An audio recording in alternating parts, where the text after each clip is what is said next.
Lu Sheng, awakening successful. Pocket world, 30,000 square kilometers. Landforms dominated by plains and hills with fertile soil. Initial race, humans. Awakened C-tier talent, homeland of procreation. B-tier structure, spring of spirit sight. Evaluation, a prosperous starting land with substantial room for development. On the awakening platform in the school square, a massive glowing light curtain blazed brightly. Other students of Class 31, Senior 3 queuing below, couldn't hold back exclamations upon hearing the announcement. Brother Lu really lives up to being top of our class. He actually awakened a C-tier talent. I don't think many students in ordinary classes have anything above C-tier, right? It's just a shame the human race is far too weak in the early stages. If it weren't for that, with the C-tier procreation talent pumping out population, he might even outmatch students from elite classes. Still not bad. Lu Sheng has outstanding academic grades. He might score around 600 in the National College Entrance Exam and stand a good chance of getting into a top-tier university. On the awakening platform, Lu Sheng sank into slight trance as he sensed the newly forged pocket world within him. Ever since he transmigrated to this world as a child, he had been eagerly awaiting this day of awakening upon turning 18. The reason was simple. This was a world where every person could become a god. Upon reaching adulthood at 18, everyone could attempt to open an internal pocket world with the aid of divine power and awaken one exclusive talent trait. Those who succeeded in awakening took a leap to become false gods blessed with 1,000 years of lifespan. Those who failed were doomed to remain mortals, destined to serve as laborers and servants for other gods, facing constant risk of complete annihilation. A pocket world spanning 30,000 square kilometers, paired with a C-tier talent and a B-tier structure, already made him a budding prodigy. Yet that was not why Lu Sheng was lost in thought. Within his mind, a brand new panel shimmered with faint luminescence. God, Lu Sheng, divine rank, false god, pocket world area, 30,000 square kilometers, environment, primarily plains and hills, subjects, humans. Subject population, 578 unranked mortal beings, talents. C-tier homeland of procreation, the more stable and secure living conditions are, the higher the breeding success rate and birth rate of all creatures within the pocket world. Maximum efficiency reaches 100x. Tier Lord of Traits, insufficient activation energy. Requires expenditure of 1 million faith points for secondary activation. Assets, B-tier structure, spring of spirit sight. An X-tier talent? Over 18 years living in this world and 12 years of schooling, Lu Sheng only knew talent ranks spanned F through SSS. He had never once heard of an X rank. Could this be his transmigrator golden finger? A talent surpassing all established rankings? Lu Sheng's breathing quickened, and the palm resting on the awakening stone pillar trembled faintly. He understood what this implied. Surge after surge of overwhelming joy welled up inside him, making him yearn to roar aloud. The urge was fierce, yet Lu Sheng restrained himself. The Great Xia Ministry of Education explicitly banned gods from interfering with student pocket worlds, but an X-tier talent was far too extraordinary. There was no guarantee some power-hungry figure would not take desperate risks. He needed to return home first, uncover the exact effects of this talent, then plan his next steps. 1 million faith points sounded like a vast sum to ordinary families, but Lu Sheng's parents were both demigods belonging to the middle class. Coming up with that amount was well within their means. Student Lu Sheng, I know you're elated over awakening a C-tier talent, but awakening time is limited. Please step down. Others are waiting for their turn. Pulled back to reality by the awakening instructor's urging, Lu Sheng offered an awkward smile and hurried toward the crowd below. My apologies, teacher.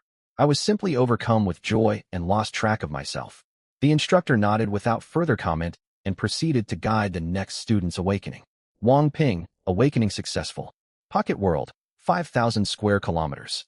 Landforms dominated by deserts and mountains. Initial race, serpent folk. Awakened E-tier talent, berserk rage. Evaluation, barren land with limited developmental potential. Ouyang Na, awakening successful. Pocket world, 300,000 square kilometers. Landforms dominated by deadlands, desert, and wasteland. Initial race, goblins. No talent awakened. Evaluation, vast yet extremely hostile starting territory. It is advised to replace the subject race, otherwise developmental potential remains extremely low. One after another, students from Class 31, Senior 3 stepped onto the platform.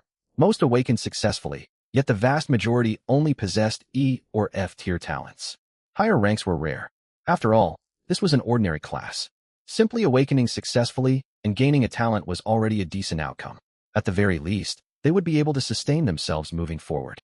Lu Sheng returned to his class formation, and his classmates immediately surrounded him like stars orbiting the moon. Congratulations, Brother Lu. If you transfer to the elite class later, don't forget about the rest of us. We absolutely have to organize a feast to celebrate. A C-tier talent plus a B-tier structure. Isn't Lu Sheng the strongest in our class? Lu Sheng responded to their flattery with a faint smile. What expressions would they wear if they learned he possessed an additional X-tier talent? Naturally, he would never speak of it. It was pure luck. Lu Sheng modestly waved his hand. Our class hasn't finished awakening yet. Someone might emerge later with even better talents and resources than me. It was nothing more than polite talk. Historical records showed that among ordinary classes at Linhai No. 1 High School, producing even one student with a C-tier or higher talent was considered extraordinary luck. Producing two? Practically impossible. Even without the X-tier talent, Lu Sheng stood head and shoulders above everyone else in the ordinary class, and ascending to demigod status in the future was all but guaranteed. Next, Liang. At the sound of this name, the ongoing chatter died down. All eyes turned toward the awakening platform. Lu Sheng watched as well, his gaze sharpening slightly. A young man wearing faded school uniform, exuding an aura of hardship, stepped onto the platform with his head hung low, heavy with nervousness. Liang, the poorest orphan student in the entire school. More importantly, there was lingering friction between the two of them. Back in Senior 1, Liang and Lu Sheng's childhood friend Lu Ruyan had both enrolled at Linhai No. 1 High. Before long, however, Lu Ruyan deemed Liang far too impoverished. She believed that even if he awakened a pocket world in the future, he could never afford sufficient resources. She quickly broke things off with him and began pursuing Lu Sheng, who came from a well-off household. Lu Sheng had no interest in coming between others, yet Liang still harbored resentment toward him. Judging by his background and innate aptitude, the odds of him awakening a high-ranked talent should be slim. Lu Sheng silently assessed him in his heart. Boom. Just then, blinding radiance erupted violently from the platform, and the broadcast voice echoed once more. Liang, awakening successful. Pocket world, 100,000 square kilometers. Landforms dominated by basins and river valleys. Initial race, Dragonkin. Awakened S-tier talent martial physique of Chi Seas, a tier-structured dragon blood pool, C-tier spirit, plant moon water immortal. Evaluation, an immensely prosperous starting territory. Near-perfect compatibility with the initial race, robust ecosystem, enormous developmental space, and staggering combat potential. Boom. The entire plaza erupted in uproar. How can this be? Liang is just an orphan. How did he awaken an S-tier talent? This makes no sense. That's an S-tier talent. Within our school, only Nangong Wenxue, top student of the elite class, can rival him. I remember, Liang and Brother Lu have some bad blood between them, don't they? Humph. Even with an S-tier talent, he lacks the wealth to support his pocket world. How can he compare to Lu Sheng? You know nothing. Anyone who awakens an S-tier talent will be swamped with investment offers. Resources won't be a problem. Students of Class 31, Senior 3 stared at the brilliant letter S displayed on the light curtain, faces filled with shock and disbelief. Moments earlier, those eager to curry favor with Lu Sheng subtly edged away. In times past, they would not have hesitated to mock Liang to win Lu Sheng's favor. Now, however, Liang possessed an S-tier talent, a 100,000 square kilometer pocket world, alongside the top-tier Dragonkin race, boundless potential. They dared not offend him. The safest choice was to remain neutral and take neither side. Heh. Lu Sheng watched their subtle shifts with an unchanged expression, only sneering inwardly. No matter which world you lived in, opportunism and catering to the powerful were inherent human traits. Compared to Lu Sheng's accidental involvement with Lu Ruyan, many of these same classmates had openly bullied Liang in previous years. Now they pretended to be impartial onlookers. He shifted his gaze toward the platform. After a brief moment of stunned silence, Liang suddenly burst into wild laughter. I made it. I successfully awakened. Ha ha ha ha ha. I've done it. I've finally made it. I have ascended. After venting his joy with loud laughter, Liang sharply turned his head. His gaze swept fiercely across every student of Class 31, Senior 3, before locking onto the tall, poised, and handsome youth. 30 years east of the river, 30 years west of the river. Never underestimate a youth in hardship. Lu Ruyan, Lu Sheng. Did either of you imagine I would reach this day? Li Yang's voice carried powerful emotion. as if pouring out all the grievances and dissatisfaction he had endured over the past 2 years. The awakening instructor narrowed his eyes, clearly enjoying the drama unfolding before him. Awakening ceremonies saw all kinds of dramatic scenes every year. He had long grown accustomed to them. Down below, every pair of eyes fixed upon Lu Sheng, waiting to witness his response. As classmates, everyone knew the rumors that Lu Ruyan had left Li Yang for Lu Sheng and understood the tension between the two boys. Lu Sheng's C-tier talent was impressive for ordinary students, yet paled in comparison to Li Yang's S-tier rank. Would he back down or meet the provocation head-on? Beneath dozens of watching eyes, Lu Sheng remained calm. He felt neither fear nor anger, speaking plainly. Li Yang, as your classmate, I sincerely rejoice for you that you awakened an S-tier talent. Li Yang's laughter froze on his face, and the students of Class 31 stared in complete surprise. No pleading, no rage, none of the intense confrontation everyone anticipated. It was as if Lu Sheng truly paid no mind to Li Yang's challenge. This deviated completely from everyone's expectations. Very well. Now that all awakenings have concluded, everyone should head home to examine your pocket worlds. Discuss your future paths with your families as soon as possible. Settling on a development direction early will prevent wasted resources. Attend classes on time tomorrow.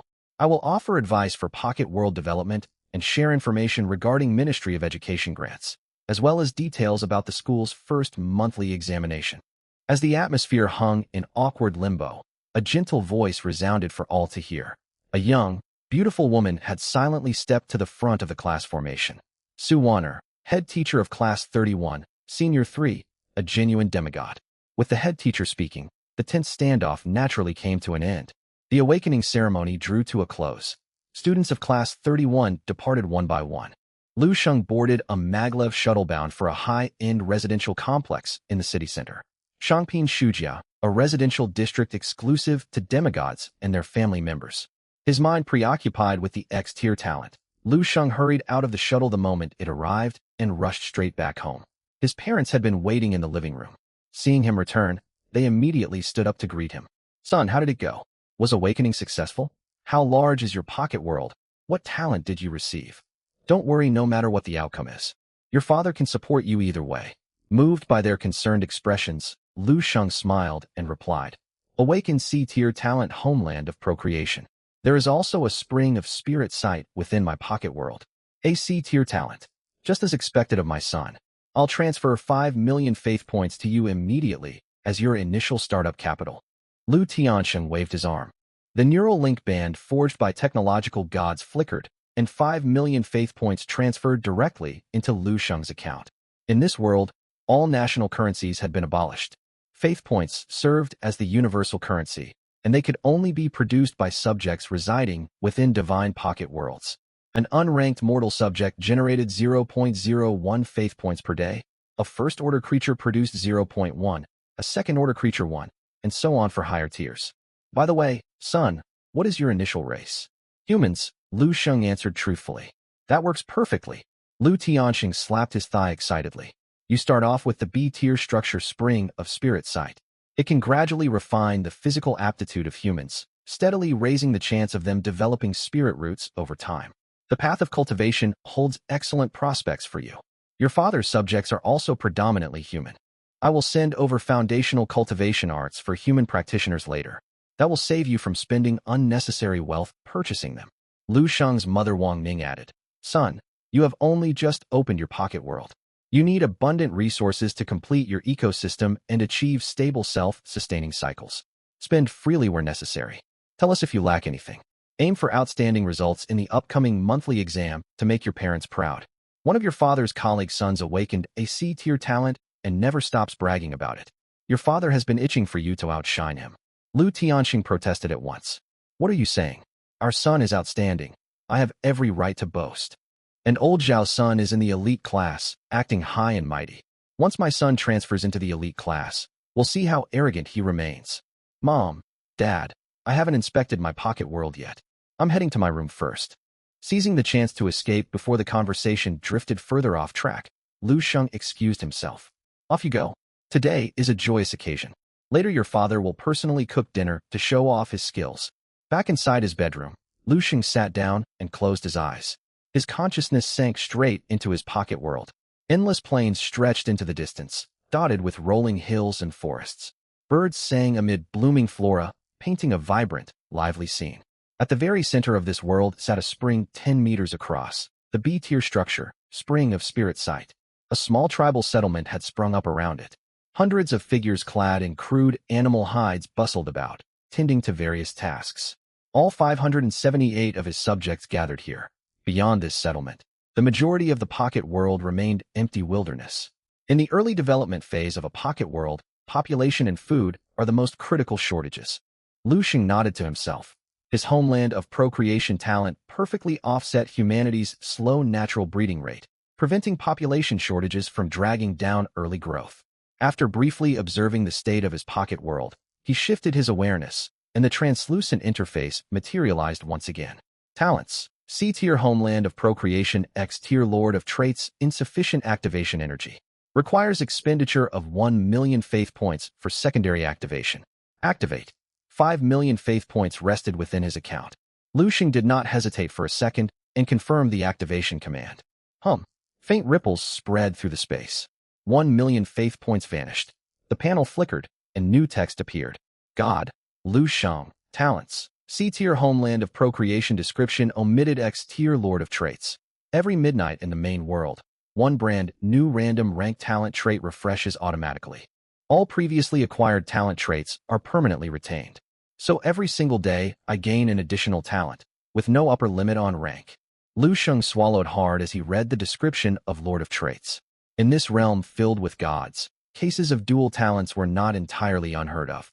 1,000 years prior, a god surnamed Tang appeared to possess only an F-tier plant growth talent on the surface, while secretly holding a hidden SSS-tier forging talent. Since the founding of the divine calendar, such individuals remained extremely rare, numbered on just a handful of hands. Yet if this power functioned as described, Lu Xing could potentially gain an infinite number of talents. Even false gods boasted 1,000 years of lifespan, over 300,000 days, 300,000 talents in total. Even if every single one was merely F-tier, that collective power would easily crush peerless geniuses with SSS-tier talents. Lu Xing drew a deep breath to calm his surging excitement and tapped the neural link band on his wrist. Powerful as Lord of Traits was, its strength required time to mature. With poor luck in the short term, he could still fall behind prodigies born with S-tier talents. Furthermore, developing a divine pocket world depended on far more than talents alone. Resources and careful governance by the god were the true keys to progress. Blindly pouring in resources might rapidly boost strength short-term, yet severe hidden crises would inevitably erupt. What's more, while his parents were demigods with comfortable wealth, they could not compare to top-tier aristocratic clans capable of purchasing special world wonders for their heirs from birth. Lu Xing tapped the band, and a translucent light screen instantly materialized. Ding! Intelligent Entity Shadow, at your service. Detected user is a senior high school student. Tax exemption applies to ordinary purchases. Please enter the items you wish to buy or sell. Population remained his top priority in the initial stage. With my C-tier homeland of procreation, I don't need to deliberately introduce predators to create crisis. On the contrary, the safer and more stable the environment, the faster the population will expand. Lu Xing reviewed the territory layout. 10 li outside the tribal settlement lay a small forest. The variety and quantity of fauna and flora within were limited, making the ecosystem prone to total collapse. When that time came, the tribal folk relying on hunting would face starvation. He now needed to open up several more sources of grain for his tribesmen to boost their ability to withstand risks in the future. Search for grain seeds. Tags: human, sustainable. Lu Xing typed on his smart wristwatch. Searching. Search complete. Based on your official records, the following grain seeds are available. Common rice seeds. Mature rice offers moderate satiety and plain flavor. 1 harvest per year, with no additional bonuses. Price: 1 ton/10 faith points. Red rice seeds. Mature red rice nourishes vitality and blood. Long-term consumption can slightly improve vigor, strength, and physical constitution, delivering powerful satiety. A small bowl provides energy for an entire day, though texture is coarse. Price: 1 ton/1000 faith points. Spirit rice seeds. Mature spirit rice brims with spiritual energy. Regular consumption marginally raises aptitude and speeds up cultivation. It offers average satiety and excellent taste. 1 harvest per year, with extremely low ripening rate and stringent environmental requirements. Price: 10,000 faith points. Naturally, Lu Sheng intended to develop along the immortal cultivation civilization path. Aside from his lifelong childhood dream of cultivating immortals, immortal cultivation grew increasingly formidable in later stages, perfectly suiting the strengths of the Lord of Lexicons. Moreover, Lu Tianxing specialized in immortal cultivation. He could offer maximum support, saving Lu Sheng countless faith points. But the immortal path was not one anyone could tread at will. There was a well-known question. Without spirit roots, is cultivation truly impossible? Lu Sheng's answer was yes. From the moment he first laid eyes on the tribesmen, he had discovered that none of the 578 people possessed spirit roots. Barring special talents granting innate spirit roots, all other methods only raised awakening odds. There was no hope for this generation. He could only wait and hope descendants born in the future would awaken spirit roots. Still, he could not wait idly. Since immortal cultivation was temporarily unfeasible, physical training would come first. Purchase 10 tons of red rice seeds and 10 tons of spirit rice seeds. After quick mental calculations, Lu Sheng reached his decision. While 20 tons of seeds sounded substantial, they would not fully sustain 500 people. Yet one crucial detail remained. Time flowed at different speeds between the main world and the small world. One day in the main world equaled 1 year inside the small world. The primitive tribesfolk held no modern concepts of morality. Men and women paired freely. Children knew only their mothers, not their fathers. Without contraceptive measures, nearly every woman fell pregnant each year. Before long, the tribe's population would surge exponentially. As he confirmed the purchase, 11,000 faith points were deducted. 2 gilded cards materialized out of thin air before him, printed with images of red rice seeds and spirit rice seeds respectively. All matter within the small world could be condensed into card-like forms through divine power and transported via spatial energy. It was an extremely convenient function, though it meant the cosmic delivery service was officially out of a job. Lu Sheng projected his consciousness into the small world. With a wave of his hand, the 2 cards transformed into streams of light descending near the spirit eye spring. At the same instant, a voice rumbling like the grand hymns of the great Tao echoed in every tribesman's mind. Heaven and earth are impartial. They treat all living things as straw dogs. Today, I take pity on your suffering and bestow upon you 2 varieties of grain seeds. These grains strengthen the body, and prolonged consumption improves innate aptitude. You must sow them across fertile lands, tend them diligently, and labor unceasingly. Only then will granaries remain full, and no soul shall perish from hunger. We offer thanks for the deity's grace. Every tribesman knelt respectfully, prostrating themselves fully to the ground and shouting in unison. After receiving instructions, the tribesmen quickly mobilized. This was where the advantage of highly intelligent beings showed. The 500 people split work clearly. Excluding pregnant women, half traveled to the nearby forest to hunt, while the rest took seed stocks and set about clearing land to plant both varieties across the surrounding fertile soil. Only half an hour had passed in reality, yet vast stretches of farmland sprouted around the tribe in the small world. Planted close to the spirit eye spring, the red rice and spirit rice flourished, already reaching over 10 centimeters in height. Had his initial race been unintelligent creatures such as goblins, they would have done nothing but reproduce endlessly. Even gifted seeds would never have been planted. Lu Sheng then opened his wristwatch mailbox to find a parcel sent by his father Lu Tianxing. The parcel contained 2 foundational cultivation manuals, the Immortal Cultivation Text Qi Refining Formula and the Body Training Technique Wild Ox Body Refining Art. Immortal cultivation was out of reach for now, yet physical training imposed no prerequisites. Anyone could practice it, provided they endured hardship. And so, half a month after finishing the sewing work, the tribesmen heard another divine edict ring out. This is the Wild Ox Body Refining Art. It can. After dinner, Lu Sheng's consciousness returned. Merely the span of a meal in the real world, yet most tribesmen within the small world, young and old, men and women alike, were practicing the Wild Ox Body Refining Art. Unfortunately, most possessed mediocre talent.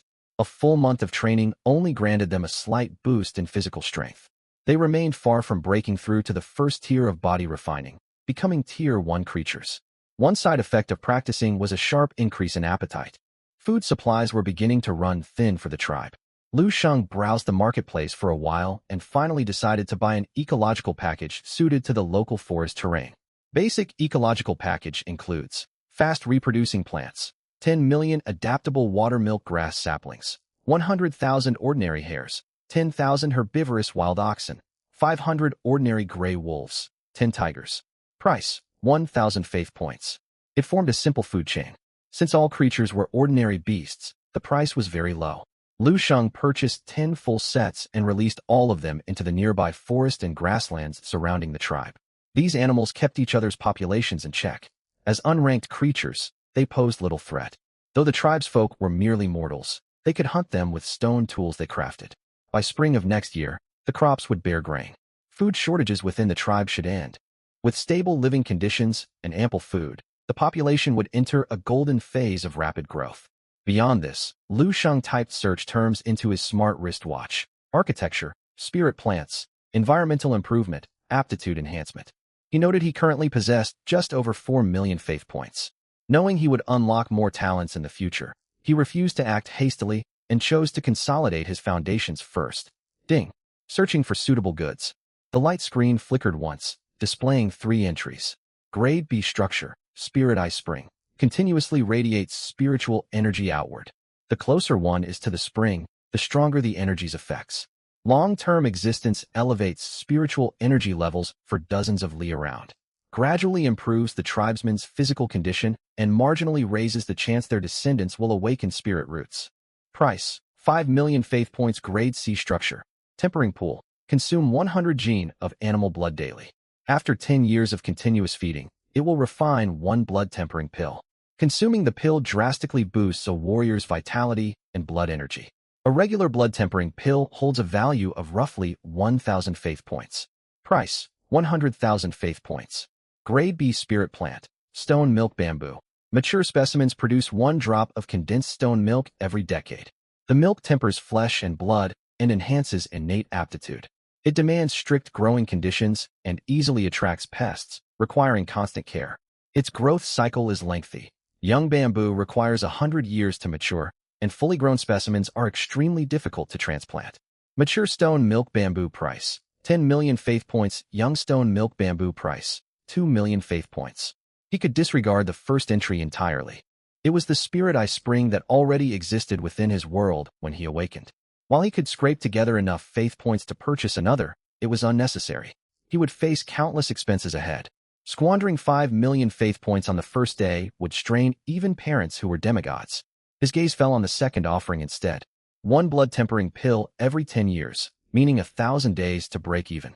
Damn, that seemed like a poor deal. Lu Sheng hesitated, then turned to the third entry, the Grade B spirit plant stone milk bamboo, and let out a helpless sigh. Are you joking? 100 years just to reach maturity. 100 years within the small world equaled 100 days in the main world. Everything would have moved on long before then. On top of that, it required harsh living conditions and risked failure at any stage of growth. It was clearly a problematic spirit plant, which explained the massive price gap between young and mature specimens. Lu Sheng sighed. Truly, boosting his tribesmen's innate aptitude would be no simple task. He would wait to see what talent awakened at midnight before making further plans. Lu Sheng closed the marketplace interface, lay down on his bed, and opened his class chat group. Have you all heard? Li Yong awakened an S-rank talent.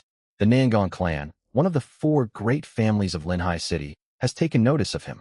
Rumor says he signed a deity contract, and his whole family has moved into a villa. Huh? He only just opened his small world and already signed a patron contract. Isn't that rushing things? Sigh, us ordinary folks. Even if we awaken great talents and powerful initial subjects, without resources in the early phase, development will stall anyway.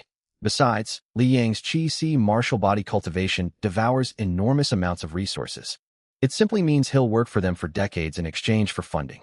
Still better than those of us who cannot attract any investors at all. Don't get me started. My initial world is barren. Famine has struck, several of my subjects have already starved to death. I remember you awakened a forging talent. I have surplus grain in my small world. Want to strike a trade? Most students in the group were complaining or exchanging information and trading surplus supplies they possessed. Li Yang secured investment already? With an S-rank talent, financial backing from a major clan, and Dragonfolk as his top-tier initial race, his development will surge. Lu Sheng pondered. Li Yang's name would undoubtedly resound across Linhai No. 1 High School in the upcoming monthly school exam, drawing countless factions offering investment. This sparked a train of thought in Lu Sheng. If powerful parties approached him later with an investment offer, demanding he sign a deity contract promising to serve them for decades or centuries once he grew into a mighty deity, would he agree? As these thoughts swirled, time ticked onward. The wall clock struck 12. Lu Sheng immersed his consciousness into his divine realm. The X-rank talent Lord of Lexicons glowed brightly on the light screen. X-rank talent Lord of Lexicons activates. Lexicon refresh successful. A new lexicon has emerged. A rank lexicon. All things grow. All things grow. Spend faith points to accelerate plant growth and shorten maturation cycles. Maximum growth multiplier, 10 times the original speed. An A-rank talent. All things grow. A smile spread across Lu Sheng's face as he read its effects. He already knew what to buy to raise his tribesman's aptitude. Ding. Purchase successful. Grade B spirit plant. Young stone milk bamboo. A card etched with an image of milky white bamboo appeared in his hand. With growth speed boosted up to tenfold, the required time shrinks to 1/10. It will only take 10 years for the bamboo to mature. Even selling fully grown stone milk bamboo after that, after covering transplantation costs, I'll net several million faith points. Not only that, grain crops can be ripened faster too. Crops that originally needed a full year to mature will be ready in just 1 month. Food shortages will never trouble me again.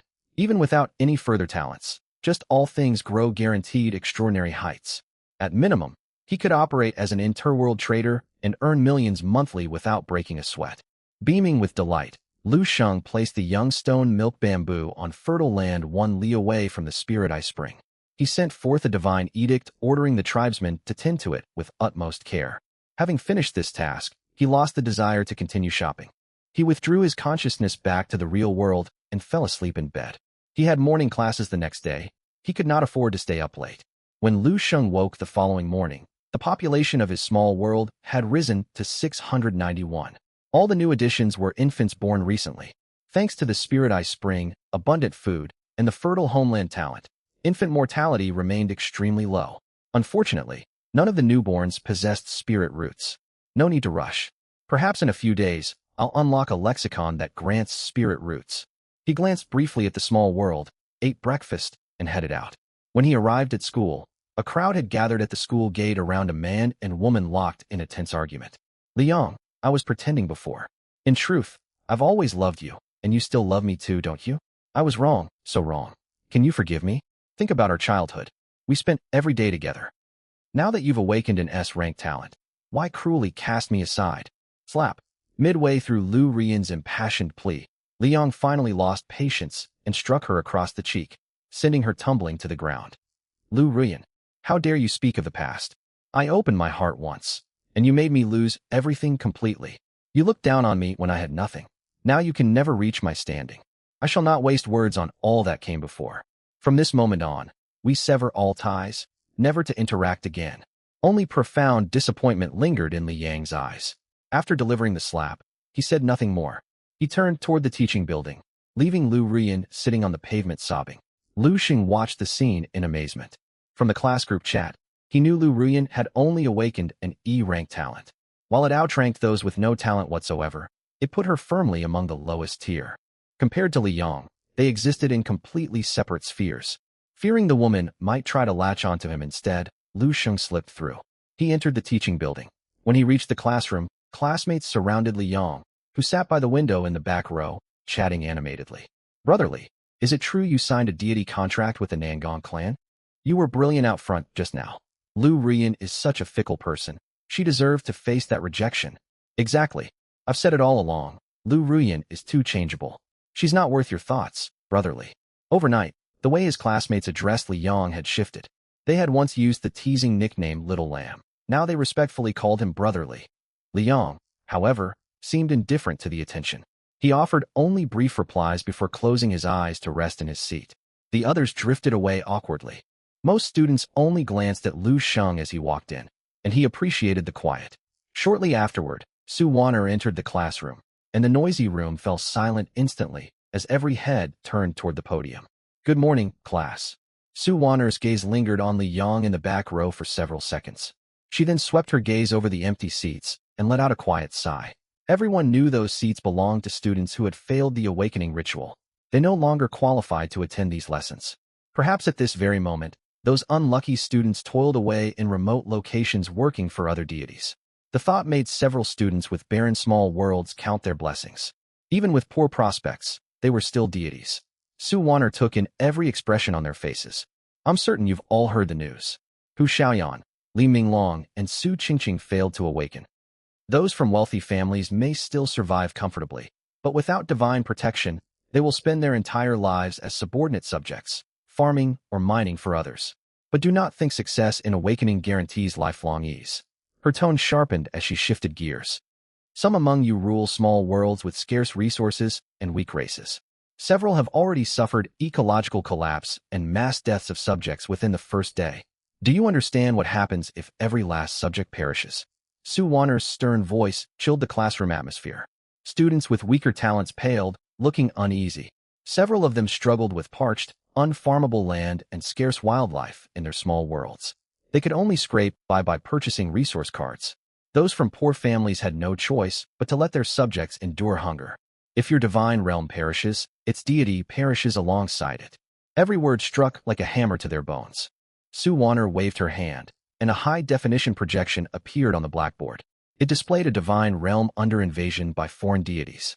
A massive sky passage tore open on the horizon.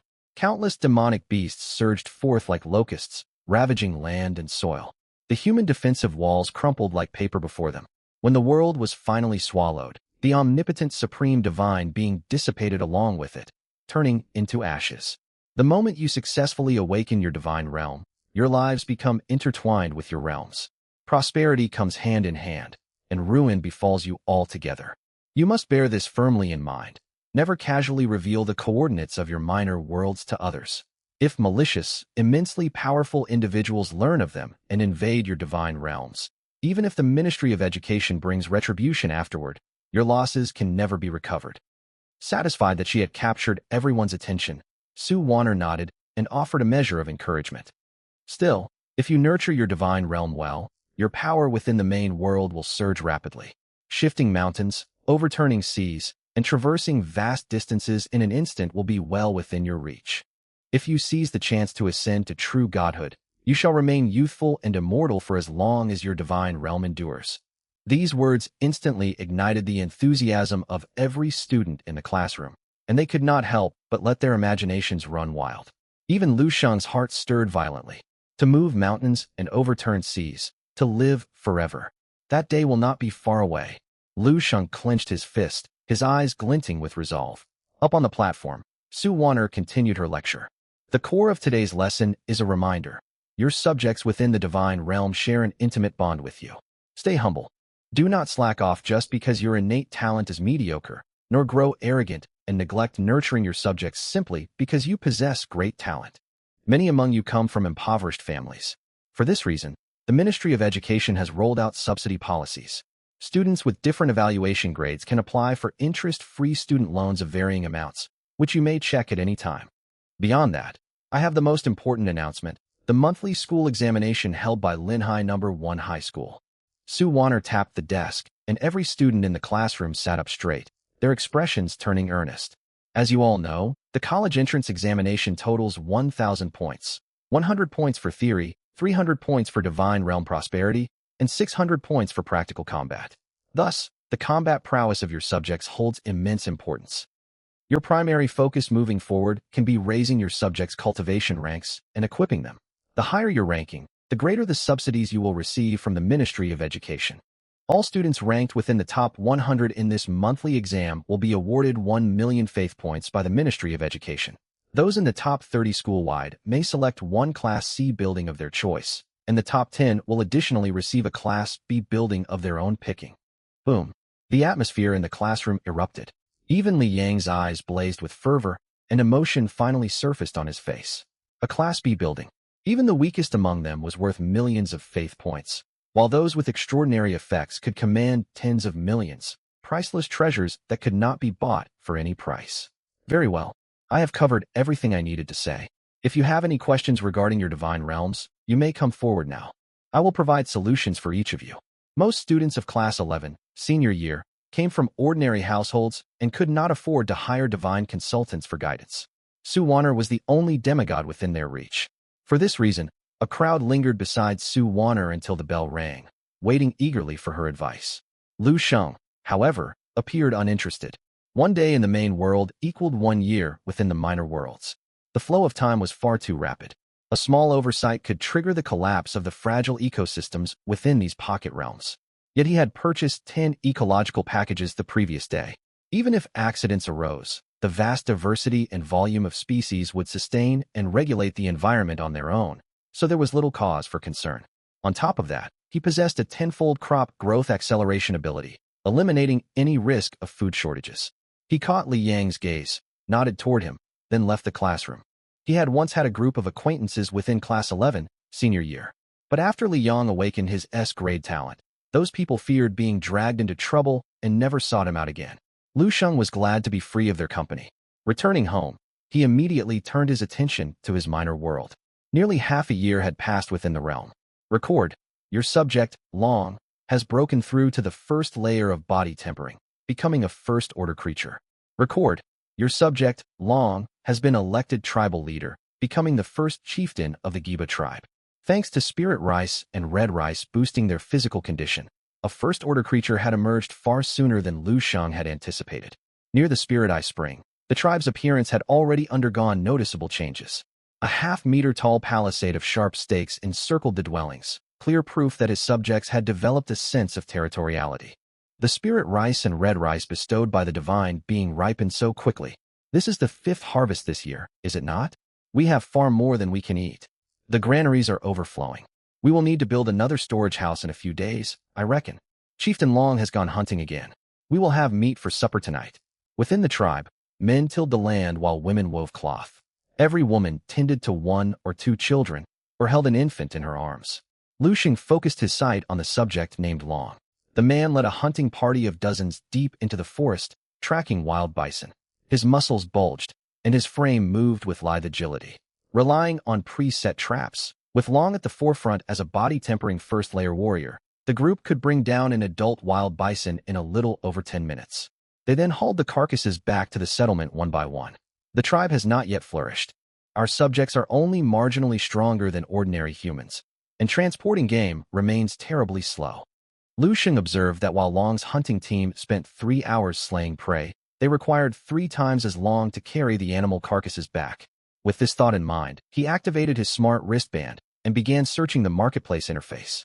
Filters, kindred, low food requirements, hardworking, and enduring. Ding. Suitable kindred have been located. Kindred, Stonefolk rank. First order creature description. Stonefolk possess immense strength and work tirelessly. Their rock-hard skin withstands wind and sunlight for centuries without harm, and they boast lengthy lifespans. Upon death, they fragment into smaller stone golems. They feed solely on soil. As long as they are not overworked or starved for prolonged periods, they are easy to cultivate. However, their intelligence is limited, making them incapable of complex labor. Price: 1,000 faith points per individual. Warning: while stonefolk are first-order creatures with timid temperaments and poor combat skill, their brute strength makes accidental injury possible if your minor world subjects are weak. Choose carefully. Lu Sheng's eyes lit up upon reading the stonefolk's profile. He had seen these creatures before through his mother Wang Ning. They were commonly used for mining and hauling cargo, incredibly convenient. Their simple minds meant there was no risk of rebellion. A single first-order stonefolk could match 10 ordinary body-tempering martial artists. Lu Sheng promptly spent 100,000 faith points to purchase 100 stonefolk, releasing them into his minor world and granting command authority to Long. Inside the minor world, Long was directing the hunting party to move the remaining beast carcasses when a streak of light shot across the sky, crashing to the ground like a meteor. 103-meter-tall beings formed from stacked rock appeared on the spot. At the same time, a divine edict echoed in his ears. These are Stone's servants, gifted with prodigious strength. They may be used to speed transportation and carve roads. Make full use of them. Long dropped to his knees at once, pressing his forehead to the earth. Praise the divine being. He rose swiftly afterward and called out to the hunters behind him. These are stonefolk, servants sent by the divine being, who takes pity on our toil. Place the beast carcasses upon their backs at once. Praise the divine being. Praise the divine being, echoed 30 hunters in unison. Hearing Long's words, the men of the hunting party bowed respectfully and lifted the carcasses they carried. loading them onto the towering stone folk. Loads that weighed heavily for the humans felt as light as paper to the stone folk. A single stone being could lift 7 or 8 wild bison with ease. The stone folks' heavy weight compacted the ground as they walked, and loose pebbles falling from their bodies marked a clear trail for others to follow.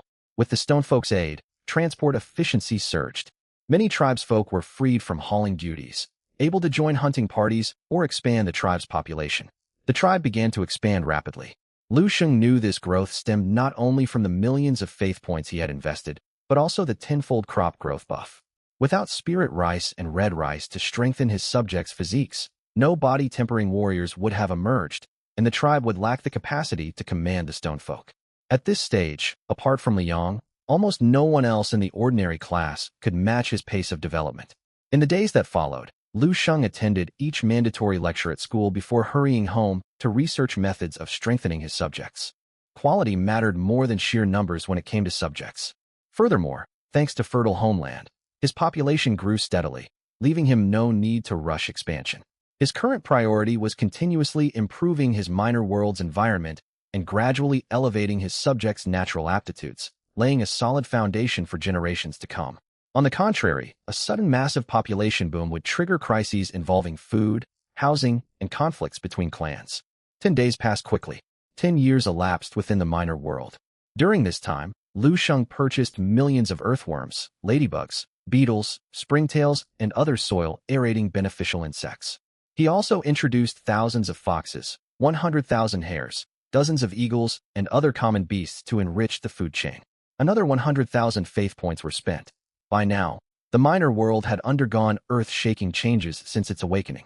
Divine Being, Lu Sheng Divine Rank, Pseudo-God Minor World Area, 30,000 square kilometers terrain, primarily plains and rolling hills subject race. Human subject population, 1,782 37 first-order creatures, 1,745 unranked beings kindred. Stonefolk, 100 first-order creatures.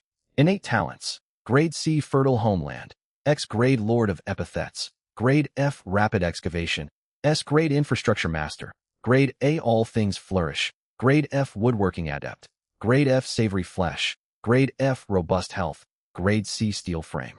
Structures owned, Grade B Spirit Ice Spring ×1, Grade B Spirit Plant Milk Bamboo ×1, numerous unranked flora and fauna, faith points. 1.69 million subjects generate 21.15 daily. Over 10 days, the tribal population had expanded from an initial 600 to more than 1,700, though most of the new additions were children under 10 years old. The tribe's outer borders expanded several li outward, enclosing the Grade B Spirit Plant Milk Bamboo within a separately designated cultivation zone. Along the tribe's periphery, a tall black stone wall rose steadily. Stonefolk carried rock and soil with swift movements, lacking the customary sluggishness of their kind. This was thanks to a new epithet Lu Sheng obtained on the 5th day, the S-Grade Trade Infrastructure Master. Infrastructure Master. By expending faith points, all construction within your minor world proceeds 10 times faster.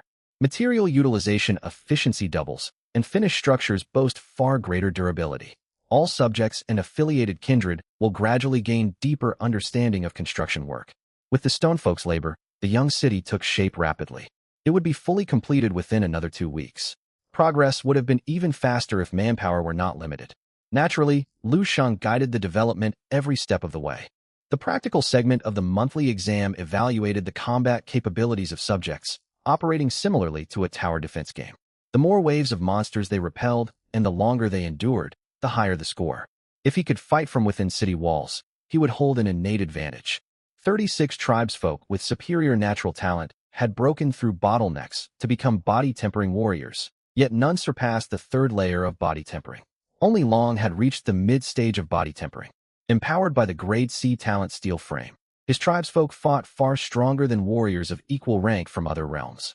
Long, chieftain of the Giba tribe, could even defeat a pack of adult tigers with his bare hands.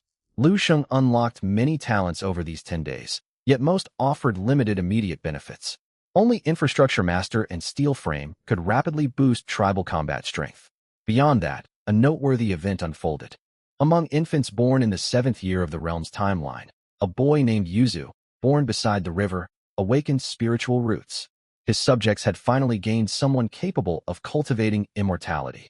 Spiritual roots, 4 elements roots, water, fire, earth, wood cultivation arts, none cultivation realm, none innate talents, none constitution, mortal. Compared to martial artists, immortal cultivators possessed far greater versatility and longevity, with boundless room for growth.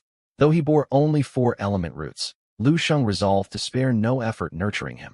Within the minor world, the milk bamboo guarded by rotating sentries for 11 years finally condensed a drop of milky white liquid, dripping into a carved leaf trough beneath the stalk. A nearby tribesman hurried forward and collected the liquid in a jade vial, storing it with the utmost care. The chieftain had said this single drop of spirit essence was more precious than any of their lives. Lu Sheng witnessed the entire scene. Joy surged within him. All things flourish not only shortened the maturation cycle of the milk bamboo tenfold, but also accelerated the formation of spirit essence by the same margin. Ordinary divine beings needed 110 years to harvest their first drop of spirit essence. Lu Sheng required merely 11. It would be perfect for refining Yuzu's physique and purifying his mortal flesh. Shortly after the spirit essence formed, Long traveled to the milk bamboo grove and retrieved the jade vial. He arrived at a stone hut and knocked upon its door. "Chieftain Long, what brings you here? Is there a task you wish my family to undertake?" A woman holding Yuzu stepped outside, gazing at Long with deep respect. As the tribe's founding chieftain, Long had led the people to abundant food and shelter and begun building their city. Every tribesman revered him without question. The divine being has sent forth an oracle. Your son Yuzu possesses the aptitude to become an immortal. The Divine One has bestowed an immortal cultivation technique, alongside the spirit liquid from the milk bamboo. Praise the divine being. The woman did not doubt Long's words for an instant. She handed the toddler in her arms to him, and Yuzu drank the spirit essence. Minutes later, Yuzu let out a cry and twisted restlessly in the woman's embrace. Pitch-black filth seeped from every pore of his skin, coating his body completely. His mother was terrified, but Long assured her the transformation was normal. He carried Yuzu to the river and washed him clean, revealing a child remade. His skin was fair as snow, and his eyes shimmered like starlight, clearly distinct from all other children. From that moment onward, 3-year-old Yuzu officially began practicing the Qi refining manual. The tribal population has nearly doubled, and we command a sizable force of body-tempering warriors. Ordinary meat can no longer meet their nutritional demands. Lu Sheng fell into thought. He resolved to introduce edible first-order creatures to his minor world. The Giba tribe's current strength was more than sufficient to hunt such beasts. Search filters. First-order creature, edible for humans, moderate aggressiveness.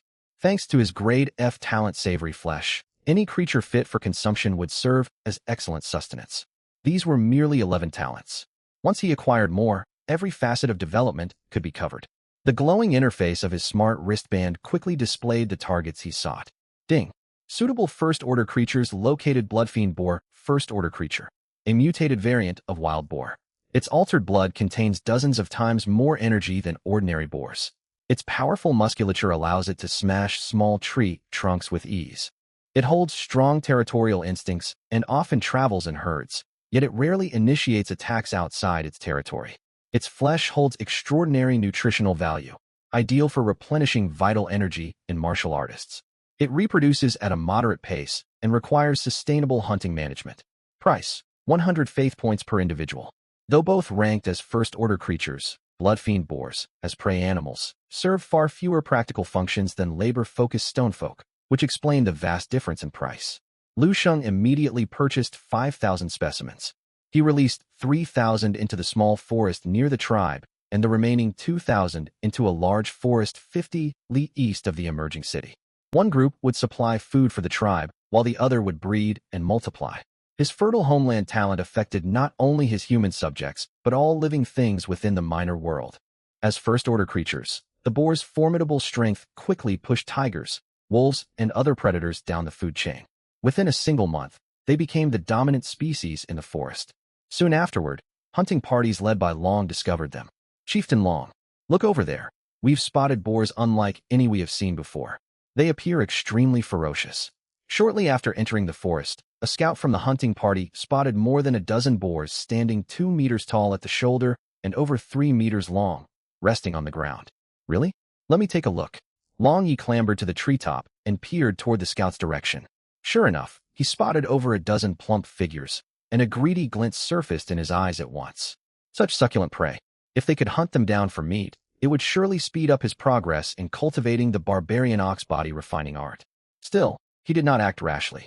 As the tribe's leader, the hunting party under his command consisted of the tribe's most elite warriors, who supplied most of the settlement's meat. Their lives were tied to the rise and fall of the entire tribe. He could not afford any missteps. Do not spook them yet. Xiao Wu, Xiao Shu, Xiao Kong, each of you take 2 men. Center your search around this herd of wild boars and scout every location within 1 li of here. The rest of you, follow me to set up an encirclement. We will build stone spike traps 1 li away from these beasts. If there are no other boar groups nearby, we will pull off a massive hunt today. Yes. Long swiftly laid out his battle plan. No one in the hunting party questioned his orders, and the troop of several dozen sprang into action without delay. It has been 10 years, and the tribesfolk have clearly grown wiser. Watching the hunting party move in orderly formation within the miniature world, Lu Xing nodded in satisfaction. This was an auspicious sign. It meant tangible progress would come both in cultivation and the cultivation of crops. His consciousness lingered within the miniature world, observing how Long and his men hunted the blood-red porcupines, when his mother Wang Ning's voice echoed from outside his room in the main world. Son, come out for a moment. Your father and I need to talk to you. I'm coming. Lu Sheng withdrew his awareness from the miniature world and replied. Development in the miniature world was already on track. It would suffer no setbacks even if he turned his attention away for a while. He stepped out of his room to find Lu Tianxing and Wang Ning seated on the sofa, a pile of cards spread across the table before them. Dad, Mom, what's up? Are you handing out more support funds for me again? Lu Sheng sat down beside them, grinning playfully. You rascal. Lu Tianxing let out an amused scold. He picked 4 cards from the stack on the table and slid the first one toward Lu Sheng. Your monthly examination is approaching. I've heard the rankings carry generous rewards, and your performance will factor into your midterm evaluation. Your mother and I talked it over, and we've decided to spare no expense for you. 30 grade C buildings, refining ponds. In 10 years, they will produce 30 blood refining pills. You don't yet have tribesfolk with spiritual roots, so boosting your warrior's strength is your top priority. These 30 refining ponds will also raise your divine kingdom's prosperity rating. 30 refining ponds equaled 3 million faith points, a sum an ordinary family could never earn in a lifetime. But for a household of demigods, it was easily afforded to support their child. Lu Sheng felt grateful to be reborn into a demigod's family. His starting line was far higher than those who could not even afford grain. He need not live at the mercy of others, signing divine contracts just to secure resources for growth. Lu Sheng accepted the card with a smile. Next, Lu Tianxing pulled out the 2nd and 3rd cards. 1,000 first-rank Greystone Golem servants. Last night you mentioned your tribe has grown to 1,000 people, and you already have warriors at the mid-body refining realm. They should be capable of commanding these Greystone Golems. This is also a grade E fine iron vein. Pair it with the golems. They possess great talent for forging. You can also purchase stone giants for mining. Before long, you will be able to mass-produce grade F and grade E weaponry. A grade E fine iron vein. Lu Sheng was utterly stunned. Though only grade E, this vein was far more valuable than the refining ponds or Greystone Golem servants. It was an incredibly profitable asset. After all, even the lowest grade F weapon sold for 100 faith points on the terminal network, while grade E arms fetched 10,000 faith points apiece. There was an unbridgeable gap in combat power between tribesfolk armed with proper gear and those without. The value of a mineral vein was incalculable. Owners almost always kept them for personal exploitation, rarely putting them up for public trade. His parents were truly pouring immense resources into him. Mom, Dad, this is far too precious. If you developed it yourselves, you could earn far greater profits, right? Lu Xing asked in confusion. We certainly could, but mineral veins cannot be relocated once planted. Resources like this are exceedingly rare, and they grant huge bonus points for the National College entrance examination. Lu Sheng tried to speak further, yet Lu Tianxing waved his hand. Just take it, son. You possess outstanding talent. Your miniature world is developing far better than those owned by ordinary grade C talents. You may well become a true deity one day. When that happens, your father and I will rely on you to live in comfort. Lu Sheng patted his chest confidently. Just wait and see. You'll enjoy the good life, thanks to me. Very well. The 4th card is a grade B building, Spirit Herb Garden. Spiritual herbs grown here will mature twice as fast. The air brims with dense spiritual energy, and there is even a chance for supreme divine herbs to sprout. On top of that, I will transfer another 5 million faith points to you. Do well in the upcoming monthly examination. Got it. After receiving the 4 resource cards and chatting for a while longer, Lu Sheng returned to his room and cast his consciousness back into the miniature world. Only a short while had passed in the main world, yet a full week had gone by within the miniature world. The hunting party had learned the blood-red porcupine's habits and begun organized, disciplined hunts. Lu Sheng waved his hand, and 30 refining pawns descended onto the open ground within the settlement. With another gesture, the Grade B spirit herb garden materialized beside the stone milk bamboo, enveloping it completely. Rumble. At the same time, the Grade E fine iron vein emerged in the mountain ranges north of the settlement, accompanied by 1,000 greystone golem servants. Upon receiving Lu Sheng's divine edict, the golems immediately set about mining fine iron and processing or with practice skill. Still, compared to stone giants, greystone golems were small in stature and lacked brute strength. They excelled at forging weapons, yet were far less efficient miners. Lu Sheng opened his smart wristwatch and spent another million faith points to buy 1,000 stone giant servants, assigning all of them to mining duty. Soon afterward, every human tribesfolk heard the voice of their god resounding in their minds. 30 refining ponds shall stand on the open ground south of the settlement. Each pond requires 100 gene of beast blood poured into it every day. After 10 years, each shall yield 1 blood refining pill. Beside the stone milk bamboo, I have lowered a spirit herb garden. All rare medicinal plants will be cultivated here henceforth, their growth speed doubled. Tend them carefully and watch over them day and night. 70 li north of the settlement lies a mountain range holding a fine iron vein. I have ordered my servants to mine ore and forge weapons there. Every year, you must send a troop to collect finished arms. In 20 years, foreign monsters will invade. You must prepare yourselves, stand firm, and fight to the last breath. Defy this warning, and your entire tribe shall be exterminated. Boom, boom, boom. Every working human tribesman knelt and pressed their foreheads to the ground, shouting in unison, "We obey the divine edict." Lu Sheng pondered for a moment before relaying news of the invasion, which coincided with the monthly examination, to his people. He had noticed that with steady development, abundant food, and almost no accidental deaths, some tribesfolk had grown idle and indulgent. The most effective remedy for such complacency was to present a grave existential threat. A shared crisis would give them purpose and drive. The monster invasion tied to the monthly examination was the perfect threat to leverage. With the Grade B Spirit Herb Garden combined with my world growth talent, plant growth within the garden can be boosted 20-fold. It is time to purchase more spiritual plants. Lu Sheng opened his smart wristwatch and quickly began searching the network. He filtered for tags, extremely hard to cultivate, long maturation cycle, juvenile specimens. He still held over 6 million faith points. He lacked the funds to buy large quantities of mature high-grade spiritual plants, but those slow-growing juvenile specimens that most cultivators dismissed would be immensely valuable for him. Grade B spiritual plant, stone milk bamboo. Grade D spiritual plant, moonlit reflections flower. An aquatic plant. Once mature, it continuously releases a delicate fragrance that improves terrestrial environments. The scent clears the mind, and prolonged exposure to concentrated aroma moderately boosts comprehension. However, it grows extremely slowly. Juveniles require 50 years to mature. During growth, it absorbs dissolved oxygen in water, which can kill aquatic life. Price of mature specimen, 1,000 faith points per flower. Price of seeds, 10 faith points per seed. Grade C spiritual plant, blaze fruit tree.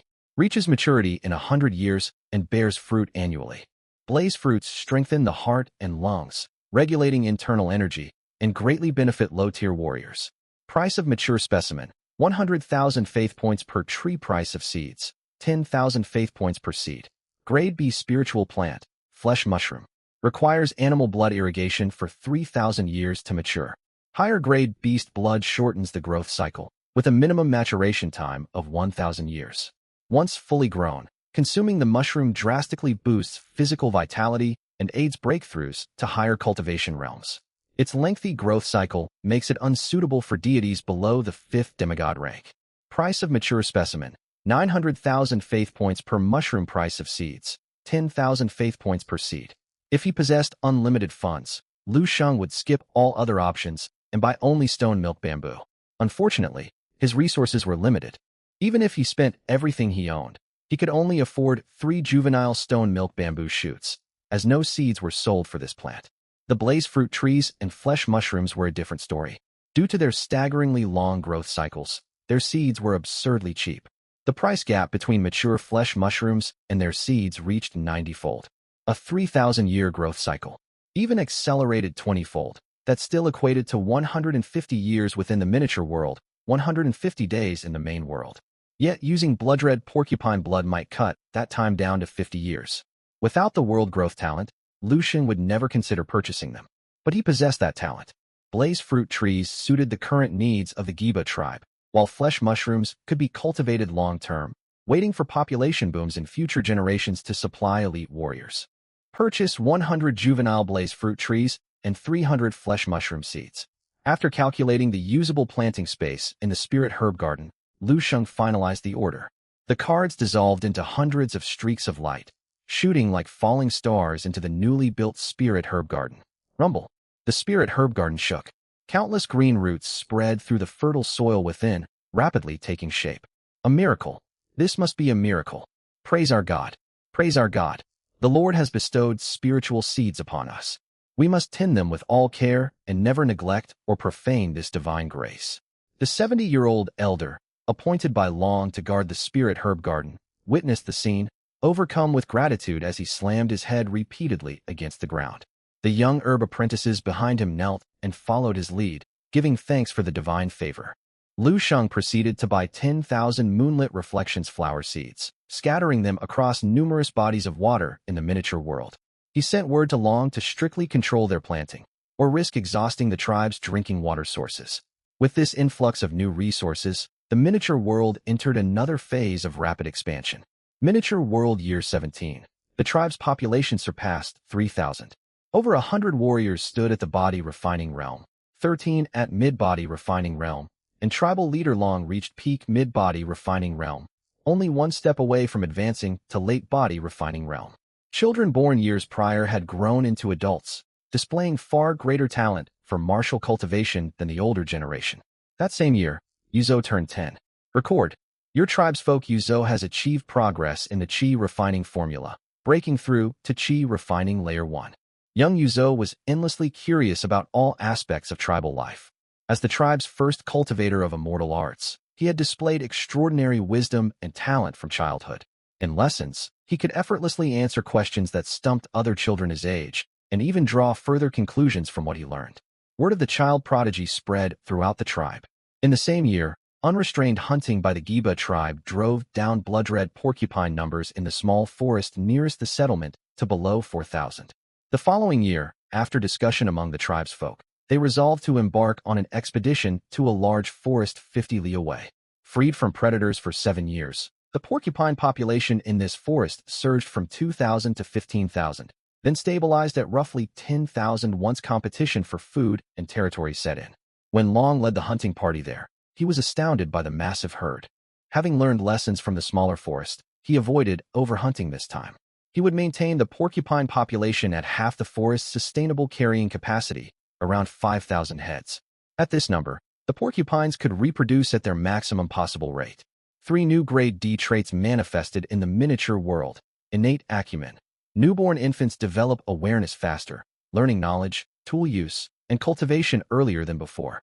Cooperative instinct. Work efficiency rises by 50% when multiple people collaborate. Collective satisfaction among tribesfolk improves moderately.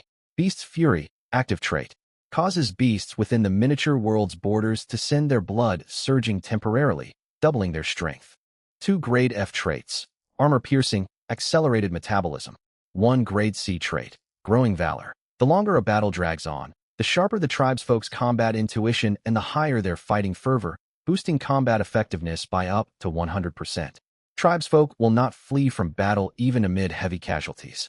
1 grade B trait, toxin immunity, grants resistance to most poisons and drastically reduces disease rates. Individually, each trait might seem modest, yet combined, they transform the tribe completely. All but the largely situational Beast's fury contributed greatly to both the tribe's long-term sustainability and immediate combat prowess. Mining operations at the fine iron vein are running smoothly. The Giba tribe collects manufactured weapons each year. Now all 100-plus body refining realm warriors carry grade E arms, while remaining fighters are equipped with grade F bows and fine iron arrows. Lu Sheng was confident. Once the settlement walls were finished, the fine iron arrows paired with the armor-piercing trait might allow his people to repel the first waves of invading monsters in the monthly examination with minimal casualties. If the invaders relied on venomous attacks, he would hold an overwhelming advantage. Growing valor would ensure his tribesfolk fought until their last breath. Still, he had no intention of exhausting his divine kingdom's strength for higher examination scores at this critical stage of development. The moonlit reflections flowers matured and spread widely across waterways. When tribesfolk woke and breathed in their fragrance, they felt refreshed and invigorated. The miniature world continued its orderly development. 10-meter-tall black stone walls rose on all four sides of the settlement, enclosing the tribe and all vital resource sites. With the boost from cooperative instinct and aid from newly summoned stone giants, wall construction progressed faster than Lu Sheng anticipated. He estimated the entire fortress would be fully completed within another 2 to 3 years. Long officially named the settlement Blackstone City, Lu Sheng watched the scene for a while longer. Noticing the clock had struck 6 in the evening, he pulled his consciousness out of the miniature world. An important guest was arriving at his home tonight. Lu Tianxing's old classmate Zhao Ding, a genuine deity, a first-rank true god. "Hello, uncle and aunt." The moment he opened his bedroom door, a young voice rang out. In the living room, Lu Tianxing and Wang Ning stood to greet their visitor. In the doorway stood a powerfully built man in plain black robes, bearing an extraordinary aura. Without a doubt, this important divine guest was first-rank true god Zhao Ding. Beside him stood a young man of ordinary yet neat features, roughly Lu Sheng's age. "Xiao Sheng, you're out?" Lu Tianxing noticed his son emerging from the room and stepped forward to introduce them. "Come, meet Uncle Zhao. I've told you about him many times. He achieved the greatest heights out of everyone in our class back then." He then gestured to the youth beside Zhao Ding. "This is Uncle Zhao's son, Zhao Mingjian. He also attends Linhai No. 1 High School, in the top senior elite class. He awakened a grade B talent. If you run into any confusion cultivating your divine kingdom, you can ask Brother Mingjian for advice. Your Uncle Zhao and I have matters to discuss, so you two young people can chat for now." With that, Lu Tianxing led Zhao Ding aside, chatting amicably. Their bond remained strong despite the vast gap in their status. Though Zhao Ding was merely a first-rank true god, true gods and demigods existed on entirely separate tiers of power. Lu Sheng had heard his father recount that they had grown up together as childhood friends. During a campaign against a foreign demigod in university, Lu Tianxing had once saved Zhao Ding's life, owing to that life or death favor. Zhao Ding was a man of deep loyalty. After ascending to become a true god over the years, he had aided Lu Tianxing many times, always bringing him along whenever favorable opportunities arose. At that moment, Zhao Ding turned his head and spoke. "Mingjian, get along well with him. Guide Xiao Sheng more." From his perspective, although Lu Sheng had awakened a grade C talent and possessed a grade B structure, the Spirit Eye Spring, putting him among the top students in the ordinary classes, he still paled in comparison to Zhao Mingjian. Zhao Mingjian belonged to the elite class and was the son of a god. After all, the Spirit Eye Spring was only worth 5 million faith points. The initial resources Zhao Ding had given Zhao Mingjian on the very first day were valued at more than 100 million faith points. That was not to mention the resource cards and other forms of support he had provided. "Understood." Zhao Mingjian replied obediently. Once the adults moved to the other side, Zhao Mingjian relaxed his demeanor. He draped an arm casually over Lu Sheng's shoulder, acting as if they were old acquaintances. "Brother Lu, I heard from my father. You awakened a grade C talent with the human race as your initial species. If you had chosen the beast race or the Zerg race, you could have rapidly amassed troops in the early stages, giving you a shot at transferring to the elite class during the midterm assessment. But don't worry, your elder brother here wields a grade B talent. If you run into any trouble at school in the future, just mention my name, and it will surely intimidate plenty of people. Then I'll have to rely on your support, Brother Zhao," Lu Sheng said with a chuckle. He thought Zhao Mingjian was a decent person and offered a little flattery. Calling someone elder brother cost him nothing after all. "Ha ha ha, count on me." Zhao Mingjian's spirits lifted instantly at the address of Brother Zhao, and he straightened his back. After a moment's thought, he issued a sincere reminder. "Brother Lu, for this monthly assessment, you'd better pour all your resources into boosting your subjects' combat power and aim for a spot within the school's top 10. If you manage to obtain a grade B structure, It will be worthwhile even if only dozens of your subjects survive. There was profound meaning behind those words. Linhai No. 1 High School housed 3 elite classes with 30 students each. Every student came from a divine household, and almost all possessed talents of grade C or higher. Backed by immense funding, if Lu Sheng did not possess the talent, Lord of Keywords, how could he hope to stand out among such competitors with merely a grade C talent? Even with Lord of Keywords, Lu Sheng did not believe he could surpass them in the early phase. Originally, he had set a modest goal of breaking into the school's top 100 for this monthly assessment. Lu Sheng's eyes flickered, and he quickly asked, "Brother Zhao, what's the reasoning behind this?" "It's simple," Zhao Mingjian said mysteriously. "Students from the ordinary classes don't know this. They think the rewards for this monthly assessment are incredibly generous, but for us elite class students, a grade B structure is merely an added bonus. We are still in the early development stage of our miniature worlds. Population and high-end combatants are extremely scarce. Even I will not go all out in the monthly assessment. If my subjects suffer heavy casualties or monsters draw near vital resource zones, I will end the examination right away. Only during the midterm class placement assessment will the elite class students unleash their full strength." I see now. Lu Sheng suddenly understood. The rewards that ordinary class students craved fervently meant little to elite class students. They were not willing to risk the future development of their miniature worlds fighting desperately for them. Moreover, unlike Lu Sheng, ordinary gods lacked the S-grade talent, infrastructure pioneer. They could not build effective defenses around high-grade resource zones. If high-grade spiritual plants and structures were destroyed, their losses would be too great to bear. But even so, would I be willing to sacrifice my subjects? Lu Sheng pondered silently. If Blackstone City faced the threat of being breached, he would halt the examination without hesitation. He could not allow the spiritual farmlands and medicinal gardens inside the city to sustain any damage whatsoever. Compared to the elite class students, he only held the minor advantage of city walls, granting him a slightly higher threshold for endurance. By the way, how are your subjects developing now? What is your population, and how many first-order creatures do you have within your tribe? Even the last-ranked student in my elite class 2 commands over 100 first-order creatures, each equipped with an E-grade weapon. Zhao Mingjian sat down on a stool and asked casually, "My tribe has a population of 3,000, with more than 100 first-order creatures. Their strength is relatively modest, however, they are all newly advanced low-tier warriors," Lu Sheng replied, choosing a moderate statement. "Over 100 first-order creatures?" Zhao Mingjian looked confused for a moment before a realization dawned, and he praised sincerely. "Remarkable, Brother Lu. The human race is physically frail and slow to reproduce, yet you've nurtured over 100 first-order creatures in half a month. You must have managed your tribe exceptionally well. I have a classmate who also chose the human race. A deadly plague wiped out most of his subjects. He only managed to reverse the crisis thanks to an A-grade structure, the Tower of Healing, gifted by his father.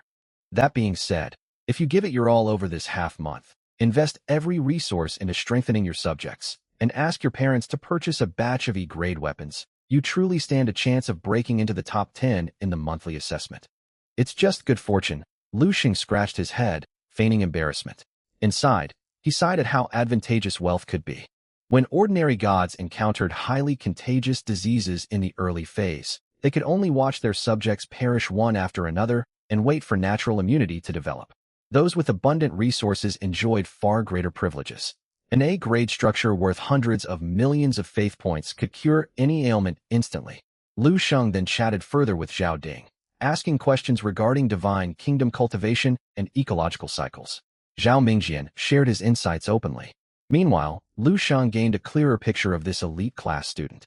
Zhao Mingjian's initial species were merfolk, and he possessed a grade B talent, bloodline atavism. He had nurtured more than 200 first-order creatures, owned numerous high-grade structures, and even established multiple ecological cycles. He ranked solidly in the upper half of the elite class. Though he was the offspring of a true god, he only carried a mild sense of pride when interacting with Lu Sheng, the descendant of a demigod. He held no disdain toward him. There were no cliché scenes of taunting and humiliation. This made Lu Sheng think of Liang. Liang possessed an S-grade talent and had secured investment from the Nangong clan, one of the 4 major powerful families in Linhai City. Just how far had his miniature world developed by now? He is someone worth befriending, Lu Sheng judged inwardly. After dinner, Zhao Ding departed with Zhao Mingjian. Lu Sheng returned to his own room. Difficult as it might be, he resolved to fight tooth and nail for the optional Grade B structure reward. He projected his consciousness into his miniature world. There, he saw one of his tribesmen cracking a whip at a stone construct servant many times his size, shouting angrily, "Hurry up, or you'll get no mud to eat tonight." Miniature World Year 21. The talent lord of keywords erupted with radiant light and birthed an S-grade talent, tenfold spiritual energy. The spiritual energy concentration across every corner of the miniature world increased tenfold. Recorded, spiritual energy within your world has multiplied tenfold. The likelihood of children being born with spiritual roots among your descendants rises. That same year, the Giba tribe experienced a baby boom, pushing the tribal population above 4,000. Unfortunately, no more children with spiritual roots were born. The 100 flame fruit trees Lu Sheng had planted fully matured. Thanks to the 20-fold growth amplification, these trees, which originally bore fruit annually, now ripened full clusters in less than a single month. Hundreds of flame fruits were harvested each month. Following Long's orders, the flame fruits were distributed first to the most respected and powerful tribesmen, then to the promising younger generation, and lastly to subjects teetering on the verge of entering the body refining realm. The stone milk bamboo condensed 10 drops of clockwork stone milk. Long consumed 1 drop, triggering a complete physical transformation. Coupled with years of accumulated cultivation, he successfully advanced to the 7th layer of the body refining realm. The elder in charge of the medicinal garden passed away. However, one of his apprentices named Yaochen displayed outstanding talent for cultivating and tending spiritual herbs. He became the new steward of the medicinal garden, drastically lowering the wastage rate of spiritual medicines. As for the cleansing pools, Lu Sheng thought little of them. They could not benefit from the all things grow amplification, and producing a single cleansing pill took far too long. He sold all 30 pools, earning 3 million faith points. Yuzo advanced to the 3rd layer of the Qi refining realm and mastered basic spells recorded within the Qi refining codex. He could summon winds and rain over small areas and briefly manipulate objects remotely. Miniature World Year 23. Blackstone City was founded. Recorded, your subjects have established a city. Cultural advancement has increased, and the wisdom of all subjects receives a modest boost. Long was unanimously elected Lord of Blackstone City, and the whole city erupted in celebration. Fueled by abundant flame fruits, long-term consumption of spiritual rice, and the massive amplification of worldly spiritual energy, large numbers of low-tier warriors emerged within Blackstone City. The number of first-order creatures officially surpassed 300. Nevertheless, as the tribal population and warrior ranks expanded, red spiritual porcupines alone could no longer satisfy their dietary demands, even with a steady supply of regular rice and spiritual grain. Lu Sheng spent 10,000 faith points purchasing seeds for tomatoes, cabbages, and corn to diversify their food supply. He also expended 300,000 faith points to acquire 1,000 scarlet rock goats, 1,000 blueback cattle, and 1,000 red-eyed hares, all first-order creatures. Over these 7 years, Lord of Keywords spawned 2 additional powerful keywords, innate wisdom and civilization acceleration. Culture within the Giba tribe advanced significantly. Random primitive mating customs faded, and clans formed. The concept of the family took root. The rate of deformed infants and stillbirths decreased. Lu Sheng chose not to intervene excessively in the following years. Instead, he allowed self-regulation and natural selection to unfold within Blackstone City. Miniature World Year 30. Blackstone City's population exceeded 5,000. There were 759 warriors in the body refining realm, 73 in the middle layers, and 3 in the later layers. Nearly all residents of Blackstone City practiced the savage bull body refining art, and they benefited from the innate keyword vigor and vitality, granting them robust physiques. In preparation for the monster invasion forewarned by their god, Long ordered Greystone construct servants to forge over 1,000 heavy bows. He selected 1,000-strong tribesmen to form archer units and began military training. Coincidentally, a Grade B keyword, Dead Aim, had manifested in the 27th year of the miniature world. Years of archery training had finally yielded tangible results. The tribesmen grew increasingly adept at hunting first-order creatures. What once brought frequent casualties, then occasional fatalities, became orderly operations with near-zero losses as they learned to understand the creature's habits. High above, bolstered by tenfold spiritual energy, Yuzo cultivated rapidly despite possessing only 4 mediocre spiritual roots. He advanced all the way to the 7th layer of the Qi refining realm.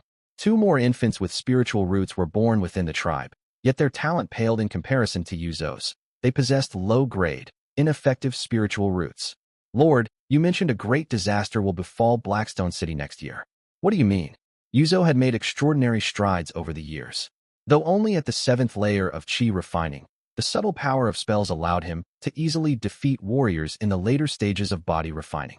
Even Long, Blackstone City's strongest warrior at the 9th layer of body refining, was outmatched in their first spar. Yuzo was effectively the second most influential person in Blackstone City and the designated future city lord. Long personally took him under his wing for training. He was still young, however. He had only been 3 years old 20 years prior and knew nothing of the god's ancient warning. 20 years ago, our god sent a revelation to all believers. Next year, vicious monsters will invade our homeland, bringing the risk of total annihilation. Long spoke gravely, and Yuzo's casual attitude vanished instantly. Do you think Blackstone City's strength will hold them back? Yuzo asked doubtfully. I cannot say. Long shook his head and continued. The god only stated that the Giba tribe would face a great tribulation next year.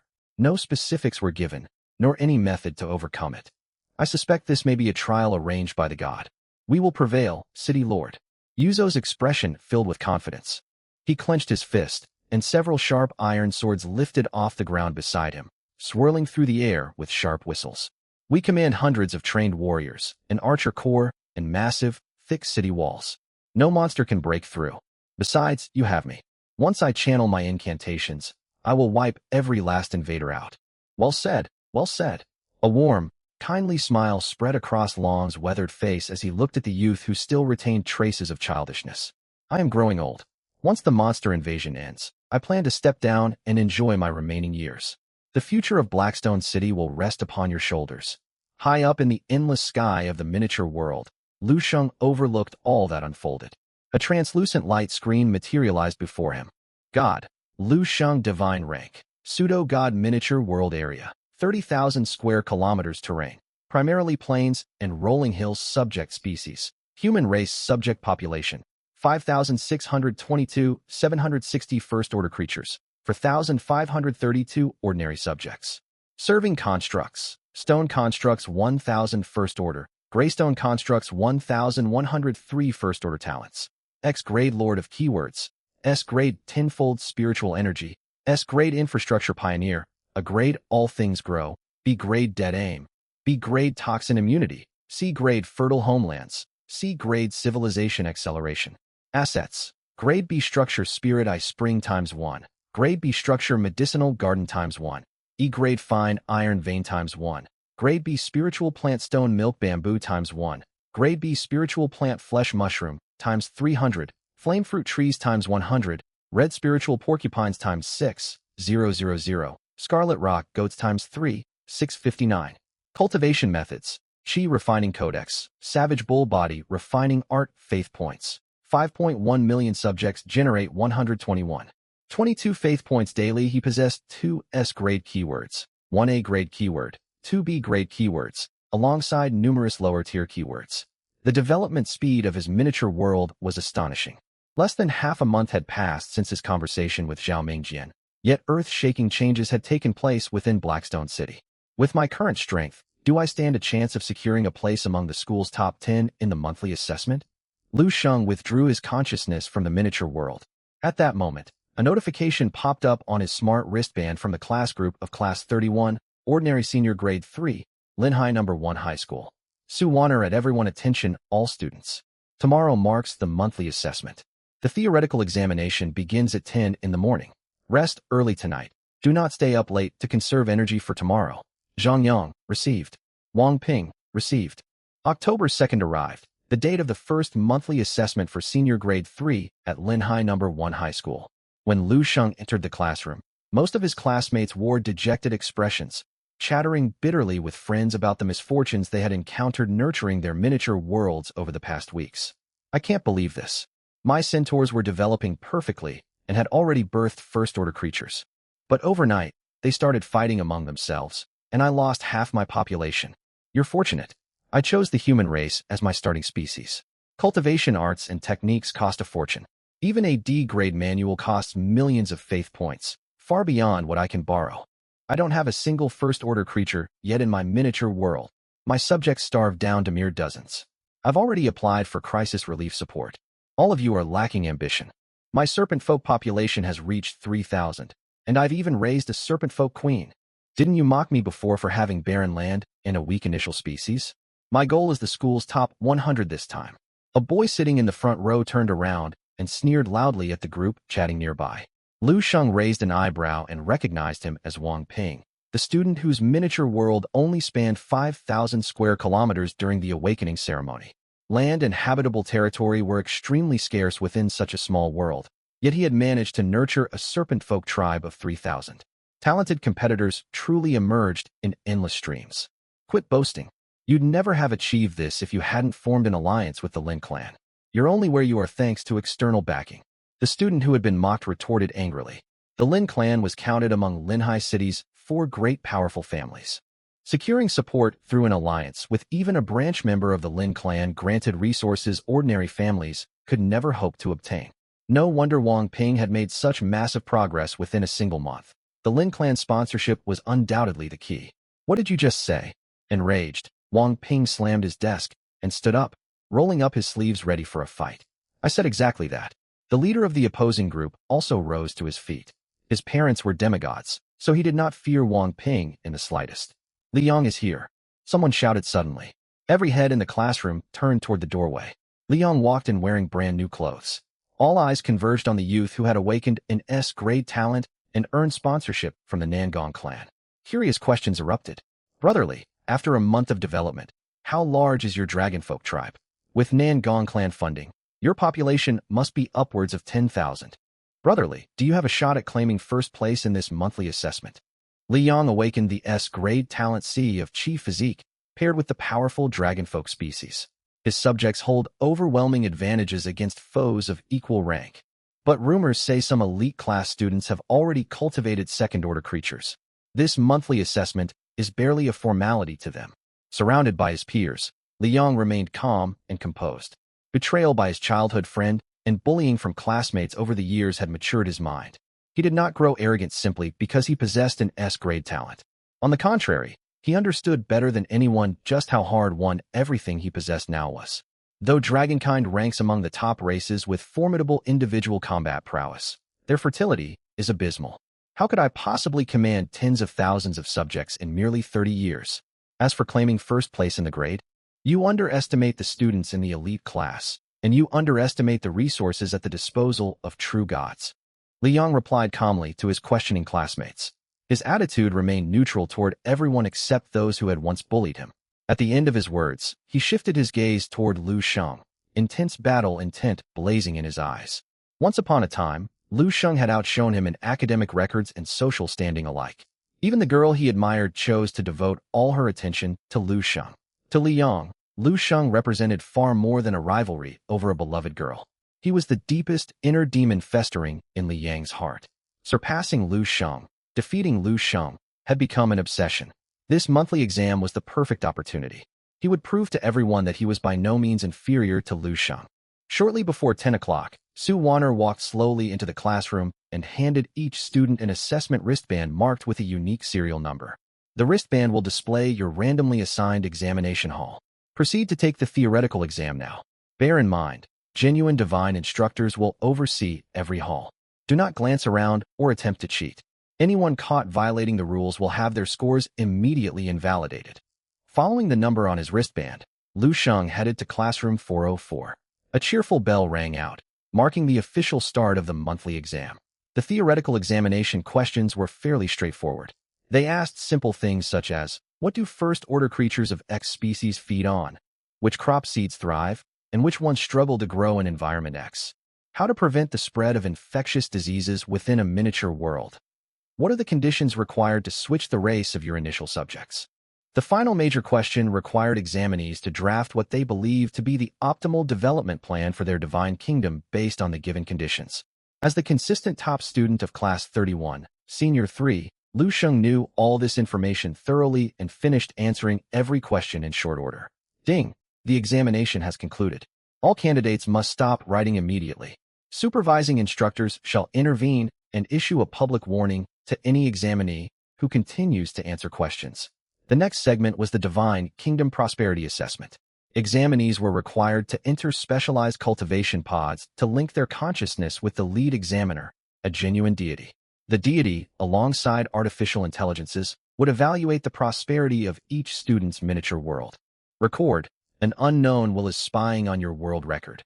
You have granted access permissions. Lu Sheng's consciousness hovered thousands of meters above his miniature world. Sensing the tsunami-like wave of mental power sweeping toward him, he felt a flicker of nervousness. The Divine Kingdom Prosperity Assessment was worth 300 points. Scoring factored in miniature world size, quantity and grade of resources, population scale and quality, alongside the world's potential for future growth, among other criteria. So far, he only had a rough idea of Zhao Mingjian's ability level, without knowing if he was holding back. If he scored poorly in this segment, even high marks in the subsequent practical combat assessment might not be enough to secure a spot within the top 10 of the grade. While Lu Sheng grew anxious, far across the void, a towering, imposing figure peered through countless layers of space, observing the miniature worlds of Senior 3 students. This was the chief examiner for Linhai No. 1 High School's monthly exam, a deity of the first order. He conducted evaluations alongside artificial intelligences to prevent favoritism and cheating. Nangong Wenxue truly lives up to her S-grade talent. She has managed to cultivate goblins, a low-intelligence race, to such heights. In just a single month, her subjects number 130,000, complete with high priests, goblin giants, goblin assassins. Truly astonishing. The standard among regular class students varies wildly. Some examinees' subjects still rely on fishing for survival, without a single resource building constructed. Wait a minute, who is this? They've already built a walled city. The spiritual energy concentration in this miniature world is remarkably high. 5,000 inhabitants, nearly 800 first-order creatures, such a high proportion of martial artists, and even a chi refining grand cultivator. Good heavens! The chief examiner's gaze suddenly locked onto Lu Sheng's miniature world, surprise spreading across his face. 800 first-order creatures meant little to a true deity, yet it was extraordinary for a student whose divine domain had awakened merely 30 days prior. Among regular class students, only one youth named Li Yang had achieved comparable progress, and Li Yang possessed an S-grade talent with financial backing from a powerful clan. According to the file on this young man named Lu Sheng, while his parents were 2 demigods, his talent was merely C-grade. Still, thousands of years had passed since the dawn of the divine era. There were countless examples of deities who began life with low-tier talent, yet eventually ascended to become high-ranking gods. Everything fell within reasonable bounds. It seems this student Lu Sheng possesses remarkable talent for nurturing his subjects. Young talents are truly promising, truly promising. As the chief examiner praised Lu Sheng, he entered a fairly high score into the assessment system. The prosperity assessment has concluded. You have 10 minutes of rest. 10 minutes from now, the first wave of monster incursion will commence. Ensure your subjects are fully prepared. Once the assessment begins, students may communicate with the chief examiner mentally at any time. Simply think the word surrender to terminate the assessment instantly. An emotionless mechanical voice of an artificial intelligence echoed within Lu Sheng's consciousness. In this world, conflicts and wars between deities were decided by their divine kingdoms. Divine kingdoms invaded one another. The victor survived, claiming all the losers' resources and faith. The defeated perished. Their miniature world would slowly crumble, and even the deity themselves would dissolve into cosmic dust. This monthly exam simulated the scenario of a miniature world facing invasion.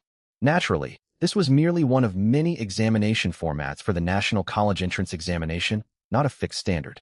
Within Lu Sheng's miniature world at this moment, men tilled the land while women wove cloth. Hunting parties ventured into nearby forests on scheduled hunts, in orderly formation. In the spiritual herb garden, Yao Chun oversaw numerous apprentices, teaching them to identify medicinal plants and master proper watering techniques. Every corner brimmed with prosperity. In the small forest outside Blackstone City, a troop of 300 archers gripped heavy bows forged by greystone goblins, taking aim. They nailed fine iron arrows, bending to take aim at targets 100 meters away. Loose! At Long's command, 300 arrows streaked into the air, letting out sharp whistles as they flew. They pierced tree trunks several meters thick, leaving visible holes in the timber. Blessed with the talent trait marksman, every member of the troop advanced rapidly through training. After years of practice, each archer boasted marksmanship rivaling that of Lu Bu. Excellent. Continue training. After inspecting the troops, Long returned to Blackstone City. Hundreds of stationed soldiers lined the city walls, clad in E-grade armor and wielding E-grade weapons, fully equipped and alert. For tall watchtowers rose at each side of the city wall, constantly manned by sentries with exceptional eyesight. 100 meters beyond Blackstone City, a moat 7 to 8 meters wide and more than 10 meters deep wrapped around the settlement, safeguarding the city. Boom. Just then, a deep, authoritative voice capable of penetrating every corner descended upon the miniature world, halting all activity. Every inhabitant, from Long, Lord of Blackstone City, down to 3-year-old children, received a message transmitted directly to their minds, an edict from their deity. In 2 days' time, monsters would launch an invasion. Their mission was to slay all intruders and defend their homeland. Hurry! Recall all clansfolk immediately. Suspend all hunts and training exercises. The monsters' types remain unknown.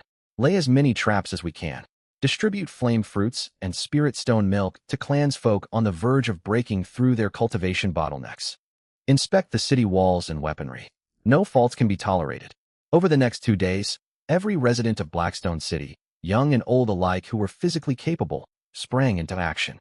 They understood that only by holding the walls and wiping out invaders could they survive and embrace a hopeful future. On the final night before the assessment began, Long stood atop Blackstone City's highest wall. Below him gathered over 1,000 tribesfolk of the Giba tribe. Light rain drizzled down, yet no one bowed their head. Citizens of Blackstone City, I am Long, Lord of this city and first chieftain of the Giba tribe. I have summoned you all here for a matter of utmost gravity. I trust word has reached you. At any moment from tomorrow onward, invaders from distant lands will breach our home through unknown means. They may be grotesque, towering, and powerful, yet they share a single goal: to destroy our homeland. Long's impassioned speech stirred the tribesfolk below.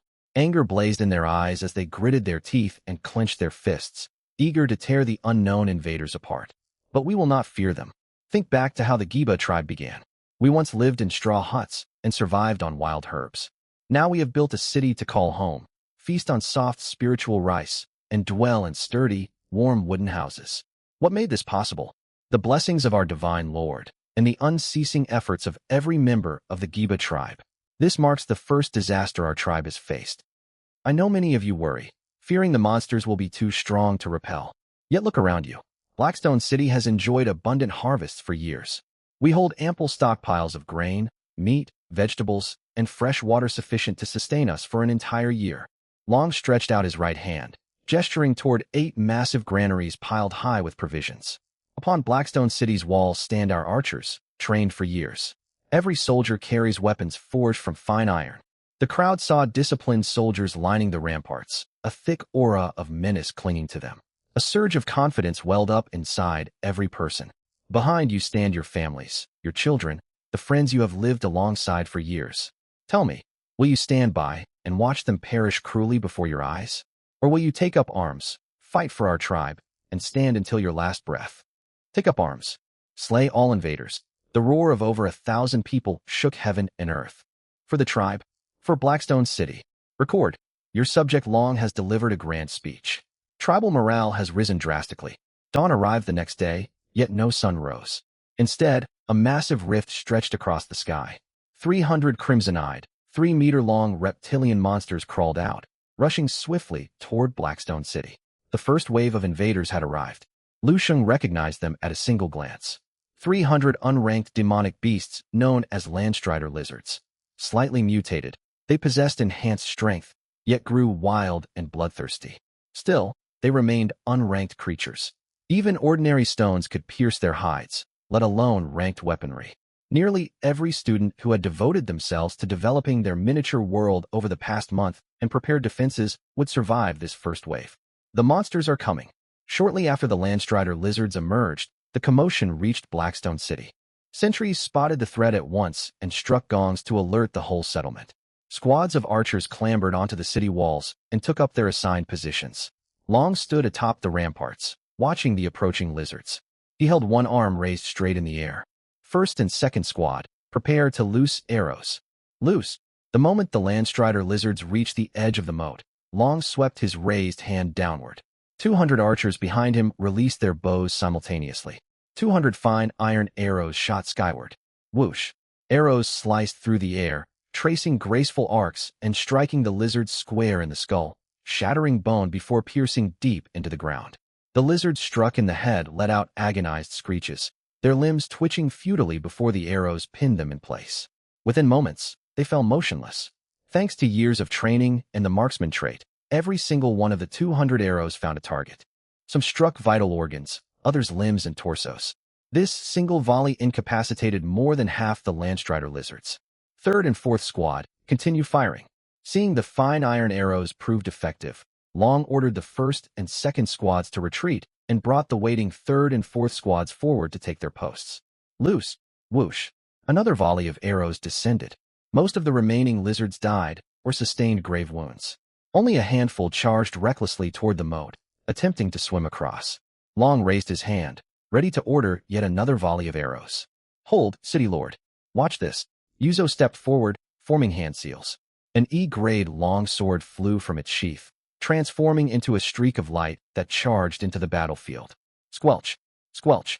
The remaining Landstrider lizards were beheaded one after another as easily as chopping vegetables, blood pooling across the ground. Yuzo beckoned, and the bloodied sword flew back to him. He twirled the blade in the air before sliding it back into its scabbard. City Lord, you worry far too much. These monster invasions hardly seem threatening. I could wipe them all out by myself with ease. Yuzo had felt nervous after the deity's warning of invasion, but seeing only these unranked beasts, he grew casual. The battle is far from over. Despite the clear victory, Long's expression remained grave. He pointed toward the distance. That rift still hangs in the sky. If these were the full extent of the threat, they would never stand a chance against our walls. Our divine lord would never send such a warning without reason. These monsters may merely be vanguards. Far more dangerous, powerful foes are still to come. We must not grow complacent. The tribesfolk on the walls turned to see the vast rift still looming on the horizon, dangerous dim light flickering deep within its center. Everyone, keep constant watch over the rift. Report any abnormalities immediately. All martial artists above the third layer of body refinement, follow me outside the city to clear the battlefield and recover arrows. After issuing his orders, Long turned to Yuzo, who still wore a carefree grin, and tapped him on the head. Preserve your mana. Do not waste your strength. Your combat power must be reserved for stronger monsters. Do not take this lightly. Such reckless overconfidence gets warriors killed on the battlefield. I know. Yuzo agreed half-heartedly, making a playful face behind Long's back once he turned away. Every word and gesture between the two unfolded before Lu Sheng's eyes. Truly worthy of being the first leader chosen by the tribe. Even blessed with traits such as innate wisdom, civilization acceleration, and natural aptitude, Long's intelligence and capability are extraordinary. It is only a pity that he is advanced in years. Long had already been 35 years old when the miniature world was created. 30 years had passed since then, and he was now 65. By the standards of ancient societies, this was a great age. If he had not cultivated martial arts to reach the 9th layer of body refinement, he would already be frail and slow on his feet. Unless he advanced to become a second-order creature, Long did not have many years left. Yet the higher one's age, the slimmer the chance of breaking through in body refinement. Furthermore, Long's natural aptitude meant he had likely reached his peak. As for Yuzo, hailed as a child prodigy from an early age and raised surrounded by praise, he has faced little hardship and grows prone to impatience. This monthly exam was not merely an assessment. It was also an opportunity to temper his subjects. Lu Sheng hoped Yuzo's character would mature through this battle. As his thoughts drifted, the second wave of monsters arrived. Rumble. 503-meter-tall giant black bears charged out of the rift, their heavy paws pounding the ground like war drums. 30 of the leading bears bore thick rocky hides that served as natural armor, shielding most of their bodies. These were first-order creatures, rockshell bears. Behind them followed 470 ordinary demonic black bears. Though unranked, they were far swifter and stronger than the Landstrider lizards, radiating terrifying ferocity. Ordinary, unranked human tribes would be crushed to pulp by a single paw strike from these beasts. Fortunately, the arrows were forged from E-grade fine iron ore. Coupled with the armor-piercing trait, which boosted penetration against all forms of defense by 50%, they could easily pierce the rockshell armor. Whoosh, whoosh, whoosh. Another rain of arrows descended. The 30 rockshell bears at the front were instantly riddled with wounds, great rents torn into their rocky hides as blood gushed out. They collapsed heavily to the ground. Squads rotated continuously, third and fourth, then fourth and fifth, before cycling back to first and second. After 5 or 6 volleys of arrows, the second wave of demonic bears had barely crossed the moat before every last one perished. 10 minutes later, the third wave of monsters arrived. Lu Sheng took one look, and his pupils constricted sharply. The difficulty had surged. From deep within the distant fissure, 300 dark griffins took flight, each possessing the strength of a first-order creature. This third wave would claim 9 out of 10 examinees. Faced with volleys from the archers of the Giba tribe, the griffins consciously dodged the arrows. Though the deadly accuracy trait triggered at critical moments, most projectiles missed vital areas. Moreover, as flying creatures, all the traps they had laid earlier were rendered completely useless. When they drew near the city walls, more than 100 bloodied griffins dove downward, lunging to seize everyone atop the battlements. An untrained tribesman was suddenly caught by the shoulders by one dark griffin. The beast soared upward and hurled him from a great height.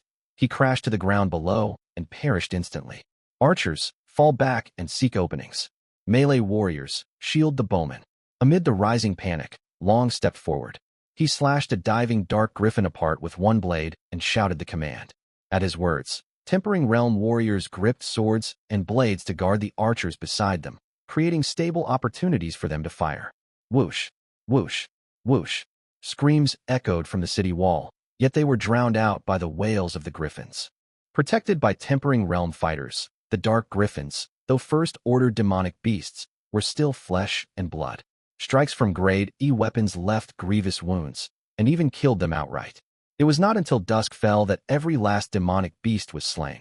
To repel this assault, Blackstone City paid a heavy price, 17 dead and 139 wounded. 32 of the injured sustained crippling wounds that left them unfit for further combat. Hurry and escort the wounded to Elder Yaochin for treatment. Bury the fallen soldiers. They are heroes of Blackstone City. Clear the battlefield. We are running low on refined iron arrows. Collect every one we can recover. Blackstone City received little time to rest. 2 days later, the fourth wave of monsters surged forth from the fissure.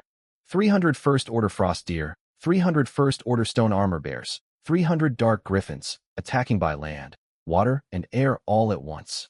Staring at the fourth wave of demonic beasts, Lu Sheng's eyes widened. He reached out with his consciousness to communicate with his inner world, ready to forfeit to the chief examiner at any moment. If casualties exceeded his threshold, he would terminate the examination immediately. Meanwhile, Liang, who also faced the fourth wave of beasts, appeared utterly unruffled. As he focused his mind, a towering dragonkin chieftain with broad, powerful muscles, flowing black hair, and violet gold horns received his command within his small realm. He began to direct over 1,000 first-order dragonkin behind him. Form the battle formation and hold the line. Roar. 900 first-order demonic beasts let out thunderous bellows. Where the frost deer stepped, frost spread across the land, ice shards swirling as they froze nearby rivers solid. The stone armor bears charged at the vanguard, absorbing long-range strikes from the dragonkin, while the dark griffins circled high overhead, patrolling the dragonkin settlement, ready to snatch any straggler. Form the battle formation and hold the line. Just then, the dragonkin chieftain roared. Over 1,000 first-order dragonkin assumed stances. Pale yellow ripples of energy rose from their bodies, extending into ethereal chains that linked every warrior together. Most of these dragonkin were only at the early first-order realm, yet the momentum they unleashed far surpassed ordinary first-order creatures. One dark griffin swooped down and seized a dragonkin by the shoulders, trying to lift him into the air, only to feel a weight akin to bearing down on a mountain. It was as though it carried not one dragonkin, but 1,000. No matter how hard it strained its talons, it could not budge him an inch. Beast dot. Seizing the opening, the trapped dragonkin threw a punch. Pale yellow energy shattered the air and pierced straight through the dark griffin's skull. With a wet crash, scarlet blood splattered across his body. At the same time, another dragonkin endured a surprise blow from a stone armor bear to his midsection. He let out only a low groan before steadying himself and counterattacking, his fist caving open the bear's chest. From 10,000 meters above the battlefield, Liang watched and curled his lips into a faint smile. Grade B Legion formation, the 1,000 mountain barrier array. When at least 1,000 first-order cultivators practiced this art, they could weave their vital energy into one whole. They shared incoming damage and weight, stacking their defenses. Unless a single strike was powerful enough to overwhelm all 1,000 warriors instantly, their strength would endure endlessly. The more fighters who formed the array, the stronger it grew. Even if some collapsed from exhaustion or wounds, the formation would continue to function unbroken. On the open market, this treasure could not be bought even for 100 million faith points. As a top-tier genius with an S-grade talent, Li Yong received generous support from the Nangong clan. They had gifted him this grade B Legion formation free of charge.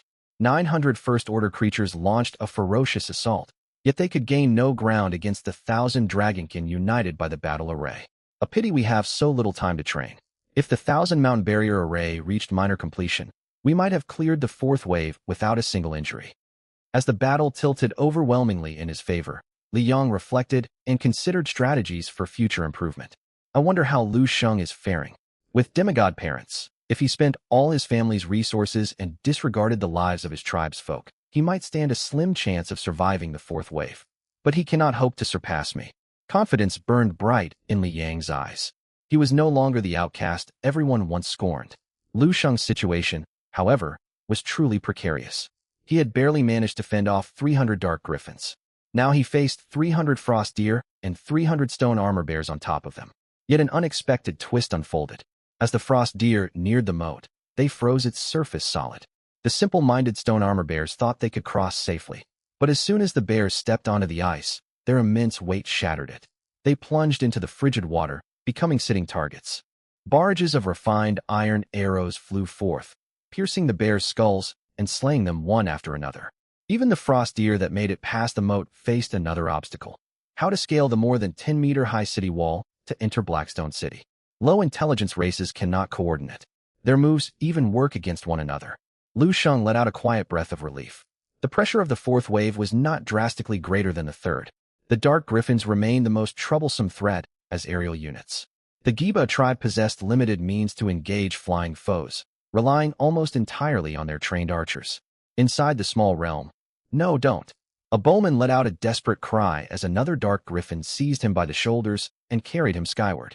A nearby warrior lunged to grab his leg, only to be shaken off by the agile beast. Desperate screams echoed from atop the wall. Damn it! Watching this unfold from the rear, Yuzo could endure it no longer. Ignoring Long's attempts to stop him, he leaped into the air. The flying sword at his waist unsheathed automatically, gliding like a river serpent straight toward the fleeing Dark Griffin. Whoosh! A flash of cold light. The sword streaked forward at speeds nearly invisible to the naked eye and pierced the griffin's skull. The blade arced mid-air, catching the falling bowman gently before carrying him safely back to the battlements. The other circling Dark Griffins snarled, pupils blazing with malice. They swooped toward the man standing atop his flying sword. Yuzo merely let out a cold snort and wove hand seals. Surges of spiritual energy erupted from his body. Two more grade E flying swords shot out, cutting down every approaching griffin. The aerial demonic beasts that posed such a deadly threat to Tempering Realm warriors were nothing more than prey before Yuzo, a cultivator of the Qi refining realm. Dark Griffins crashed to the ground one after another. The morale of the Giba tribe surged, and they launched a renewed counterattack. 2 hours later, the battlements of Blackstone City were strewn with the mangled remains of Dark Griffins. Pools of blood nearly dyed the Blackstone walls, a harrowing sight to behold. It's finally over. One tribesman collapsed exhausted against the parapet. He stared at the silent battlefield and heaved a deep sigh of relief.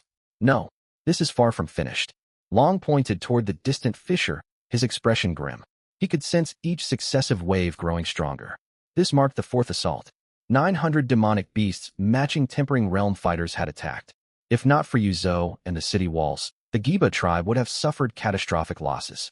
The next wave would be even more powerful. Yet there was nowhere to retreat. Tend to the wounded, recover arrows, reset the traps, and prepare for the next defense. The fifth assault arrived swiftly. Over 10,000 First-Order flaming bulls. From above, a tide of fiery red spilled outward from the fissure, rolling toward Blackstone City in a boundless wave. Their advance shook the earth beneath them. There were no aerial attackers this time, yet the number of First-Order creatures had multiplied tenfold. This was a highly disciplined species wreathed in living flame. Ordinary wooden arrows melted before they could draw near. Even elite-class examinees might fail to survive this wave. Long's eyes widened atop Blackstone City. He fought back his shock and shouted once the bulls entered firing range, Loose arrows. Whoosh, whoosh, whoosh. Dense arrow storms descended on the herd, felling barely 100 bulls. They failed to halt the formation's advance. By the time the flaming bulls reached the moat, fewer than 3,000 had fallen. Boom. At the riverbank, the towering bulls kicked off with all four hooves, leaping neatly over the several-meter-wide moat and slamming hard against Blackstone City's walls. Rumbly. A deafening roar shook the air. Stone fragments sprayed outward, and the thick ramparts shuddered violently. Fortunately, these were merely first-order creatures. They lacked the power to breach the 10-meter walls bolstered by the infrastructure master trait. The first wave of bulls crashed against the stone. They dented the wall slightly, yet the recoil knocked them unconscious. Before they could recover, the next rank charged forward and met the same fate. Initial alarm faded into confusion, then stunned joy among Long and the tribesfolk. Refined iron arrows rained down, swiftly cutting down the demonic beasts below. The seemingly hopeless fifth wave was repelled with surprising ease. It was clear, without the city walls to shelter them, even a second-order creature within the tribe could not have held back this flaming bull tide. Excellent. Lu Sheng clenched his fist tightly. He suspected even the chief examiner who designed the trial never imagined an examinee could complete city construction within a single month after awakening their small realm. I forfeit. 10,000 flaming bulls forming a beast tide? Are you joking? I quit. Damn it. My hundreds of first-order tribesmen were trampled like road barriers. Forfeit. Is the gap between each wave far too large? I surrender. Elite class examinees who barely survived the fourth wave cursed loudly upon seeing the 10,000 flaming bulls of Wave 5. 3. None possessed the S-grade infrastructure master trait. They had spent their first month developing resources and strengthening their people, leaving no time to build fortifications. Most tribes resided on open plains, utterly defenseless against tides of first-order beasts. One after another, they chose to forfeit. 5. Even Liang, who commanded 1,000 first-order dragonkin and wielded the Legion battle array, terminated the examination immediately after losing over 100 warriors in brief combat. I survived the fourth wave and held out for some time against the fifth. That should secure a spot within the top 30 of the grade, maybe even the top 10. Liang calculated silently. 7. Though his theoretical scores lagged behind Lu Sheng, his divine realm prosperity and practical trial results would be far superior. Victory was assured. By his estimates, Lu Sheng would count himself lucky to rank within the top 100. 9. Examination Hall 404. All examinees other than Lu Sheng had already left. 10. This boy got lucky. The chief examiner's consciousness smiled as he watched Lu Sheng clear the fifth wave with minimal losses. He had foreseen this outcome. He had intended Wave 5 to create a clear dividing line between participants, yet Lu Sheng had exploited an unforeseen opening. 12. Still, constructing such a large city in so little time was a testament to the examinee's ability. No rules had been broken. He could already picture the stunned expressions of the elite class students once the rankings were released. 14. Meanwhile, within Lu Sheng's small realm, the sixth wave of demonic beasts arrived. 15. 100,000 unranked beasts, 10,000 first-order beasts, and 10 second-order beasts. Countless black specks poured out of the fissure. At their head stood 10 massive wolf demons with powerful, agile limbs that carried them forward faster than lightning. 17. They moved too quickly. Before the archers on the wall could take aim, the wolf demons had leaped hundreds of meters, outpacing every attempt to track them. Even arrows loosed in haste missed their marks. Hell! The 10 second-order wolf demons bounded effortlessly across the moat. 19. When they reached the towering walls, they dug their claws into cracks in the stone and scaled the vertical ramparts like monkeys. Die! Yuzo roared. 3 flying swords surged forth, 3 streaks of light rushing to intercept the climbing wolves. 21. The lead wolf demon was struck in the eyes. It let out a wail and plummeted downward. But the other wolves used the distraction to clamber onto the battlements. They immediately targeted Yuzo, the only foe capable of inflicting serious harm, and charged him as one. 23. The archers atop the wall had already drawn their bows. Hundreds of refined iron arrows flew together. Bolstered by the armor-piercing trait, 7 giant wolves were riddled with wounds. The remaining 3 sustained minor injuries. 25. Now's our chance. Yuzo's eyes lit up. He recalled his 3 flying swords. 26. As one wolf demon howled in pain from arrow wounds, he struck from its blind spot. Thud! Another wolf demon fell. These wolf demons are nothing to fear. Confidence surged through Yuzo after slaying one beast. 28. He stepped onto his flying sword and charged the remaining two. Yuzo, stop! Long shouted behind him. 29. Yuzo paid him no heed. He wove spiritual seals, aiming straight for the wolf's vital points.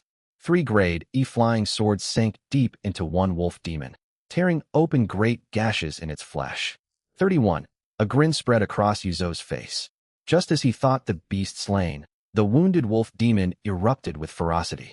Its eyes blazed with blood-red rage. It lashed out with one paw, sending Yuzo flying like a cannonball. 33. He crashed heavily into a section of the city wall. Yuzo's complexion paled instantly. 34. The blow fractured his breastbone, leaving him gravely injured. Agony threatened to rob him of movement. Yet the enraged wolf demon gave him no chance to recover. It closed the distance, and the archers on the wall could no longer fire for fear of hitting their ally. 36. Wind whipped around the charging beast.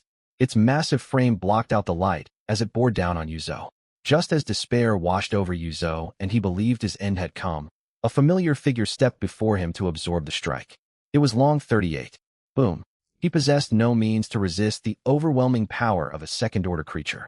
Long was sent flying dozens of meters by a single paw strike and crashed into a wooden building inside the city. No one could tell if he lived. 40. In a low, Yuzo's eyes widened. Sorrow crashed over him, yet he was powerless to intervene. Despair gripped the Giba tribe. These 10 vanguard beasts could easily overwhelm their 2 strongest warriors. 42. What hope did they stand against the endless tide of monsters surging behind them? Would Blackstone City fall this day? Crash. Just as the 3 wolf demons prepared to continue their slaughter, a vast, boundless giant palm descended from the heavens. 44. With one grasp, every demonic beast vanished without a trace, as if they had never existed. 45. The massive fissure stretching across the sky slowly sealed and faded into nothingness. What is this? A deity. A god has intervened. Blackstone City is saved. 47. Praise our Lord. Praise our Lord. After a moment of stunned silence, the people of Blackstone City erupted in wild joy. 48. They dropped to their knees and kowtowed, cheering loudly. Lu Sheng had chosen to forfeit. He could not bear to watch the tribe's only cultivator perish. 50. Yuzo was merely 23 years old. He stood every chance of breaking through to Foundation establishment and might even glimpse the Golden Core realm one day. He had hesitated to forfeit the instant Long took the blow for Yuzo for a deliberate reason. 52. Long was advanced in years. Some men live as leaders and die as legends of faith. 53. Rather than fading away slowly from old age, a heroic death was far more fitting. If his sacrifice could spur Yuzo's growth and secure the tribe's prosperity, it would all be worthwhile. 55. As expected, after finishing their prayers to their deity, Yuzo dragged his injured body toward Long to check on him. Yaochen quickly held him back. Master Yuzo, your injuries are critical. We have already dispatched men to tend to City Lord Long. You must seek treatment at once as well.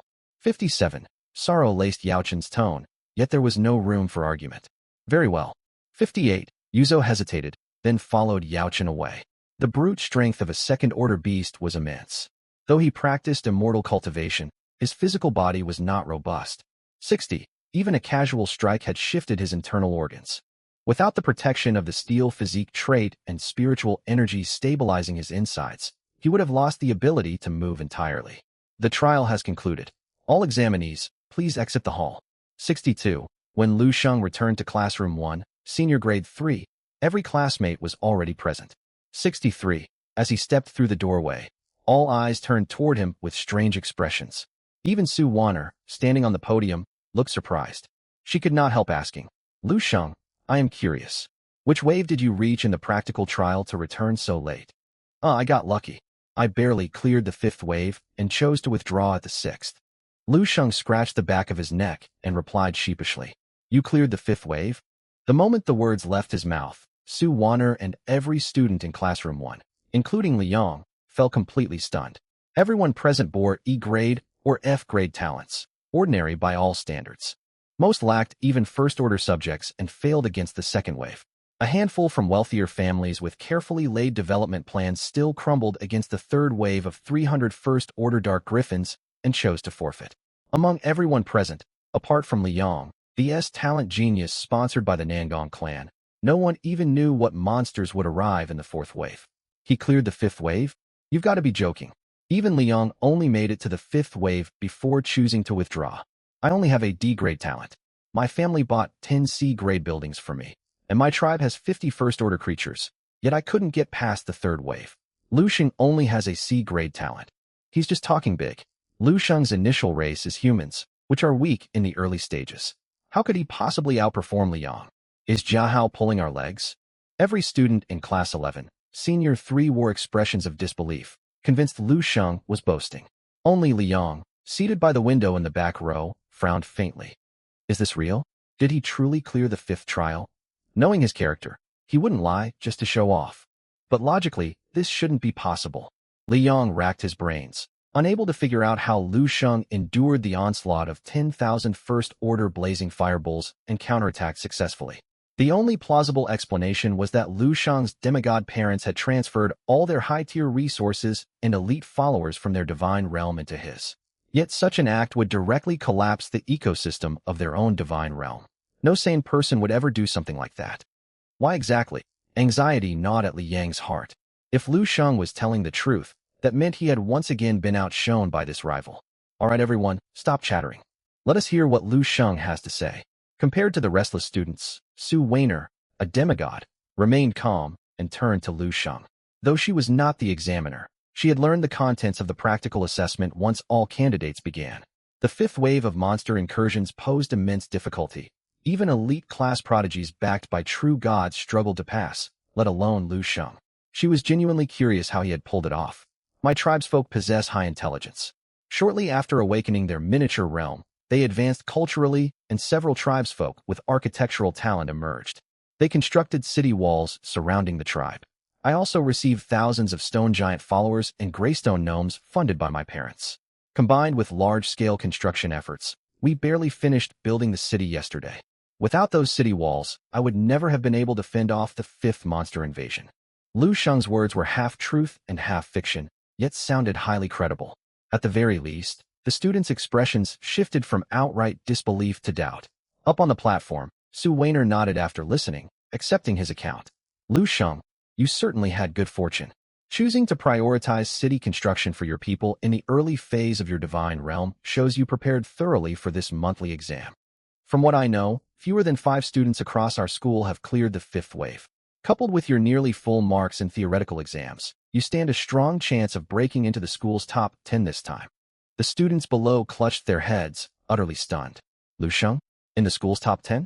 These two terms seemed impossible to connect, leaving their minds lagging. If the name had been Liang, no one would have reacted with such shock. But this was Lu Sheng, merely a regular class student with a C-grade talent. How could this make sense? Merely luck, nothing more. Lu Sheng offered no firm confirmation, only smiling faintly. This was only the beginning. As an ex-rank lord of entries, he would grow stronger the further he progressed.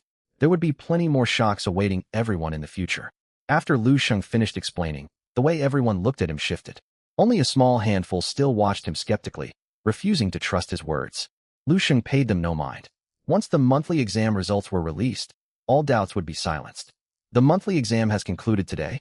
I am certain many of you encountered numerous issues during the practical assessment, and your divine realms sustained varying degrees of damage.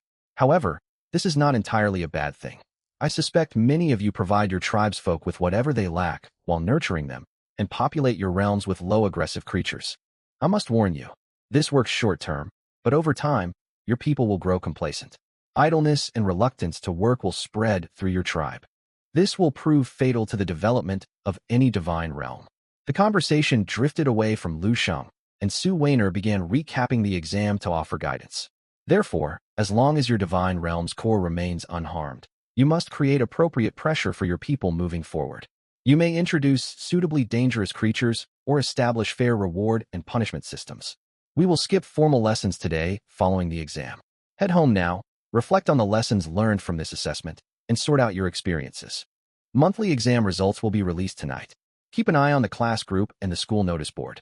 Since this is your first examination after awakening your divine realms, many scores will be relatively low. This is normal. Your primary focus should be your rankings. Dismissed. When Lu Sheng returned home, he was immediately met by his parents' concerned gazes. Son, how did the monthly exam go? Lu Tiansheng and Wang Ning stared at him expectantly. It went fairly well. I might even make the school's top 10.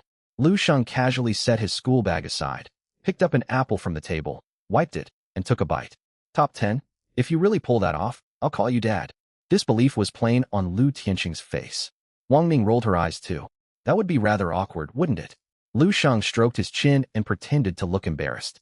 Cheeky boy, don't get carried away just because you got a little praise. Lu Tianqing laughed and pretended to swat him. Lu Sheng twisted aside nimbly and quickly fled into his bedroom. This kid, so disrespectful. He almost certainly won't reach the top 10, but judging by his demeanor, he did do well, didn't he? Of course, my son is never mediocre. Inside his room, Lu Sheng immediately submerged his consciousness into his miniature realm. Record, your subject, Long, the first leader of the Giba tribe and founding lord of Blackstone City, has perished. Record, the Giba tribe holds a prayer ritual for Long. Record, your subject Yuzu has been elected as the second lord of Blackstone City. Only a few hours had passed in the real world, yet more than a month had gone by within the miniature realm since the rift opened and the monster invasion began. Long had sustained grave injuries, shielding Yuzu from an attack by a second-order demon wolf. By the time he received treatment, he was already on his last breath. He clung to life solely to deliver his final words to Yuzu. Yuzu, you are a good boy, ambitious and gifted. But cough, you are still young and lack prudence. When you govern Blackstone City, always heed Uncle Sue's counsel. The future of Blackstone City rests upon your shoulders. After delivering his last wish, the 65-year-old elder drew his final breath, closing his eyes peacefully forever. Beside him, Yuzu wept bitterly. Rest assured, I will lead the Giba tribe toward greater prosperity. From that day onward, Yuzu seemed transformed. He shed his youthful naivety, growing far more mature and steady as he guided the tribe's steady development. Witnessing all of this, Lu Sheng nodded. This was exactly the growth he sought. When heaven intends to place great responsibility upon a person, it first torments their resolve and exhausts their body. Such trials were necessary training for a tribal leader. After patrolling his miniature realm for a while, Lu Sheng withdrew his awareness and opened his smart wristband to begin searching. He had gained much from the practical assessment and identified numerous shortcomings. First were flaws within cultivation methods. Many tribesfolk of the Giba tribe practiced body refinement, and their overall cultivation levels were relatively high. Yet they relied purely on brute strength without proper techniques, unable to unleash their full power. This became glaringly obvious during the assault by night griffins. If they had mastered movement arts, the griffins would not have found openings to slay so many archers. Furthermore, a growing number of tribesfolk had reached the late First-Order realm. Martial practitioners fared moderately well. Though bold body refining art had limited effects, it could sustain physical cultivation. For those following immortal cultivation paths, however, progress ground to a halt without matching cultivation manuals. Yuzu had reached the 7th layer of the Qi refining formula and would soon hit the first-order bottleneck. He needed to obtain cultivation techniques capable of supporting advancement to the second-order realm as soon as possible. I can ask Father about this first, Lu Sheng thought. Cultivation manuals and martial arts techniques were exorbitantly expensive. Even the lowest F-grade manuals cost hundreds of thousands of points, while slightly higher-tier works easily ran into tens of millions or hundreds of millions. He could not afford them freely. The second shortfall lay in medical care. The Giba tribe possessed no formal medical corps, and there were barely any trained healers. Injured tribesfolk were treated only with low-grade herbal concoctions crafted by Yaochen, who tended the spirit herb garden. This was an oversight on Lu Sheng's part. Thanks to the effects of entries such as vitality boost, robust health, accelerated metabolism, and toxin immunity, combined with training in the bull body refining art, illness was almost unheard of among the Giba tribe. Minor ailments would heal naturally within a day or two, requiring no intervention at all. This created the illusion that healers were unnecessary for the tribe. Yet such a weakness turned lethal in wartime. Therefore, Lu Sheng resolved to purchase alchemical formulas, preferably including recipes for restoration elixir and body purification elixir, potions for healing, and improving natural aptitude to train his tribesfolk. He planned to adopt the healing systems seen in immortal cultivation worlds. Alongside the formulas, he would also buy corresponding spiritual herbs to cultivate. With the tenfold growth boost granted by the All Things Flourish entry, this approach was extremely cost-effective and yielded rapid results. In addition, the tenfold spiritual energy entry had drastically improved the environment of the miniature realm. Crops grew even faster than the baseline tenfold rate. I will look into alchemical formulas and spirit herbs first. I can bring up cultivation manuals with father once exam results come out. With such rankings, he will hardly refuse my request. After sorting out his plans, Lu Xing activated the terminal on his wrist and began his search. Tags: alchemy formula, healing, aptitude enhancement, matching spirit herbs. The electronic screen flickered and displayed relevant goods. Ding.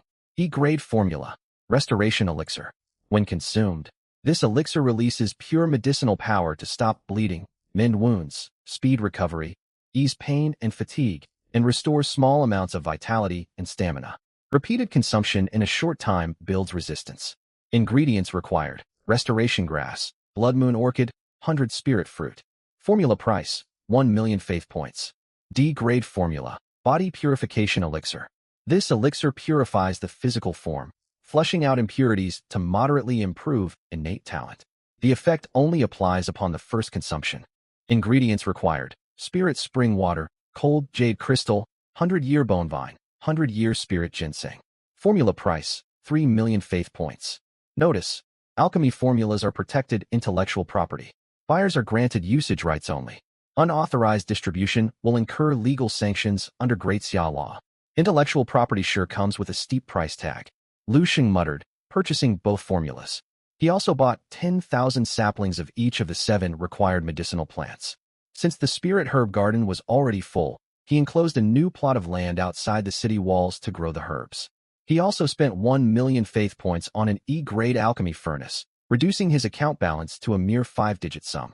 Meanwhile, Yao Chun, who tended blazing fruit trees and flesh mushrooms patiently within the miniature realm, suddenly froze.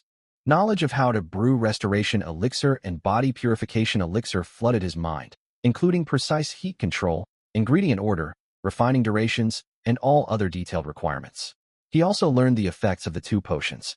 These 2 formulas shall spare the Giba tribe suffering from injury and sickness, while the second enhances natural talent and accelerates cultivation progress. 5 li west of Blackstone City lies fertile land planted with ingredients for these elixirs. Once they ripen, you may harvest them. I bestow an alchemy furnace upon you. Do not disappoint my expectations. The voice echoed from endless distances and faded away. Yao Chen dropped to his knees and called out loudly, I shall abide by your divine teachings. I will master this craft diligently and live up to your grace. Yao Chen proved naturally gifted in this field. He quickly grasped the refining process and began practicing alchemy. With abundant herbs for trial runs, he successfully crafted his first batch of restoration elixirs 2 weeks after receiving the formulas. As he grew proficient, his success rate rose sharply. He then moved on to refining body purification elixirs, trained apprentice alchemists, and distributed the potions widely among the Giba tribe folk. Lu Xing watched the developments with great interest. Ding ding ding. A flood of notifications popped up on his smart wristband. Lu Xing raised an eyebrow and withdrew his consciousness from the miniature realm to check. The chat application showed over 99 unread messages, originating from the class group, the Senior 3 student main group of Linhai No. 1 High School, as well as private messages from Zhao Mingjian and head teacher Su Weiner. Everyone was discussing one single subject: the monthly exam results. Lu Xing opened the private chat channel with Su Weiner first. Congratulations, Lu Xing.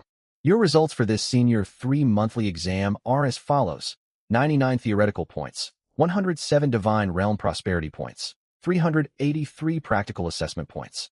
Your total score stands at 589, ranking 4th across the entire grade. This is not 4th place within the regular classes, 4th among all Senior 3 students of Linhai No. 1 High School, including the 90 divine descendants in the elite class. Lu Xing, you have truly astonished me. Su Weiner's excitement was evident in her message. As a regular class teacher with decades of teaching experience, she had never seen one of her students break into the grade's top 4. While it was merely a monthly exam, the achievement alone filled her with elation. 4th place. Lu Xing was surprised upon seeing his ranking. He had only hoped to enter the top 10 and had not expected such a high standing within that tier. Still, this was excellent news. Higher rankings brought greater recognition, alongside richer rewards from the Ministry of Education. Lu Xing typed a modest reply. I owe this to your guidance, teacher. He had barely sent the message when Su Weiner replied instantly. Your performance in this monthly exam was outstanding. Even the chief examiner spoke highly of you, drawing close attention from the school's senior administration. Accordingly, the school has made the following decision.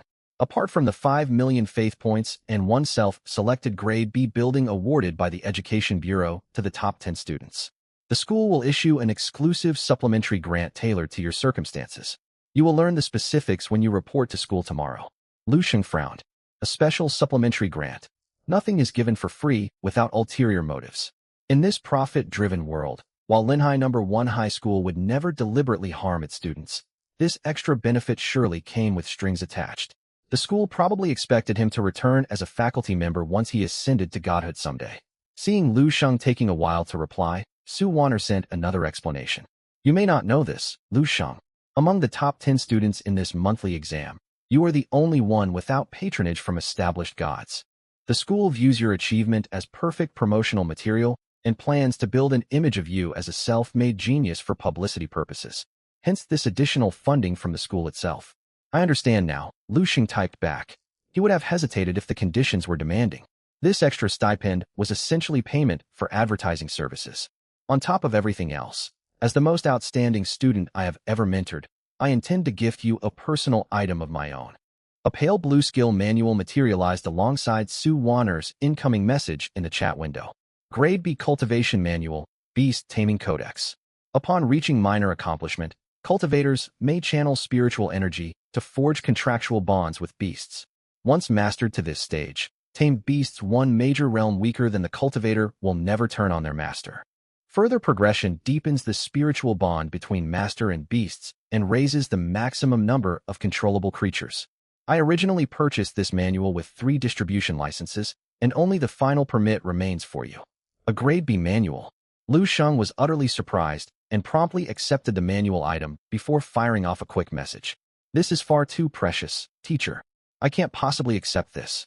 On the other end of the screen, Su Wanner's mouth twitched when she saw the manual had been claimed within seconds of being sent. She opted to brush past his polite refusal entirely. The 5 million faith points have already been transferred to your account. However, the school's exclusive reward and your Grade B building selection must be claimed in person tomorrow at school. Here is the catalog of Grade B buildings stored in our school inventory. You may look it over or discuss your choice with your family. Send me your final pick once you decide, and I will reserve it for you. After sending the message, Su Wanner shared an image displaying more than a dozen types of Grade B buildings alongside their respective functional descriptions. Grade B building, Master Craftsman Workshop, forging work conducted within doubles crafting efficiency and product quality while cutting material consumption by half. Remaining stock, 1. Grade B building, Blood Forge, fresh blood fed into the furnace condenses into blood pills. Consuming these pills accelerates subjects' cultivation speed and elevates their innate aptitude. Blood pills only take effect if the blood source and the consumers belong to the same species. Remaining stock, 1. Grade B building, Death Watchtower. Once erected, the souls of all creatures that perish within a 10-li radius will not dissipate. Remaining stock, 1. Grade B building, Spirit Vision Spring. Remaining stock, 3. Grade B building, Flesh Refinery. Raw flesh processed here becomes nourishing and palatable. Long-term consumption improves racial aptitude. Remaining stock, 1. After poring over the list for a long time, Lu Sheng narrowed his choices down to 3 structures: the Master Craftsman Workshop, Spirit Vision Spring, and Flesh Refinery. He already owned a Grade E refined iron vein. If he obtained the Master Craftsman Workshop, he could mass-produce Grade E weaponry for sale. Meanwhile, both the Spirit Vision Spring and Flesh Refinery offered gradual improvements to his tribesfolk's natural talents. Why can I only pick one? I want all of them. Lu Sheng sighed to himself. Following lengthy deliberation, he settled on the Master Craftsman Workshop. At present, his channels for earning faith points were extremely limited. Early-stage development required faith points for countless expenditures, so he needed a sustainable profit-generating industry of his own.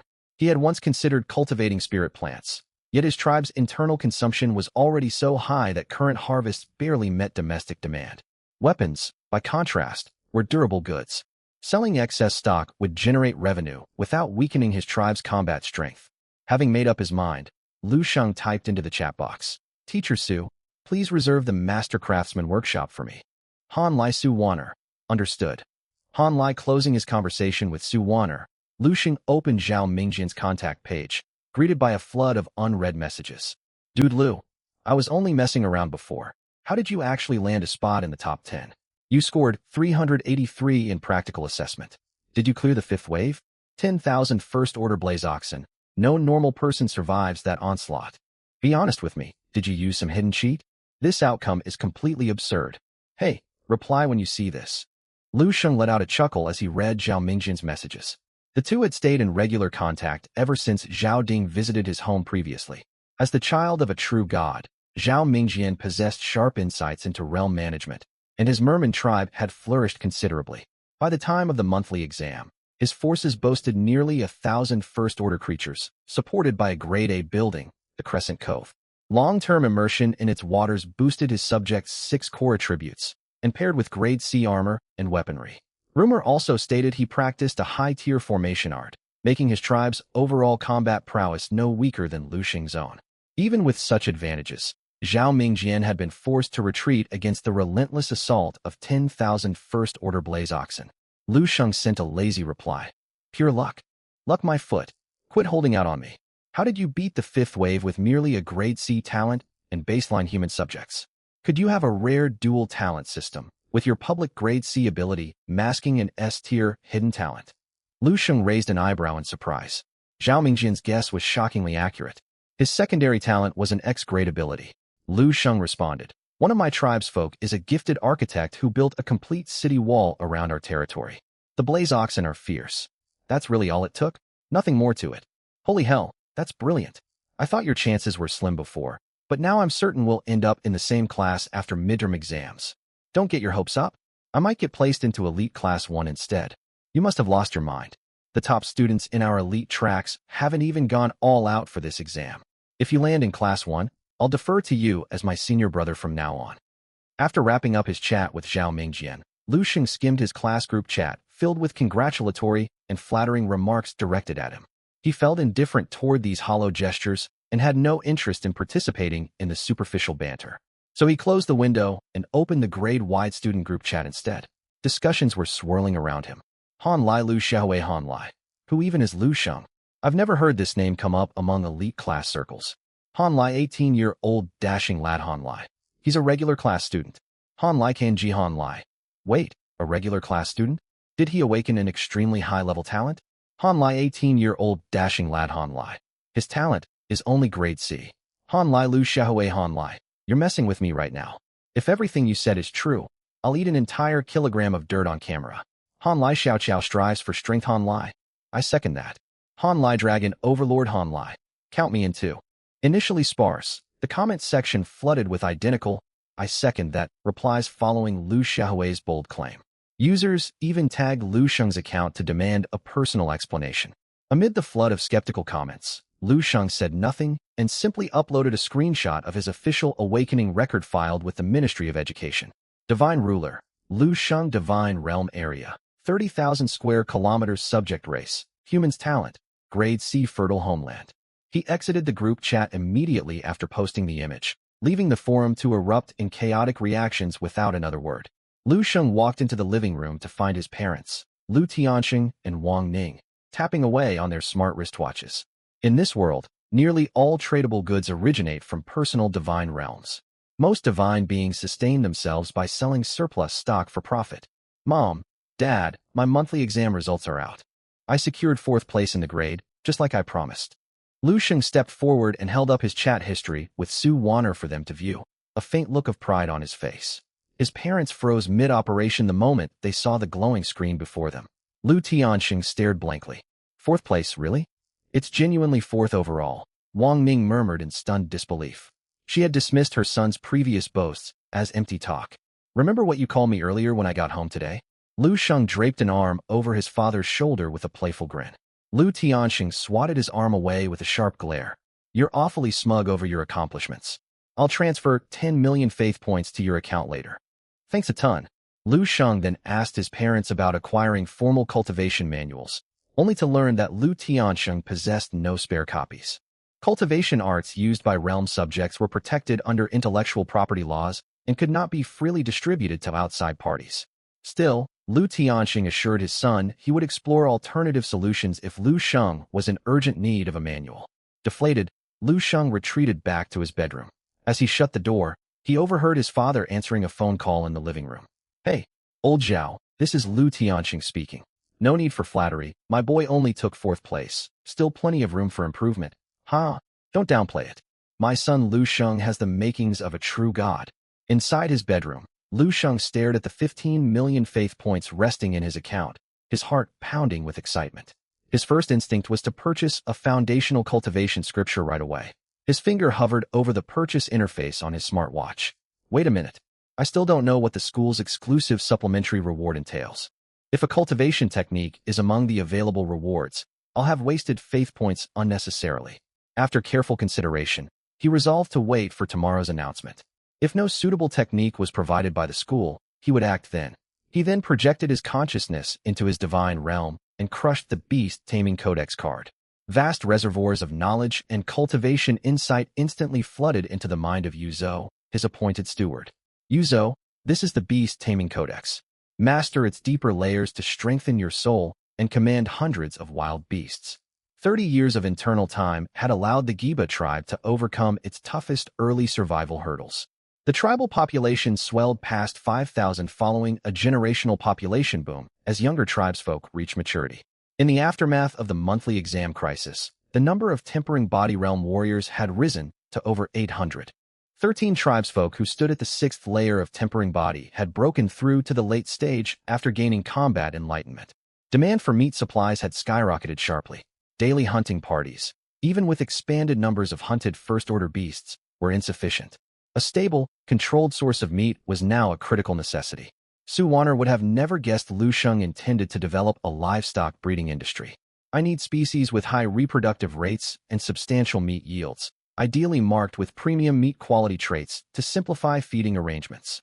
Lu Sheng browsed the realm's resource database and shortlisted 3 first-order creatures known for rapid breeding: bloodhogs, red oxen, and breeder goblins. Bloodhog, massive physique with copious blood volume. A single adult blood hog yields roughly 100 kilograms of blood. Red ox, crimson muscular frames. Consuming their flesh sharpens mental clarity and alleviates physical fatigue temporarily. Breeder goblin, a specialized variant of standard goblins capable of rapid self-multiplication. Each reproductive cycle yields a minimum of 8 offspring. Lu Sheng judged all 3 species viable for captive breeding. Bloodhogs supplied both meat and blood for fertilizing blood mushrooms. Red ox meat boosted tribal productivity by keeping workers alert and energized. As for the unappealing appearance of breeder goblins, humanity had a long history of consuming unappealing yet nourishing ingredients. After weighing his options, Lu Sheng purchased 100,000 bloodhogs, 100,000 red oxen, and 100,000 breeder goblins, releasing each herd into 3 separately fenced breeding compounds constructed outside Blackstone City. With stone constructs aiding construction work, Yuzo finished enclosing the 3 tin-li plots and erecting tall spiked stone barriers in only 2.5 weeks. Simple sheds were built within each enclosure to shelter the captive creatures. Lu Sheng planned to raise all 3 varieties simultaneously. Such dense concentrations of first-order beasts carried inherent riot risks, especially with the naturally volatile red oxen herds. This was where the Beast Taming Codex proved invaluable. Having grasped the foundational principles of the manual, Yuzo applied it effectively. With steady food provision and controlled living conditions, all beasts were completely docile by midnight that same day. A faint vibration emanated from Lu Sheng's X-grade talent, Lord of Traits, signaling the awakening of a new attribute. A grade trait: ever vigorous vigor. Tribesfolk's vitality, physical strength, constitution, and mental faculties never degrade with age. Innate racial aptitude steadily improves as individuals grow older. Another immensely practical trait: Lu Sheng's eyes lit up with delight. Martial practitioners inevitably suffer degraded vitality and bodily control as they age, lowering their odds of breaking through higher cultivation realms. The late Elder Long, former ruler of Blackstone City, was trapped permanently within the tempering body realm at 65 years old. Trapped with no extraordinary fortuitous encounters to reverse his physical decline, even after surviving the monthly exam beast wave. The ever-vigorous vigor trait eliminated this limitation entirely. Tribesfolk would grow stronger with age without facing cultivation barriers caused by physical deterioration. Elder Long's passing might have been avoidable if this trait had activated sooner. The next day, after finishing routine classes, Lu Sheng followed Su Wanner into an elegantly furnished office where a middle-aged man dressed in a formal suit sat waiting. "Student Lu, This is Vice Principal Su Zheng of Linhai No. 1 High School. Only his authorization can release your Master Craftsman workshop and reward you reserved yesterday. Furthermore, Vice Principal Su was the one who proposed this special grant program for you. Su Warner introduced the two formally upon entering the room. Good day, Principal Su. Greetings, Student Liu. Su Zheng spoke in a steady tone, wearing a gentle smile as he regarded Liu Sheng. Your name has spread throughout our school these past 2 days, and news of your accomplishment has even reached other academic institutions across the city. It was merely fortunate circumstance, Liu Sheng replied modestly, paying little mind to his rising reputation. His primary concern remained the undisclosed school reward, anxious it might amount to a random grade B building. There is no need for false modesty.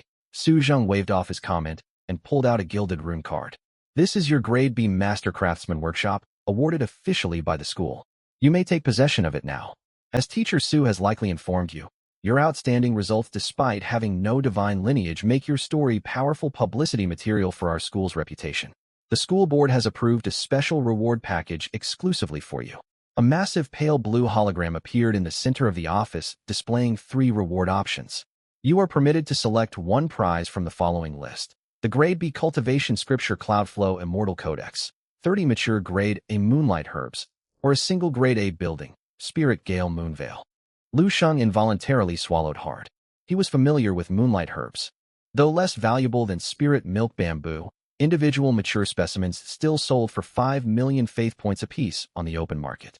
Grade A buildings held an astronomical market value, never selling for less than 100 million faith points each. Even so, high-grade cultivation scriptures were his most pressing requirement right now. Armed with a superior cultivation art, paired with the tenfold higher spiritual energy concentration within his divine realm and nourishment from spirit grain and magical beast meat, even the poorest spiritual root could achieve explosive cultivation progress. He tore his gaze away from the 2 tempting alternatives and stated firmly, I choose the Grade B Cultivation Scripture. Su Zheng nodded and handed over the gilded card inscribed with the Cloudflow Immortal Codex. Word of your achievements will draw outreach invitations from powerful regional factions very soon, accompanied by extremely generous sponsorship offers. While Linhai No. 1 High School cannot restrict your personal decisions, we sincerely hope you will decline these external patronage agreements. Su Zheng's request carried clear self-interest for the school. If Liu Sheng signed binding patronage contracts with external forces, he would no longer fit the marketable self-made genius image the school relied on for publicity, and all future special school rewards would be terminated accordingly. I will carefully weigh all available options, Liu Sheng responded. When Liu Sheng returned home, he ate a quick meal before locking himself in his bedroom. Opening his smartwatch inbox confirmed Su Zheng's prediction. His mailbox was flooded with formal solicitations from major Linhai city factions, including correspondence from the city's 4 prominent aristocratic clans, all eager to secure his sponsorship. Every offer came with lavish benefits, yet each contract mandated mandatory decades-long service obligations ranging from 30 to 50 years following university graduation, alongside fixed annual resource tribute requirements from his divine realm. Liu Sheng had no intention of becoming bound to work for external powers. Pushing these distracting offers from his mind, Liu Sheng channeled his consciousness back into his divine realm. The monthly exam had yielded tremendous gains, and he needed to rapidly convert these newly acquired resources into tangible military strength to prepare for the upcoming midterm assessment trials. A single day passed, bringing tremendous changes. First came the 3 livestock enclosures outside Blackstone City. Yuzo had assigned hundreds of residents to tend to daily feeding and slaughter work, with Stone Kin transporting all meat supplies into Blackstone City afterwards. The settlement's meat shortage had been thoroughly resolved. Meanwhile, wildlife dwelling within the 2 forests of the divine realm thrived and multiplied steadily. With the Giba tribe establishing formal animal husbandry, the frequency of large-scale hunting had been drastically cut down. Inside Blackstone City, the passive skill-vigorous old age enabled numerous elderly warriors who had long been trapped at cultivation bottlenecks due to physical decline to resume their practice. Many swiftly broke through their long-standing barriers. In the 32nd year of the miniature world calendar, the Giba tribe's population surged to 7,000. Over 1,000 tribesmen attained the body refining realm, with more than 100 reaching the late stage of this realm. The strongest individual among them was an elder who lived during the same era as the late tribal leader Long, the Uncle Su whom Long had mentioned to Yuzo on his deathbed. He had climbed to the peak of the body refining realm, standing merely a hair's breadth away from evolving into a second-order creature. Lu Sheng took out the resource token for the Master Craftsman Workshop and deployed it near the Grade E Mirror Iron Vein in the Northern Territory. A deafening boom echoed out of nowhere, and a massive complex spanning several square kilometers materialized instantly, startling the gray stone goblins busy with forging nearby. Before long, the goblins discovered brand new forging equipment filling the colossal building. A subtle, mysterious aura permeated the air, sharpening their focus and refining their craftsmanship while they worked the metal. Immediately recognizing the immense benefits this structure brought, the chieftain of the Greystone Goblin clan ordered the entire forging operation to relocate from their original stone cave into the Master Craftsman Workshop. From that moment onward, the goblins' forging efficiency skyrocketed. Previously, only the most senior elders of the clan stood a slim chance of crafting Grade E weaponry. Now, younger tribesfolk occasionally succeeded at forging such high-grade arms, albeit with low odds. The success rate for crafting Grade F weapons had more than doubled. As a diligent deity, Lu Sheng refused to let his subjects grow complacent and idle. Even with boosted productivity, he kept the goblins' daily working hours unchanged. Under ideal conditions, the Greystone Goblins can produce 3,000 Grade F weapons and 100 Grade E weapons each year. Selling all of them would net 1.3 million faith points in total. Lu Sheng ran a rough calculation and licked his parched lips in excitement. 1 year inside the miniature world equaled 1 single day in the primary world. With the Master Craftsman Workshop in operation, as long as the Grade E Iron Vein remained intact, his daily revenue would exceed 1.3 million faith points. This figure would climb even higher if he expanded the population of Stonekin and Greystone Goblins. It was plain to see why the arms trade was known as an enormously lucrative industry. The profit margin was staggering. Naturally, actual earnings would be slightly lower due to inevitable forging failures and normal weapon were sustained by Giba tribesmen in combat, yet the residual profit was still substantial. Lu Sheng then turned his attention to the Grade B Cultivation Manual Cloud C Immortal Codex. Far superior to the basic Qi gathering formula, this advanced manual supported cultivation all the way to the late nascent soul realm, fetching a market value of no less than 100 million faith points. He flicked his wrist, and the card holding the Cloud C Immortal Codex transformed into a stream of light that shot into the miniature world, infusing the complete text directly into Yuzo's mind. Drawing on his prior experience receiving divine knowledge, Yuzo quickly acclimatized to the influx of information. He soon realized this immortal cultivation art shared the same foundational roots as the Qi gathering formula, setting it apart from the beast-taming scripture he had learned before. For the first time, he learned that Qi condensation was not the pinnacle of cultivation. Higher realms existed above it. Foundation establishment, golden core, nascent soul, and beyond. Thank you for bestowing this sacred art upon me, divine lord. Yuzo knelt and kowtowed 3 times respectfully before hurrying into a sealed private chamber to fully comprehend the Cloud C Immortal Codex without delay. Having settled the matter of the immortal cultivation technique, Lu Sheng opened his smart wristband and purchased 1 movement skill and 1 offensive martial art. Grade D skill, Sky Leap description, channel physical vitality to boost movement speed and agility, granting brief anti-gravity hovering capability. Price, 1 million faith points. Grade D skill, Berserk King Fist description, circulate bodily vitality to concentrate full physical power into a single focal point, unleashing a devastating strike far exceeding ordinary attack potency.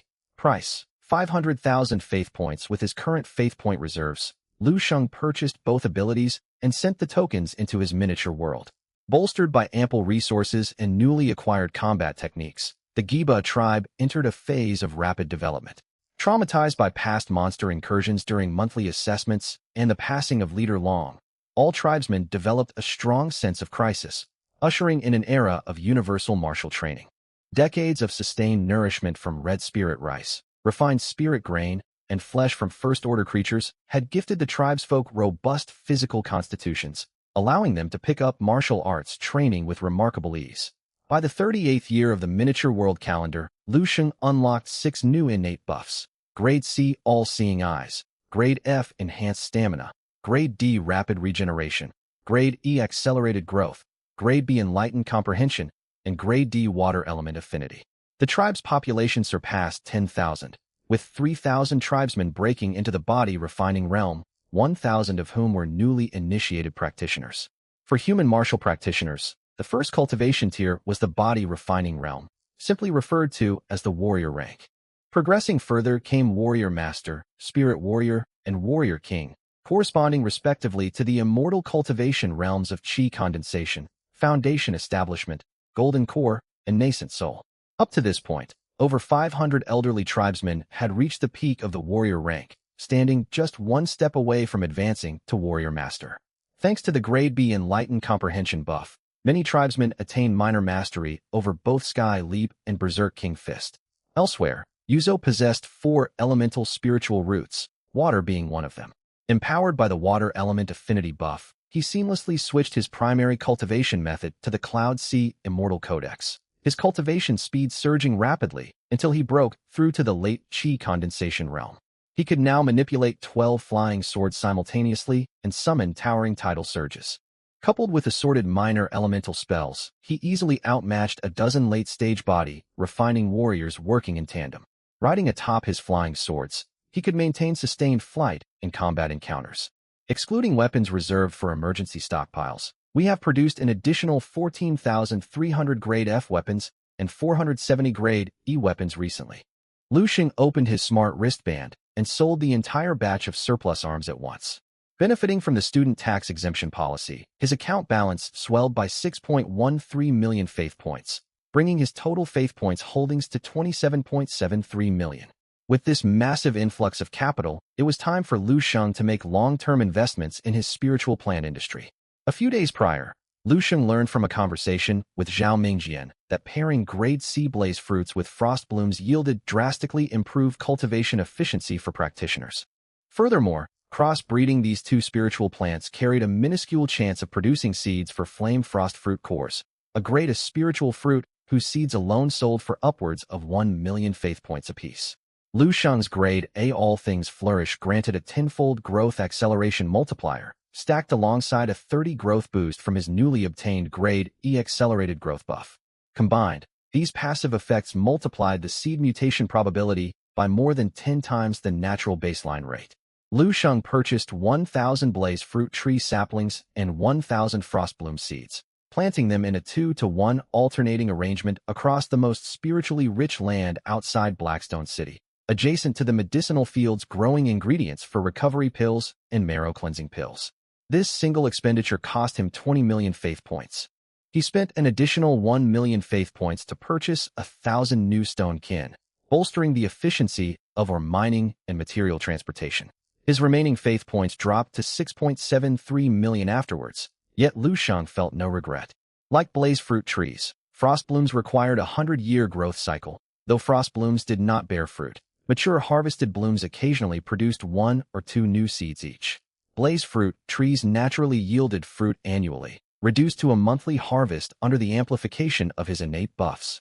With such a high volume of new seeds generated each month, the odds of producing flame frost fruit core seeds were extremely favorable. Harvested mature frost blooms were also marketable at 20,000 faith points per bloom, meaning a full 1,000 blooms would sell for 20 million faith points total. Most importantly, the drastically shortened growth cycle minimized cultivation errors made by his subordinates, resulting in real-world operational efficiency far exceeding theoretical calculations. With a stroke of good fortune, he might recoup his full initial investment several times over within the very first month. Brother Lu, I've got a phenomenal opportunity for you. Execute this project properly, and the total profit will top 100 million faith points. Are you in? Lu Sheng received this message from Zhao Mingjian in the dead of night as he prepared for bed. A phenomenal opportunity?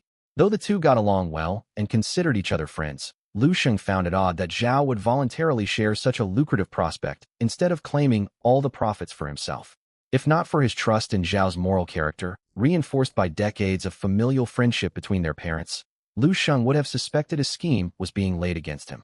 What sort of opportunity would prompt elite student brother Zhao to message me in the middle of the night? This matter demands an in-person discussion. Meet me and my associates in private room 307 at Star River Restaurant right after classes tomorrow. I'll lay out every detail face-to-face. Got it. Lu Sheng weighed the proposal and resolved to attend the meeting to assess the risks. His divine realm already generated steady, substantial passive income, so steady organic growth remained his core priority. If the projected gains failed to justify the inherent risks, he would decline Zhao's invitation regardless of their friendship. Lu Sheng arrived at school the next morning and took his seat as classmates greeted him warmly. "Morning, Brother Lu. Several female students from the neighboring class have been asking about you. They sent me over to get your contact information. They're quite attractive, if you're interested." Our school's top-tier cultivator, Lu Shun, ever since the monthly assessment results were published, peers who had distanced themselves from him to curry favor with Li Yong had flocked back to his side, conveniently ignoring their past cold treatment. Lu Sheng met their overtures with a faint, indifferent smile, maintaining a measured, neutral demeanor. One detail puzzled him, however. Li Yong, who harbored deep resentment toward Lu Sheng, had never sought retaliation even after gaining increased influence over the past weeks. Moments later, Su Wanner entered the classroom to begin her lecture. "Good morning, class. A week has passed since your monthly assessment. I hope each of you has reflected on your performance and revised your divine realm development plans accordingly. Do not grow arrogant over strong results nor sink into despair following poor marks. Start preparing thoroughly for the midterm examination well in advance." The midterm exam is the second most critical assessment for Senior 3 students, second only to the National College Entrance Examination. Your overall ranking will determine your eligibility for graded resource subsidies allocated by the school, even for students outside the top 90 elite cohort. Class ended soon afterward. Instead of heading straight home, Lu Sheng hailed a taxi toward Star River Restaurant per Zhao Mingjian's invitation. He located room 307 and pushed open the door to find Zhao Mingjian conversing with 3 other young men and women of roughly the same age. "Brother Lu, you're finally here." Zhao Mingjian brightened upon hearing the door open. He hurried over, clapped Lu Sheng on the shoulder, and introduced him to the 3 strangers. "Everyone, this is Lu Sheng, the newly renowned student from Linhai No. 1 High who secured 4th place in the grade with an ordinary civilian background. Brother Lu, these 3 are our teammates for this venture, all fellow elite Class 2 students and my classmates, Su Yun, Lin He, and Li Jiasen. It's an honor to meet you, Brother Lu. Our head teacher has sung your praises so frequently I've grown weary of hearing your name." Su Yun greeted him with an affable grin. "Zhao told me you constructed complete city walls within your first month of divine realm development and successfully defended against the 5th wave of monster invasions. Your capabilities are truly extraordinary." The remaining 2 teammates regarded Lu Sheng with genuine goodwill. Though Lu Sheng lacked the prominent family backing they possessed, his 4th-place grade ranking established him as a peer-level genius worthy of respect. As heirs to influential clans, they understood the value of building a broad social network. Closed-door cultivation alone could never maximize the growth of one's divine realm. There was no sense in snubbing talented individuals over family lineage disparities. "Pleased to meet all of you." Lu Sheng returned their greetings with a polite smile before coughing softly and turning back to Zhao Mingjian. "Brother Zhao, I'm only here to listen to the proposal today. I haven't made up my mind about joining this operation yet." Su Yun and the other 2 pressed Zhao for answers. "You were incredibly vague in our chat last night and insisted we discuss this offline. What exactly is this opportunity you've been keeping under wraps?"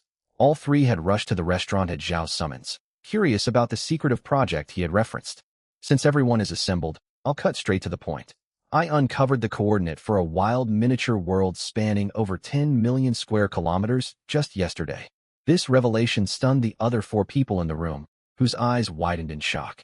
"A wild miniature world exceeding 10 million square kilometers? Are you joking with us?" Su Yun shot to his feet, his tone laced with disbelief. His shock was well-founded. Ordinary newly awakened demigods could only generate miniature worlds spanning dozens of square kilometers at most. Even with subsequent territorial expansion, few could surpass 1 million square kilometers in total area. Only genuine demigod-tier entities commanded miniature worlds of such massive scale. Wild worlds of this caliber invariably teemed with high-grade natural resources. Discovering a single ancient high-tier structure within its borders would yield astronomical profits. While these students hailed from prominent clans, their family resource allocations were never unlimited. Strict internal rules governed resource distribution within each household. Higher talent and proven achievements unlocked greater family funding, while underperformance resulted in reduced financial support. Lu Sheng refused to be blinded by the massive potential profits and voiced his critical question. "Given how valuable this world is, why not task your father's faction with fully developing it instead of recruiting newly awakened demigods like us?" An intact wild world of 10 million square kilometers would hold a baseline market value of at least 100 billion faith points, a perpetual source of wealth. A treasure of this magnitude would never be shared with outsiders, not even close personal friends. This wild world would never have been offered to outsiders if it were undamaged. Zhao Mingjian wore a bitter smile as he spoke. Unfortunately, the world's core has been corrupted by a toxic contaminant, leaving the entire realm on the brink of collapse. Damaged? Precisely. 2/3 of this vast territory is blanketed by dense miasma that has eradicated nearly all natural life. Only the central region surrounding a special landmark called the Fountain of Life has moderately weakened miasma concentrations. Under normal circumstances, any deity with a world coordinate could tear open a dimensional passage to enter a wild world. This realm is an exception, however. Its corrupted core has become hypersensitive to powerful divine auras. When my father briefly attempted to open a passage, the backlash nearly caused the entire miniature world to disintegrate. Subsequent testing confirmed that only newly awakened demigods such as ourselves, who possess extremely faint divine essence, can safely open a passage and enter without triggering violent world rejection. My own miniature world's military strength is insufficient to purge the corrupted creatures guarding the world's core, which is why I needed to recruit trusted partners for assistance. Zhao Mingjian's detailed explanation clarified why he could not develop the wild world independently and had chosen to share its coordinates instead. He was physically incapable of undertaking the task alone. I will provide the world coordinates on one non-negotiable condition. The Fountain of Life landmark situated at the world's core belongs exclusively to me. Every other resource scattered across the rest of the miniature world is free for whoever claims it. Zhao Mingjian dropped this startling term. Silence settled over the occupants of private room 307 at Star River Restaurant as everyone sank into deep thought. As the provider of the world coordinates, Zhao Mingjian was justified in claiming the primary prize. Still, the remaining group needed to weigh whether the scattered residual resources justified deploying their own subjects to navigate the hazardous world for exploration. Miasma severely reduced visibility across the wild world. Ordinary unranked subjects would succumb to lethal poisoning within minutes of exposure. Only first-order subjects with enhanced physical resilience could traverse miasma-covered zones, yet prolonged exposure would gradually let toxins build up in their bodies and eventually kill them. All participants were still in the early developmental stages of their divine realms, making their pool of ranked subjects an extremely precious asset they could ill afford to lose. Brother Zhao, what is the toxicity level of the miasma? How long can a first-order creature survive by consuming grade E detoxification pills? Su Yun broke the silence after a short pause to pose the critical question. Within the central safe zone, one detoxification pill per day sustains a first-order creature for roughly 1 month. In the outer miasma wastelands, survival drops to a maximum of 3 days before fatal poisoning sets in if the subject does not retreat immediately. Zhao Mingjian answered promptly, evidence of prior field testing with his own subjects. 1 month of viability is manageable. Most high-value resources in wild worlds concentrate around the core region. If we send exploration teams in staggered rotations, we could fully survey the central zone within 10 to 15 days. Li Jiaxin analyzed the situation and deemed the endeavor feasible.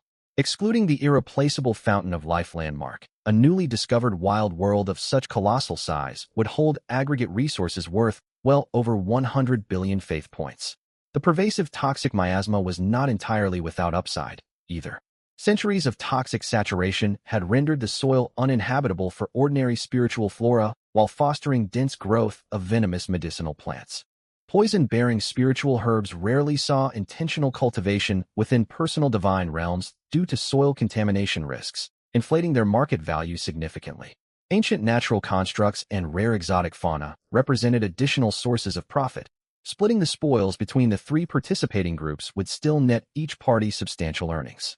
Her initial subjects were evolved apes boasting near-human intelligence, paired with superior physical aptitude and nimble limbs, granting them a clear advantage for hazardous wilderness exploration missions. It should be noted her estimated timeline referenced 10 to 15 days in real-world time.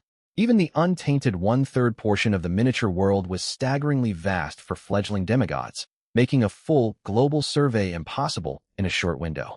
Lin He raised another concern. Correct me if I'm wrong. Your divine realm already spawned second-order creatures. If even they cannot breach the core perimeter, Does that mean the corrupted creatures patrolling the area have evolved into third-order entities? Not at all. Zhao Mingjian shook his head, frustration etched across his features. The hostile entities originated as ordinary zombies mutated by the world's toxic corruption. Their bodies secrete potent venom, and the surrounding miasma suppresses my fishfolk soldiers while amplifying the zombies' combat prowess. My forces were fighting under constant debuffs while the enemies received universal buffs. No wonder my attempts to clear the zone failed miserably. Zombies were classified as one of the myriad mortal races, featuring thick, durable hides and minimal rational thought processes, rendering them largely immune to miasma exposure and even strengthened by the toxic atmosphere. Zhao Mingjian's frustration was entirely understandable under these unfair combat conditions. You have my word as a classmate that I harbor no malicious intent toward your group. The hostile forces consist of 100 second-order Ironwing flying zombies, tens of thousands of first-order flying zombies, and roughly 300,000 standard baseline zombies. If our combined forces eliminate this zombie horde, I will not retrieve the Fountain of Life until your teams finish exploring and collecting resources from the entire core zone.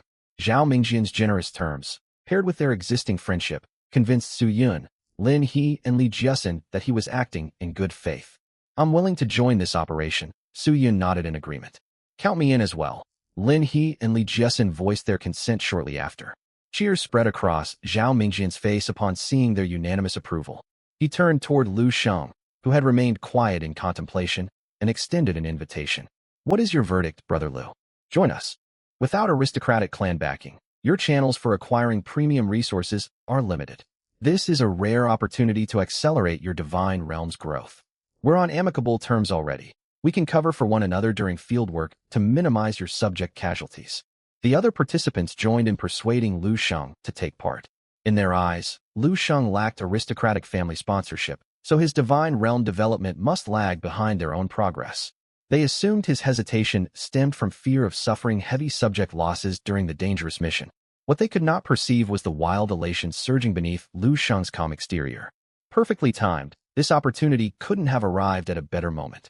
Lu Sheng struggled to contain his rising excitement. He had originally only attended the dinner out of curiosity, planning to integrate into the elite student circle to gain access to high-tier industry intelligence networks.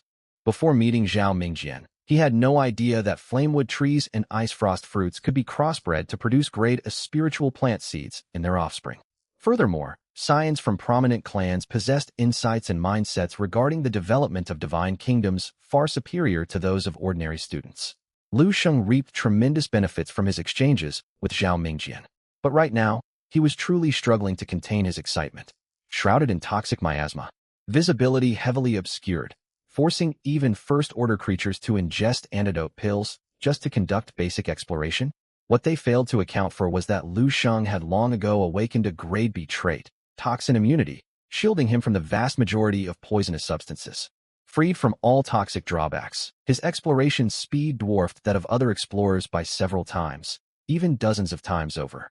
While everyone else was restricted to searching the core zone, Lu Sheng could venture deep into the outer regions.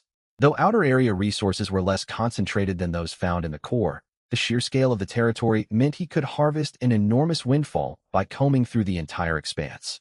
What was more, he had awakened another grade A trait the previous day, purification. Purification, by expending a small quantity of faith points, the user can cleanse corrupted products originating from minor worlds, including subjects, familiars, constructions, spiritual plants, and more, tainted by abyss erosion, toxic contamination, dark matter corrosion, and other harmful forces, eliminating negative effects and restoring them to their original uncorrupted state. He had initially thought this trait would gather dust just like his other skill Blood Fury, yet barely a day had passed before it found its perfect application. He could claim all the polluted buildings abandoned and avoided by other explorers outside the core zone, purify them with his ability, and turn them into fully functional, hazard-free structures. This wild world was practically a tailor-made meant for him to earn massive resources. Lu Sheng nearly burst out laughing on the spot, yet he stifled his amusement upon remembering the other people nearby. He then turned his head, his expression hesitant for a moment with shifting eyes, before he appeared to steel his resolve. I'm in. Excellent. Zhao Mingjian clapped his hands loudly the moment everyone agreed. I'll send you the coordinates tonight. Eat and drink to your heart's content. Put everything on my tab. Brother Zhao is too generous. We won't hold back then. Once the meal concluded, Lu Sheng and the rest headed back to their residences. Mid-walk, a tingling sensation crept up from the soles of his feet, spreading upward through his calves, his limbs, and finally surging into his brain. Boom! An indescribably powerful energy erupted within him, restructuring his physical body at an alarming, brutal pace. Agonizing pain washed over Lu Sheng, forcing him to halt his steps and lean against a roadside railing for support. What on earth is happening? Gasping heavily, veins bulged on his forehead from the searing pain. Sensing a disturbance linked to his divine domain, he shifted his consciousness into his miniature world, greeted by translucent floating text. Record. Your subject, Zhou, has achieved a breakthrough in cultivation, advancing to the Foundation Establishment realm. He is now the very first second-order being of the Giba tribe. God. Lu Sheng Divine Rank. Pseudo-God Miniature World Area. 40,000 square kilometers. Terrain composition. Predominantly plains and rolling hills. Subject race. Humans. Total subjects. 10,932 Han Lai 1 second-order life form. 3,918 first-order life forms. 7,013 unranked life forms. Han Lai familiars. Stone golems. Han Lai 2. 231 first-order entities. Han Lai. Greystone goblins. Han Lai 2. 303 first-order entities. Han Lai. Innate traits. X rank Lord of Traits. S rank Tenfold Spiritual Energy. S rank Infrastructure Maniac. A rank Vigor Unfading. A rank Flourishing Life. A rank Purification. B rank Infallible Marksmanship. B rank Toxin Immunity. C rank Fertile Homeland. C rank Civilization Acceleration. Assets. 1 times Grade B Structure Spirit Spring of Insight. 1 times Grade B Structure Spirit Herb Garden. Grade B Structure Universal Forge Workshop. 1 times Grade E Refined Iron Vein. 1 times Grade B Spiritual Plant Milky Bamboo. 300 times Grade B Spiritual Plant Flesh Mushroom. 100 times Grade C Flame Fruit Trees. 1,000 times Grade C Ice Blossoms. Current Faith Points. 6.74 million Han Lai daily faith generation from subjects. 426.93 points. Han Lai. So you broke through to Foundation Establishment far sooner than I anticipated. I'd assumed he would need several more years at minimum. Lu Sheng gritted his teeth and squeezed his hand lightly. The metal railing crumpled and snapped cleanly with a sharp crack. When he unclenched his palm, not a single indentation marred his skin. He had experienced a similar bodily surge when Dragon advanced to the body refining realm, though the boost back then was mild, granting him only a moderate increase in physical strength. This latest awakening of a second-order subject amplified his physical prowess by at least tenfold compared to the previous occasion. I should be able to keep pace with students from the elite class now, Lu Sheng muttered with a faint trace of helplessness. He was well aware that most elite class students, such as Zhao Mingjian, had birthed second-order subjects by the monthly assessment, save for those with subpar natural talents. The hordes of zombies would not pose an insurmountable threat without the interference of the toxic miasma. Mindless and lacking sentience, the undead could be worn down and eliminated with relative ease given enough time. Lu Sheng projected his awareness toward Blackstone City, his gaze locking onto Zhou within the city lord's manor. The newly ascended Foundation Establishment cultivator radiated uncontained elation. With a single stamp of his foot, liquid mana within his body swirled into a vortex of spiritual energy, lifting him into the air with no external aid. His aerial movement was fluid and unrestricted, vastly more agile than the item-reliant flight available to cultivators in the Qi refining realm. This marked the most defining divide between Foundation Establishment and Qi refining, true flight. Against ground-bound foes incapable of taking to the skies, Zhou's existence was a devastating countermeasure. Lifespan saw a drastic improvement as well. Qi refining cultivators topped out at a 120-year lifespan, barely an improvement over ordinary mortals. Upon breaking through Foundation Establishment, cultivators gained a 200-year lifespan, ascending into the ranks of genuine transcendent beings. Wait, the world boundary expanded by 10,000 square kilometers. Lu Sheng noticed iridescent light rapidly spreading outward along the original edges of his miniature world. The vast eastern forest had once marked the absolute edge of his domain, yet new mountain ranges were materializing beyond its borders. New mineral deposits sprouted in the northern reaches, expanded grazing lands formed in the west, and the overall territory had grown by 1/3 in merely a single night. Growth in subject power, shifts to the world's resource ecosystem, and gradual refinement of the gods' inherent laws could all trigger expansions of the miniature world's physical bounds. The Giba tribe quickly detected the territorial expansion, reacting not with alarm but reverence, crediting the miracle to their patron deity. A divine miracle. Another divine miracle. The divine Lord has gifted us new lands. We must tend our fields with greater diligence to repay this divine blessing. We need to expand our settlements to occupy this new territory. The tribesfolk of Giba threw themselves into renewed labor. Upon closer observation, Lu Sheng found 11 additional children with innate spiritual roots among the tribe, alongside Zhou Yu and the 2 previously identified youngsters with defective root aptitudes. One toddler even possessed superior talent to Zhou Yu, bearing a triple spiritual root aligned with water, wood, and earth elements. Tribal subject: Lin Mulan race. Human gender: female age, 2 years old. Spiritual roots: water, wood, earth. Triple root cultivation technique: Cloud Sea Immortal Codex. Current realm: uninitiated. Innate talent: blood seal. Physique active effect: consume vital life essence to forcibly elevate seal crafting proficiency. Trade lifespan to enhance the grade of crafted talismans. Passive effect: talisman crafting aptitude permanently increased by 100. Physique grade: yellow rank. Zhou Yu took every gifted child as his personal disciple, instructing them on cultivation fundamentals in his spare time between his own practice. Thanks to the innate wisdom trait, the children of the Giba tribe matured mentally far earlier than average, capable of comprehending immortal arts from the age of 18 months. Under the tutelage of a foundation establishment expert, bolstered by the tenfold concentration of ambient spiritual energy, even youths with severely flawed spiritual roots advanced at remarkable speeds. One child born with worthless spiritual roots successfully advanced to the first tier of Qi, refining by the age of 11. That evening after Lu Sheng returned home, a message arrived from Zhao Mingjian. Brother Lu, coordinates 110, 7778, 9183.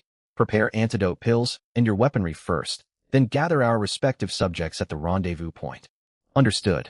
Lu Sheng sent his reply before sinking his consciousness back into his miniature world.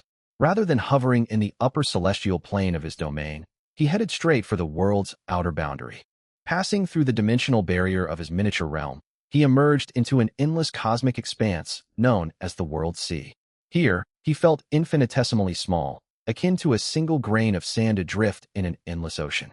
All divine realms and miniature worlds, claimed or unclaimed, drift suspended within this boundless sea.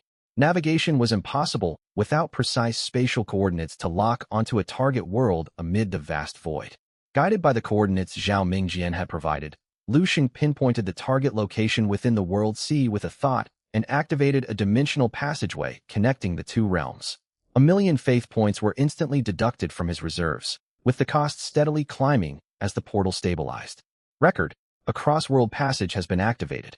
Dimensional linkage between the 2 worlds is in progress. A deafening rumble echoed as a massive fissure tore open along the periphery of Lu Sheng's miniature world, identical to the rift that spawned monster incursions during the school's monthly assessment. Witnessing the tear, the people of the Giba tribe were flooded with traumatic memories, plunging the entire settlement into panic. It's another rift. Just like the one 7 years ago, monsters are going to pour through. Sound the alarm. Alert Lord City Lord at once. Calamity. A new disaster has descended upon us. Panic and chaos rippled across the Giba tribe until Zhou Yu stepped forward, acting on the divine edict relayed by Lu Sheng. He stood atop the walls of Blackstone City, assuming the same stalwart posture Dragon had taken years prior. Brave warriors of the Giba tribe, this is no disaster. It is a gift bestowed by our divine patron. This fissure leads to a separate world brimming with boundless opportunities and precious treasures, resources that will lift our tribe to new heights of prosperity and strength. The horrors of that catastrophic incursion 7 years ago remain fresh in all our minds. Many among us lost friends, children, loved ones. None can say for certain when such tragedy might strike once more. The tribesfolk who had survived the monster invasion gnashed their teeth, overcome with grief and simmering rage at the painful recollection. They would not allow history to repeat itself. The Giba tribe must grow stronger.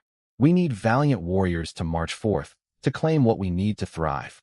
Yet great danger always accompanies great fortune. This foreign world is blanketed in toxic mist, filled with marshlands and deadly wastelands, littered with hidden traps and ferocious abominations. Worse still, We possess zero prior knowledge of this unknown land. But our benevolent divine Lord has blessed us unconditionally, granting us unobstructed vision, robust physical bodies, and complete immunity to all toxic substances. This protection stemmed from the combined effects of three traits: toxin immunity, farsight, and physical fortification. Furthermore, our compassionate deity has secured allies from this alien world who will stand beside us to fight these malicious creatures. A roar of cheers erupted from the assembled tribespeople. Praise our benevolent and merciful divine Lord. I feel strength surging through my entire being. I will defend the Giba tribe with my life. For the tribe, for Blackstone City, for our divine Lord. Zoyu spread his arms wide, unleashing the full reservoir of liquid mana within his body into a towering cloud of spiritual energy that lit up the faces of every tribesperson beneath the walls. A wave of mental clarity washed over the crowd, dispelling their fear and filling their hearts with resolve. He had cast the mind-cleansing spell, one of the arts documented within the Grade B Cultivation Manual Cloud C Immortal Codex. The spell channeled overwhelming mana to cleanse negative emotions and soothe frayed souls. All body-refining warriors aged 25 and older will march forth with me as our expeditionary force. Before long, Zoyu assembled a host of over 1,000 soldiers, the most formidable fighters the tribe had to offer, every single one having reached the late stages of body refining. The majority of these warriors were elderly men in their 50s and 60s. This scene stirs familiar memories. Lu Sheng sighed from his vantage point high above. Zoyu was steadily stepping out of the shadow of his former self, maturing rapidly into a capable tribal leader, mirroring the legacy Dragon had left behind. Civilizations anchored in shared culture and divine faith grew stronger with each successive generation, passing down strength and wisdom through the ages. As the expeditionary army marched into the dimensional passage and crossed into the target wild world, Lu Sheng sensed four other powerful divine presences drawing near. Zhao Mingjian and the other three participants projected their divine avatars toward his position. Brother Lu, you finally arrived. Direct your troops to the markers I laid out. I erected a temporary teleportation array there that will warp your subjects straight into the core zone. The cross-world portal could only anchor along the outer edges of this toxic realm, meaning Lu Sheng's tribesfolk emerged directly amid the thick toxic miasma of the outer wilderness. The poison concentration here was far too dense for ordinary first-order life forms to traverse to the core zone within the allotted time, even with antidote pills constantly consumed. To resolve this obstacle, Zhao Mingjian had sacrificed massive amounts of faith points to send one of his second-order subjects deep into the core zone, constructing paired temporary teleportation arrays on both sides of the hazardous wilderness. Thanks to the carefully calculated portal coordinates, Lu Sheng's army would reach the teleport site within 3 days of marching. My apologies for keeping you waiting. Lu Sheng waved his hand, prompting Zoyu to receive the divine command and lead his troops swiftly toward the teleportation array. While his tribe was fully shielded by toxin immunity against the miasma, Lu Sheng opted to keep this overwhelming advantage concealed, choosing to have his forces travel normally for covert resource gathering later on. Once the Giba army reached the array's location, the massive stone platform hummed violently, launching a beam of brilliant light that enveloped all 1,000 tribesfolk. In the blink of an eye, the entire contingent teleported over 1,000 kilometers to the fringe of the world's core region. Compared to the outer wilderness, toxic mist was far thinner within the core zone. The green haze faded significantly, and visibility was unobstructed. Untamed vegetation had run rampant for countless years, with colossal trees forming a dense, gloomy canopy overhead. Lu Sheng's army joined the three other military forces fielded by the remaining participants: Zhao Mingjian's Fishfolk Army, Li Jiaxin's Ape Warriors, Su Yun's Skeletal Legion, and Lin He's Human Soldiers. Over 10,000 ranked combatants stood assembled, awaiting their god's orders. High above them, 10,000 meters into the sky, the five divine beings held their conference. Everyone, this temporary teleportation array is continuously corroded by the ambient toxic mist and will break down entirely within a single month. That leaves us only 30 days to complete our objective, Zhao Mingjian spoke with a grave tone. He had poured hundreds of millions of faith points into securing the special structure known as the Fountain of Life for this operation. Failure would equate to a devastating financial loss. We understand. All four nodded in agreement. Eliminating the zombie hordes as quickly as possible would grant them free rein to scour the region for abandoned structures and wild spiritual plants. Let us advance in unison. The bulk of corrupted zombies are concentrated at the absolute center of this zone, with only scattered smaller packs patrolling the surrounding woodlands, easily dealt with. Zhao Mingjian's avatar stirred, prompting his fishfolk vanguard to surge forward, their grade C blades slicing through thick underbrush to carve out a clear path for the allied armies. The remaining 3 armies followed suit, unleashing their respective abilities to advance deeper into the forest. Though the towering ancient trees were massive in size, they were merely ordinary flora, easily felled by the raw power wielded by first and second-order combatants. Low, guttural groans echoed from deep within the woodland as shadowy, shambling figures emerged to circle the allied troops. These must be the zombies, Lu Sheng observed closely.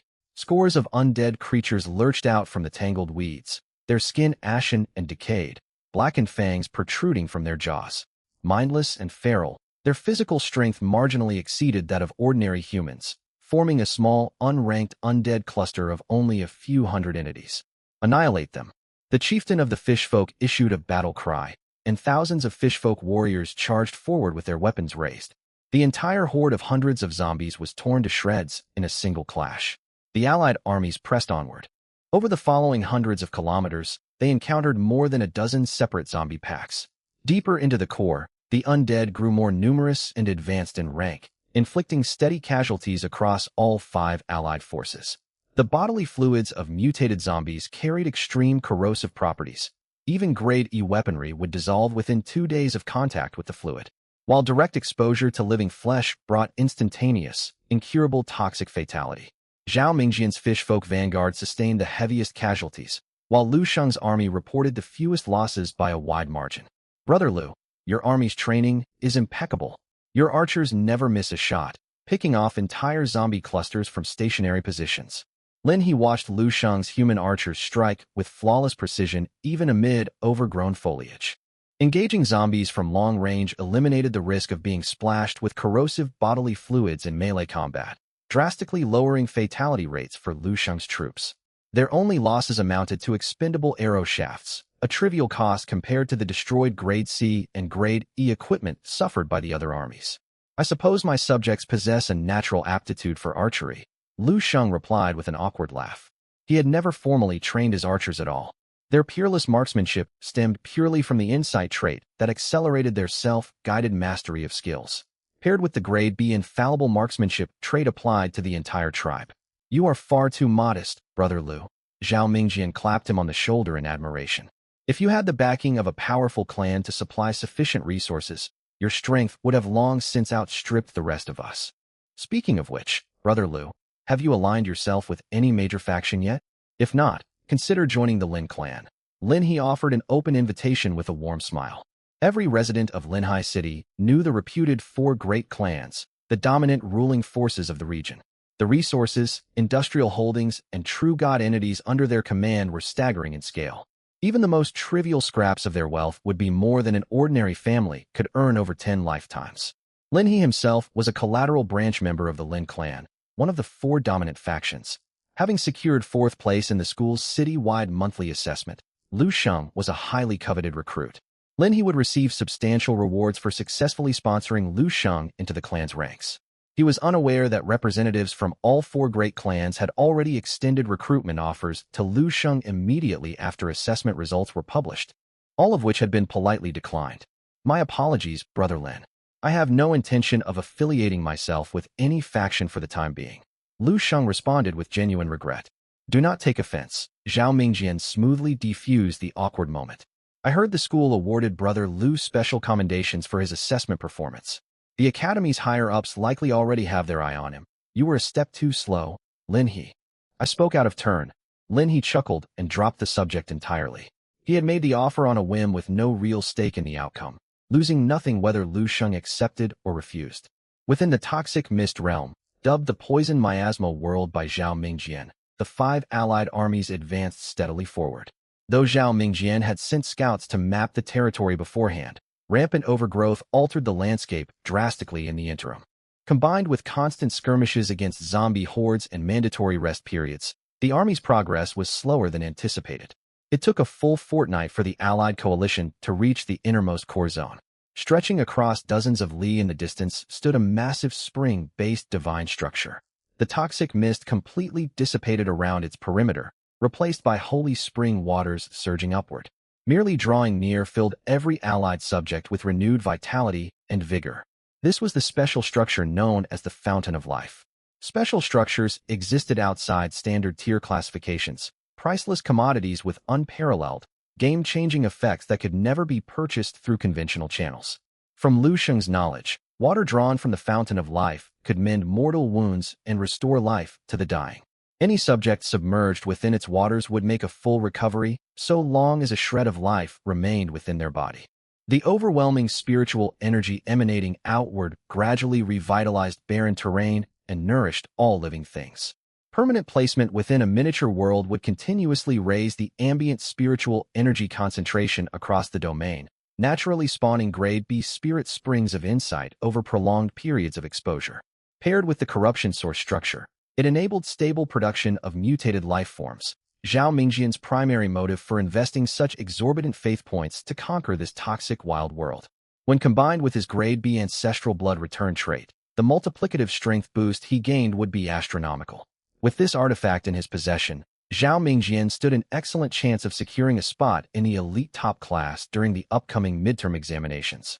The system terminal valued the Fountain of Life at 100 billion faith points, yet it was permanently out of stock on the market, obtainable solely through conquering unclaimed wild worlds or seizing spoils from inter-clan conflicts. We've finally arrived. Zhao Mingjian's gaze blazed with fervent longing as he stared at the colossal Fountain of Life, eager to claim the structure for his own domain. An impenetrable wall of undead blocked the sole path leading to the fountain's grounds, including hundreds of silver-armored, phantom-fast steel-winged flying zombies among the horde. Eerie, hair-raising moans rippled outward in chorus, unsettling the allied army's position dozens of li away. Brother Lu, Brother Lin, Brother Su, Sister Li, our subjects steadily degrade in physical condition the longer they linger within this toxic mist. We must strike immediately, Zhao Mingjian urged the group. Over half a month had passed since the armies first entered the poison miasma world. Lower-ranking troops were already developing mild toxic poisoning symptoms. Constant combat against roaming zombies had taken its toll. Even Lu Sheng's army, which sustained minimal casualties overall, had lost more than 100 late-stage body-refining warriors. Lu Sheng grieved for his fallen tribesfolk, yet the tremendous rewards awaiting him justified the sacrifice. Commit our full forces to battle. Once we eradicate this zombie horde, we can have our troops healed by the Fountain of Life. Su Yun nodded and issued divine commands to his skeletal legion. A dozen towering skeletal mages began chanting incantations, azure runes materializing around their forms. Fierce crackling sounds filled the air as dozens of fire orbs, each 7 to 8 meters wide, materialized in the sky and streaked downward like blazing meteors. Massive explosions tore gaping holes through the dense zombie ranks on impact. Li Jiasin waved her hand, commanding her colossal ape chieftain to charge forward wielding a massive grade D cudgel. A single sweeping blow crushed hundreds of ordinary zombies in one strike. Lin He and Zhao Mingjian struck out simultaneously, while Lu Sheng wasted no time issuing orders for Yuzhou to lead the troops forward. Archers, loose your arrows. Damn monsters, die already. We fight to the last breath for our divine patron. Yuzhou split the 1,000-strong army into 10 battalions, each further divided into 10 squads with a dedicated commander to oversee battlefield operations. Lu Sheng knew full while his own combat command skills were amateur at best. Rather than take personal charge of the fighting, he entrusted tactical leadership to his seasoned tribesfolk. Yuzhou himself soared into the air, spiritual power surging in his palms. Dozens of grade E flying swords materialized, shooting forth like razor-sharp arrows into the horde of corpses. Squelch! Squelch! Blinding silver flashes sliced through the masses, beheading rows of zombies in a single stroke. Even iron-armored flying zombies could not withstand his assault. Bolstered by passive traits such as armor-piercing, iron physique, and strength amplification, his swords effortlessly pierced their defenses and slew the abominations. When matched against foes of equal rank, Lu Sheng's subjects were undeniably stronger than the followers of other divine beings. Good heavens, Brother Lu, does your Foundation Establishment cultivator possess an innate swordsmanship aptitude? He's only at the first layer of Foundation Establishment, yet his power is monstrous. Lin He stared in awe, at Yuzhou mowing down zombies like a harvesting machine. The Foundation establishment cultivators raised within his own miniature world struggled fiercely against iron-armored flying zombies, even armed with Grade D weaponry. In contrast, Lu Sheng's cultivator wielded merely Grade E swords and still sliced clean through the metallic plating of those flying undead. He burned with curiosity over Lu Sheng's secret methods of cultivating his people. Though the second-tier warriors from Lu Sheng's tribe could not match Yuzhou's overwhelming prowess, they each unleashed their unique abilities. Forming tight battle formations alongside thousands of troops, their collective combat power surged drastically, crushing every zombie that blocked their path. Hordes upon hordes of zombies slammed into the cohesive battle lines, inflicting only minimal casualties among the allied forces. The warriors under Zhao Mingjian and the other three deities had all mastered Legion formation arts, executing the tactical arrays with remarkable proficiency. Legion formations are truly overpowered. Once cultivated to minor completion, they can boost an army's overall combat strength by no less than 50%. Lu Sheng murmured to himself as he observed the battle unfolding below. He resolved to purchase a set of Legion formation scriptures for his own people in due time. Before long, the ground was carpeted with mangled corpse fragments.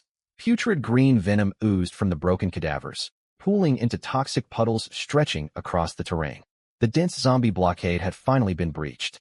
As time wore on, swathes of soldiers from the five armies began showing severe symptoms of venom poisoning.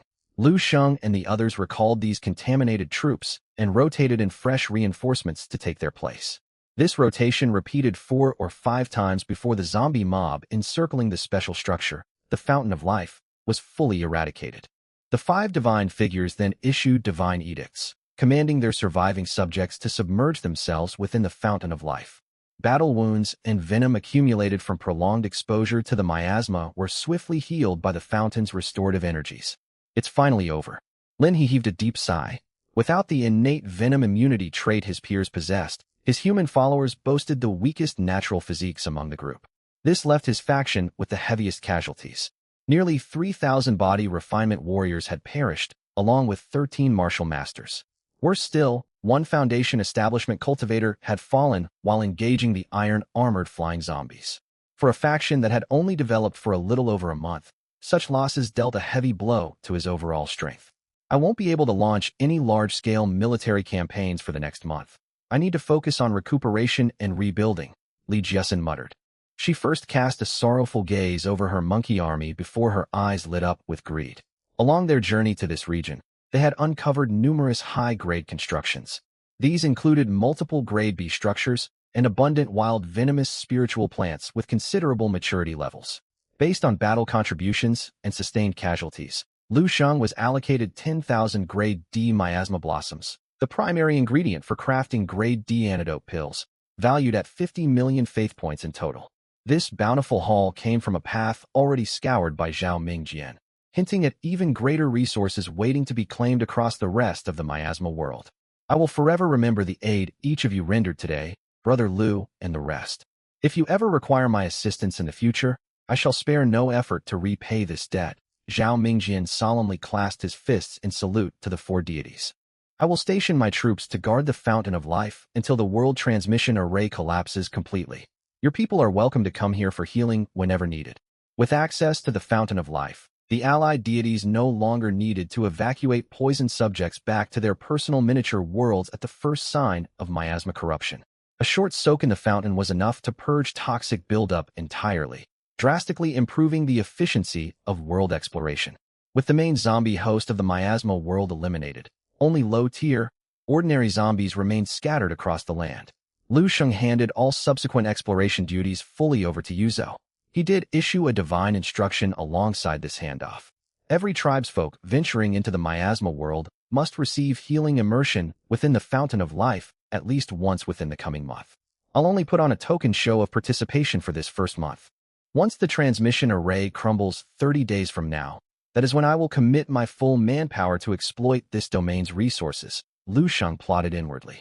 He then severed his consciousness from the world sea and returned to his physical body in the real world. Self-preservation was the most fundamental rule of survival. He had exerted himself fully during the preceding siege.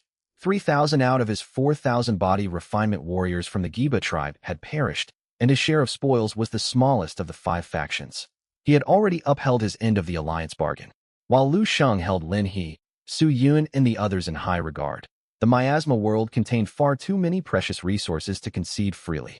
This was especially true during this critical early phase of his faction's growth. That said, he would not hesitate to lend aid to his allies should genuine emergencies arise. That much goodwill he was willing to offer. 10 days slipped by in the blink of an eye. A force of 1,000 body refinement warriors was negligible for the Giba tribe in its current state. The tribe's total population had swelled to 27,000 souls. Blessed with superior innate aptitudes among the younger generation, constant nourishment from red rice, fresh meat, and spiritual fruits. Alongside the universal martial training doctrine embedded within tribal culture, half the tribe's population now ranked as official body refinement practitioners. Furthermore, veteran warriors who had survived the brutal Miasma World campaign had broken through their martial bottlenecks to advance into martial masters, classified as second-tier life forms. The Giba tribe now boasted 87 martial masters and a single foundation establishment cultivator, marking a massive leap in overall military strength. Over these 10 days, Lu Sheng unlocked several new innate traits, though all were merely Grade E and Grade F effects: fatigue reduction, enhanced sight hearing, beast tongue comprehension, and more. Only the fertility acceleration trait, which boosted population growth rates by 50%, held meaningful practical value. Elsewhere, the flamefruit trees and ice blooms newly planted in the western region of Blackstone City had fully matured. Lu Sheng harvested all ice blooms and preserved over 1,000 new ice bloom seeds for future cultivation. 13 ice fire fruit core seeds were also discovered amid the new growth plots. Lu Sheng opted to sell the ice fire fruit core seeds outright, while allocating the harvested mature ice blooms and flame fruits to strengthen the physical constitutions of his tribe folk. Profits from selling the venomous spiritual plants and Grade C structures recovered during Miasma World exploration inflated Lu Sheng's faith point balance to 500 million. This left him with no immediate financial shortages. Now that I have ample funds, I need to relieve my people of excessive labor burdens, granting them more time for martial cultivation and population expansion. Lu Sheng opened his smart wristband. Though the Giba tribe's development speed and population growth were already fairly brisk, the stacked bonuses from his innate traits left him unsatisfied with the current rate of progress. After consulting his instructor, he learned that heavy, tedious workloads drained the populace's physical stamina, leaving them with little energy for family formation and naturally suppressing overall birth rates. The tribe was already stretched thin managing livestock rearing, miasma world expeditions, spiritual plant maintenance, and urban construction with only 10,000 active laborers. Lu Sheng also planned to drastically expand his spiritual plant farmlands in the near future. The miasma world's resources were abundant yet finite and would eventually be fully harvested. He needed to build a stable, long-term system for generating faith points independently. His spiritual plant cultivation ventures currently yielded his highest, most reliable profit margins. My father once told me of a race called flower sprites. They possessed gentle temperaments and an innate talent for nurturing spiritual flora, capable of maximizing the growth quality of nearly all spiritual plants, though purchasing them comes at a steep price. With that thought, Lu Sheng searched for flower sprite and plant cultivation talent tags on his wristband marketplace, quickly locating the corresponding faction subordinates. Subordinate species: Spirit Blossom Sprites. Tier: First-tier life form. Description: Spirit Blossom Sprites take physical form when millennium-grade spiritual flowers absorb lunar radiance and terrestrial veins spiritual energy to awaken sentience. They possess intelligence comparable to higher mammals, mild dispositions, and an innate affinity for all plant life, paired with advanced botanical cultivation prowess.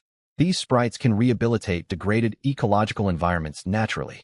A standard first-tier Spirit Blossom Sprite boasts a natural lifespan of 300 to 500 years, with a chance to advance in rank when dwelling in high spiritual energy density regions. Weaknesses: sprites develop depressive conditions if confined to barren territories with sparse vegetation and low spiritual energy, or if their cultivated spiritual plants are destroyed or harvested recklessly. Severe depression diminishes their work efficiency drastically and may even lead to fatal decline in extreme cases. Market price: 1 million faith points per individual. Note: new Spirit Blossom sprites can be conceived by paired sprites, albeit with an extremely low natural birth rate. As a rare premium subordinate race, Spirit Blossom sprites differed vastly from low-value, growth-limited creatures such as blood hogs and red oxen. They commanded a base market price of 1 million faith points apiece for first-tier specimens. Higher-tier variants cost tenfold or even 100-fold more. Their utility justified the cost, however. A single sprite assisted by a small team of human caretakers could properly oversee thousands of acres of spiritual plant crops with a 95% maturation success rate. This made them the preferred choice for major divine patrons tending high-grade spiritual plantations. 100 spirit blossom sprites will be more than enough to manage a tenfold expansion of my spiritual plant fields alongside my existing tribal caretakers. Lu Sheng confirmed the purchase without hesitation, deducting 100 million faith points from his account to manifest the 100 sprites within his divine realm. He reassigned the sprites to administer the spirit herb garden and all plantation zones west of Blackstone City, relieving Medicine Dust of these agricultural duties entirely. Medicine Dust's core responsibility now lay in pill refinement. Aided by his cohort of apprentice alchemists, their pill workshop remained the tribe's sole source of refined medicinal products. Over the past 10 days, Lu Sheng had also purchased 10 additional Grade E pill furnaces alongside 3 Grade E pill recipes: Qi Blood Restoration Pill, Qi Condensation Pill, and Grain Absorption Pill. This kept the alchemists fully occupied with consistent work. With the agricultural workforce restructured, it is time to redesign the layout of my spiritual plant farmlands. Lu Sheng sank into contemplation and resumed browsing the marketplace via his smart wristband. Times had changed drastically since his initial planting efforts. Flamefruit trees were merely Grade C spiritual flora and no longer deserved cultivation space within the spirit herb garden. Empowered by 2 innate traits, worldly growth and growth acceleration, the spirit herb garden delivered a 20-fold boost to plant maturation speeds. This made it optimal for housing only the highest grade spiritual vegetation available. Lu Sheng waved a hand, uprooting all 100 flamefruit trees from the spirit herb garden and teleporting them to the western farmlands outside Blackstone City. He then filled the vacant garden plots with Grade C stone milk bamboo, a premium spiritual plant capable of refining mortal and cultivator innate aptitudes. Left to grow naturally, the bamboo required a century to mature. Within the accelerated growth environment of the herb garden, full maturity would be reached in under 5 years. Lu Sheng spent an additional 200 million faith points to purchase 100 stone milk bamboo saplings. He planted them alongside his original mature specimen to form a dense bamboo grove within the garden. While stone milk bamboo was notoriously difficult to cultivate, his miniature world's tenfold ambient spiritual energy amplification combined with the meticulous care of the spirit blossom sprites created near-perfect growing conditions. Each mature stone milk bamboo stalk produces a drop of condensed stone milk every decade naturally. With 20-fold growth acceleration, my 101 bamboo stalks will generate 2,020 drops of condensed milk per decade. At a market price of 100,000 faith points per drop, paired with revenue from ice bloom sales, my total spiritual plant earnings will reach roughly 250 million faith points every 10 days if I liquidate all harvests. Lu Sheng ran a quick calculation and was stunned by the staggering profit margin.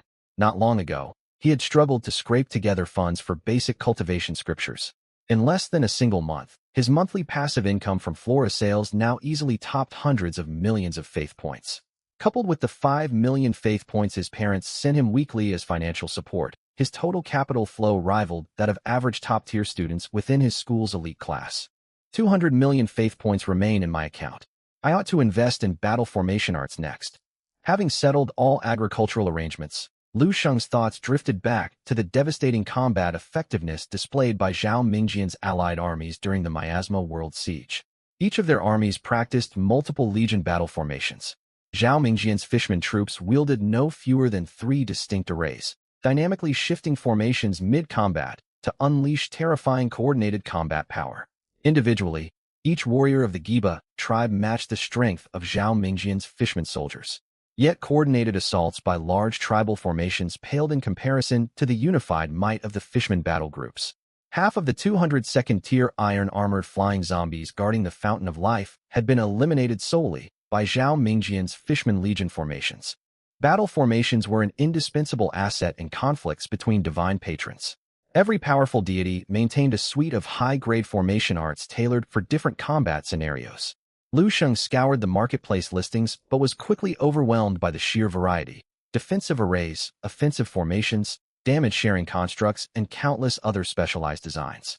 Many formations carried strict activation requirements, demanding station cultivators of specific cultivation tiers or compatible racial attributes, with efficacy plummeting drastically if these conditions were unmet.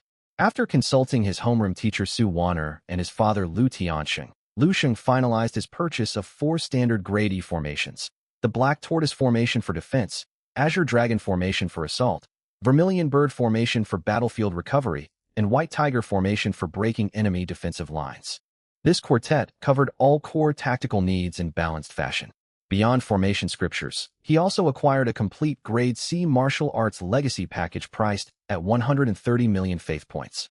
The bundle included the Internal Energy Scripture, 9 Revolutions Mysterious Strength, Palm Art Overwhelming Surge Palm, Fist Technique Soaring Cloud Shatter Fist, Light Foot Movement Skill Treading Snow Without Trace, plus specialized finger and leg combat styles, encompassing a comprehensive spectrum of martial disciplines.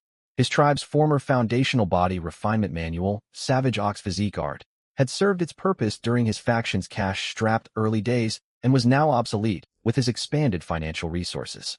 Rather than implanting these martial arts directly into his subjects' minds via divine edict, Lu Sheng purchased a Grade C structural building, the Scripture Repository, on Su Wan'er's recommendation. Structure, Scripture Repository. Properties. All martial arts and cultivation scriptures stored within are permanently preserved against rot, pest damage, fading ink, and mold. A built-in Grade D defensive formation blocks unauthorized personnel from entering the premises. Purchase price, 100,000 faith points. With dozens of distinct martial disciplines newly acquired, his tribesfolk possessed wildly varied innate talents and combat affinities suited for different fighting styles, such as leg-focused combat or internal energy cultivation. Direct, divine transmission flooded warriors' consciousness with excessive, unfiltered knowledge that often led to comprehension stagnation. The Scripture Repository allowed tribesfolk to browse and test each technique independently, selecting disciplines aligned with their personal strengths to maximize individual combat potential. Lu Sheng gestured, and a massive multi-story pavilion descended with a thunderous boom onto an empty plaza within Blackstone City, drawing the immediate attention of every nearby tribesperson. A deep, resonant divine voice echoed within the mind of every subject across the tribe. This is the Scripture Repository. It houses a library of cultivation and martial arts manuscripts. Each of you may freely select and practice the fighting arts best suited to your talents.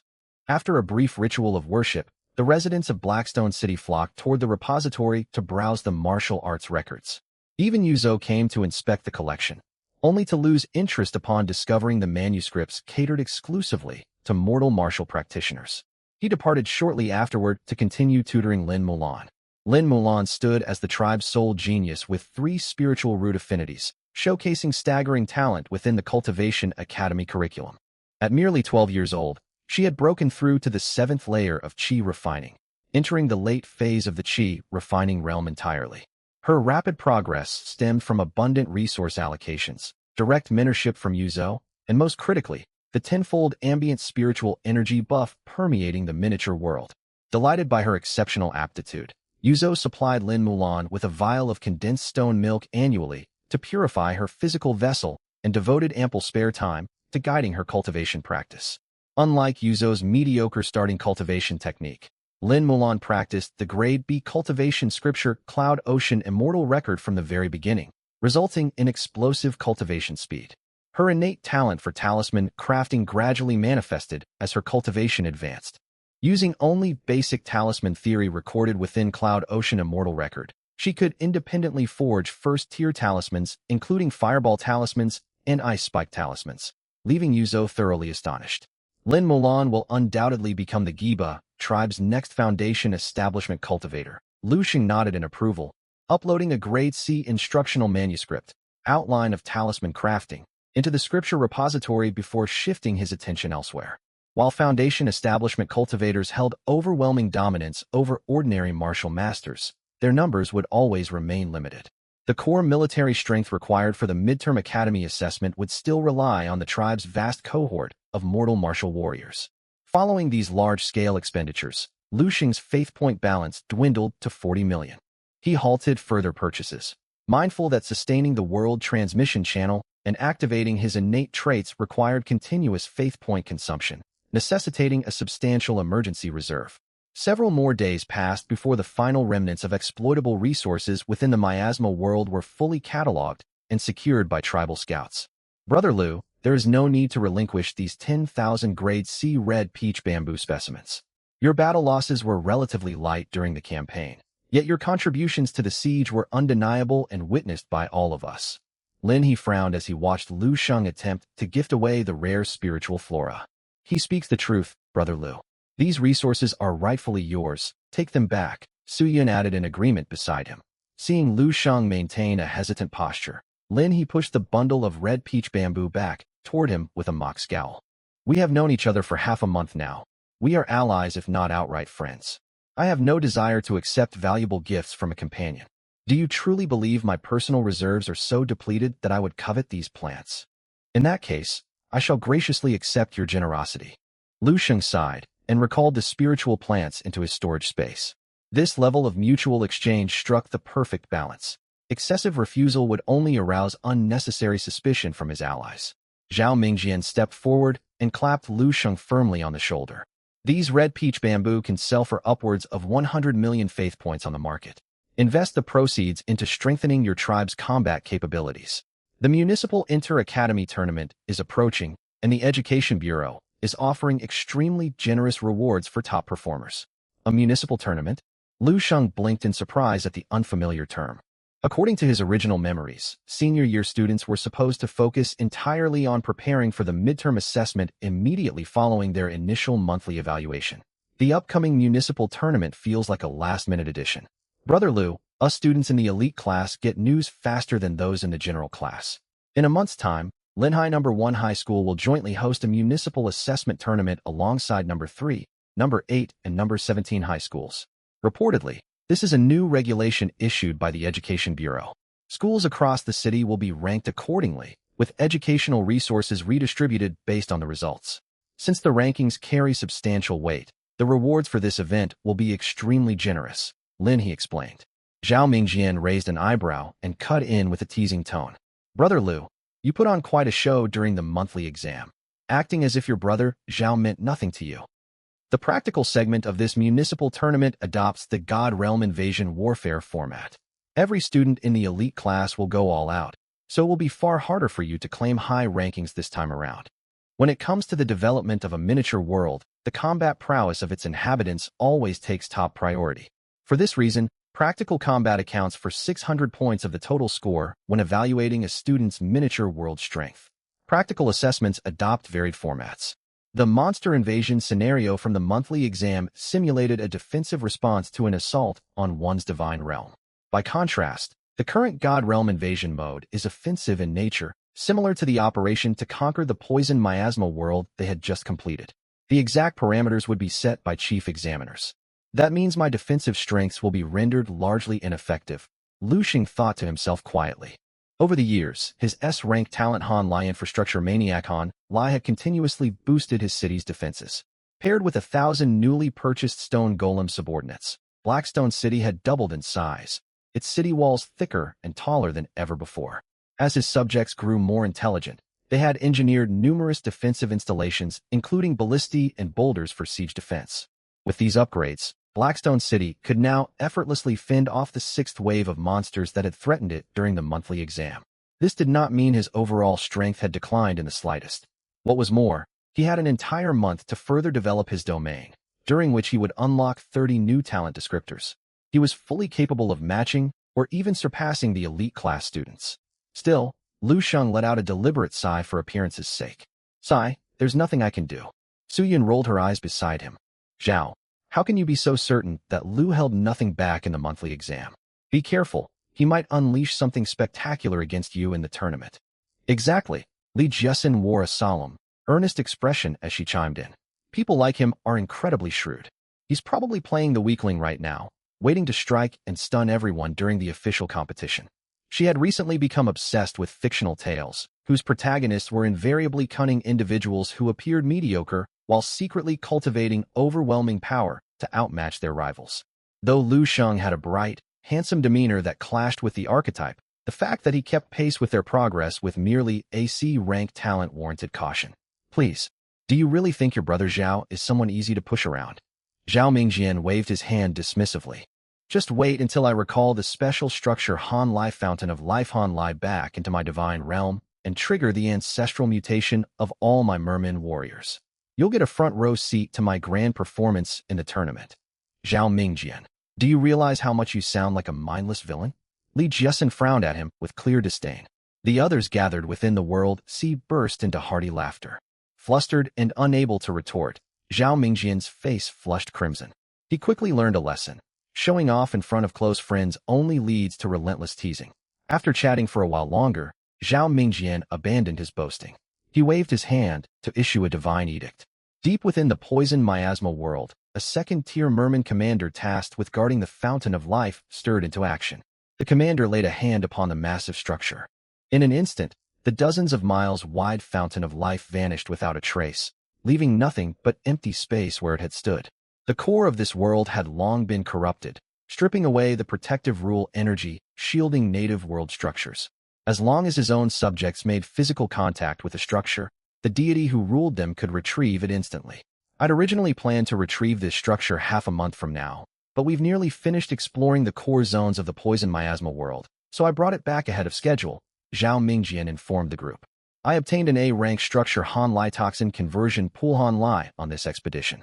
Once I return, I'll convert all my skeleton soldiers into venomous warriors. A spark of excitement flashed across Su Yun's eyes, and she was the first to withdraw her consciousness from the world sea. All 5 participants had reaped abundant rewards from conquering the poison miasma world.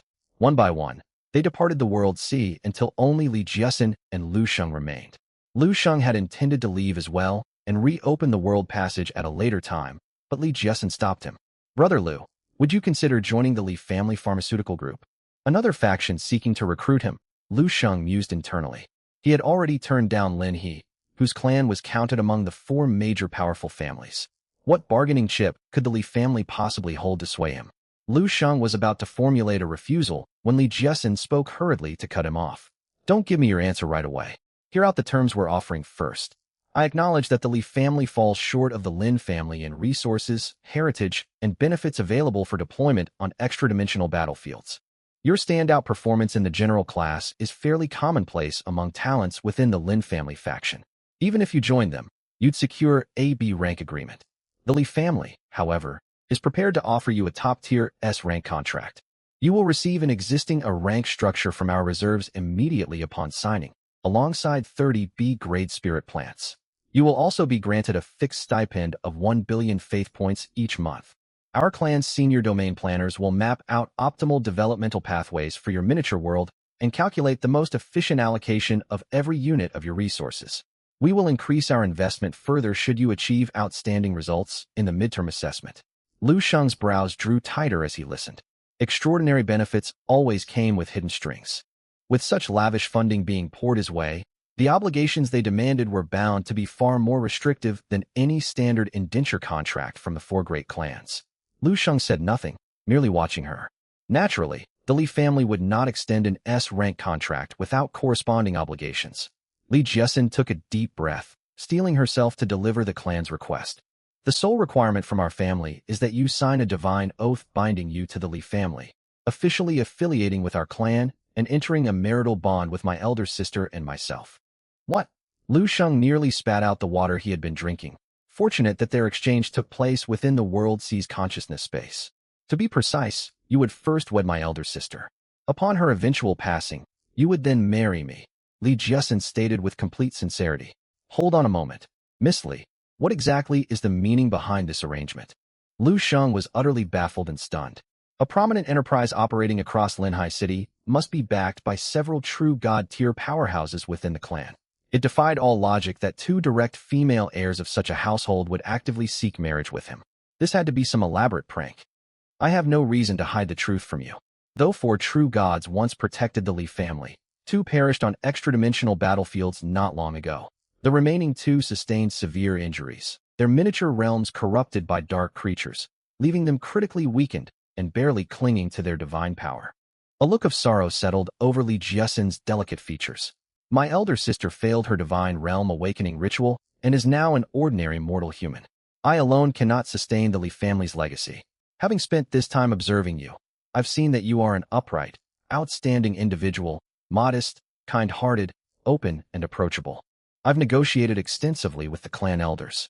If you accept this proposal, the entire accumulated heritage of the Lee family will be dedicated to nurturing both you and my sister. Even though my sister has lost her divine gifts, I still wish to grant her a peaceful, fulfilling life. Lu Sheng fell into prolonged silence as he processed the full picture. The Lee family had suffered catastrophic losses on extra-dimensional battlefields. Half their true gods were dead, the rest gravely wounded. They desperately needed to cultivate a trustworthy insider to uphold their clan's foundation. Every talent possessing S or A rank talents had long been snapped up by larger, more powerful factions.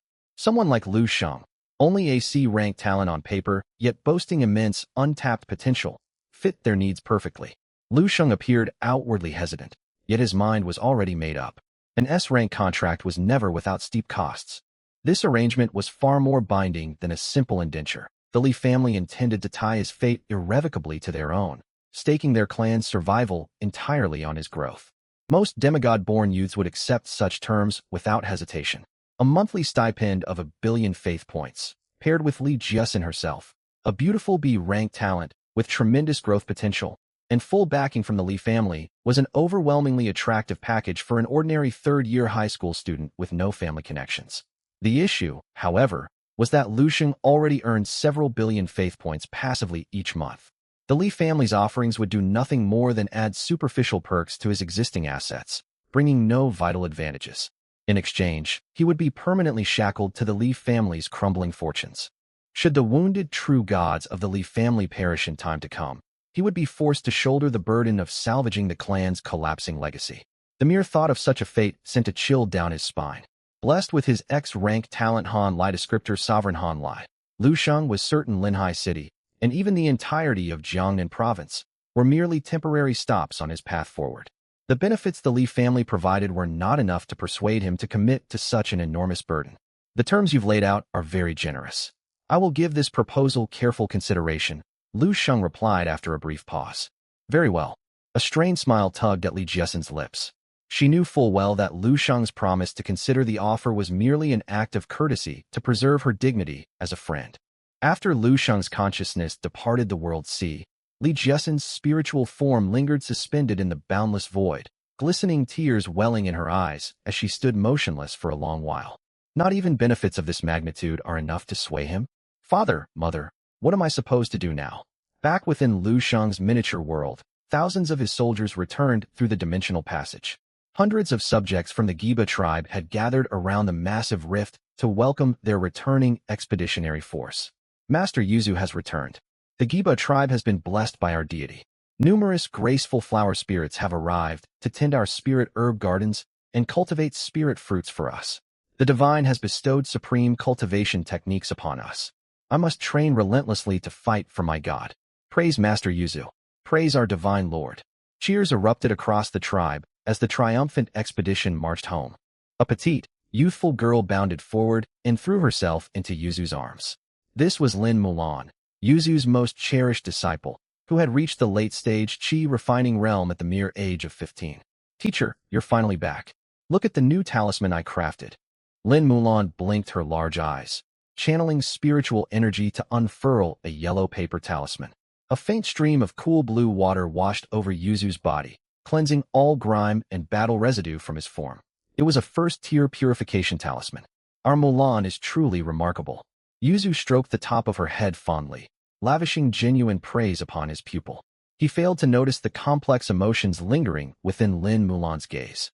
Beyond admiration and respect for her teacher, quiet, affectionate feelings had taken root in her heart. Lu Sheng paid no mind to the interpersonal dynamics unfolding among his subjects. His full focus was fixed on tallying the total spoils gained from conquering the poison miasma world. In addition to the 5 billion faith points earned earlier, he had gained 10,000 specimens of the C-grade spirit plant red peach bamboo. 3B rank special structures Han Lai spirit, I Springs Han Lai originally built around the fountain of life, 100,000 first-tier poisonous beetles, and 30 stalks of the B-grade spirit plant moonlit glow grass. Lu Sheng positioned the 3 spirit eye springs around the perimeter of Blackstone City to balance spiritual energy concentrations evenly across his miniature realm. He sold all his stock of red peach bamboo and moonlit glow grass for an additional 250 million faith points, bringing his total faith point reserves up to 290 million. Though small and physically weak for first-tier insectoid creatures, the poisonous beetles possessed highly lethal bodily venom. A single drop was enough to incapacitate a standard body-refining realm warrior. Lu Sheng collected them specifically to craft venom-tipped arrows. Thanks to his Han Lai pinpoint accuracy Han Lai descriptor, any successful strike would continuously apply debilitating poison debuffs to enemy targets. Lu Sheng then turned his attention to the western districts of Blackstone City. After more than a decade of natural selection and competition across his 3 livestock breeding zones, a clear victor had emerged. Unexpectedly, blood swine claimed dominance first, driven by the massive demand for fresh blood to nourish the B-grade spirit plant flesh mushrooms. Red oxen claimed second place. Goblin herders fell to last place. Their grotesque physical appearances and humanoid features triggered revulsion across most members of the Giba tribe. With far more palatable livestock alternatives available, only a tiny fraction of tribesfolk with unusual tastes were willing to consume their flesh. The finalized breeding ratios stood at 60% blood swine, 39.9% red oxen, and a mere 0.1% goblin herders. Boosted by the massive influx of new resources flooding the miniature world, the Giba tribe entered an era of unprecedented prosperity and material abundance. Empowered by Lu Sheng's C-rank talent Han Lai Fecund Homeland Han Lai and E-rank talent Han Lai Accelerated Fertility Han Lai, the tribe's population surged rapidly.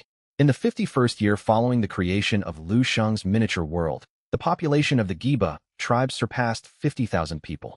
It was on this very day during class that Su Wanner delivered an official announcement to the students. Class, I've just received urgent notice. 1 month from now, Linhai number 1, number 3, number 8, and No. 17 high schools will jointly host a municipal-level tournament, overseen directly by officials from the Education Bureau. This assessment differs entirely from your monthly examinations. Examiners will provide fixed coordinate locations for hostile divine realms ruled by alien deities. Your objective will be to launch full-scale divine realm warfare to besiege and conquer these foreign domains. Scores will be determined based on your actual combat performance. Murmurs of alarm rippled through the classroom. Invading an alien divine realm? All by myself? This is absurd. My subjects can barely secure adequate food and supplies for daily survival. How are we supposed to wage wars of conquest against foreign divine realms? This is practically a death sentence for us. What if the enemy retaliates with an invasion of our own miniature worlds? I've always specialized in logistical support. Is there any way to opt out of this tournament? Reactions varied from excitement to curiosity, though anxiety and fear prevailed among the majority of students.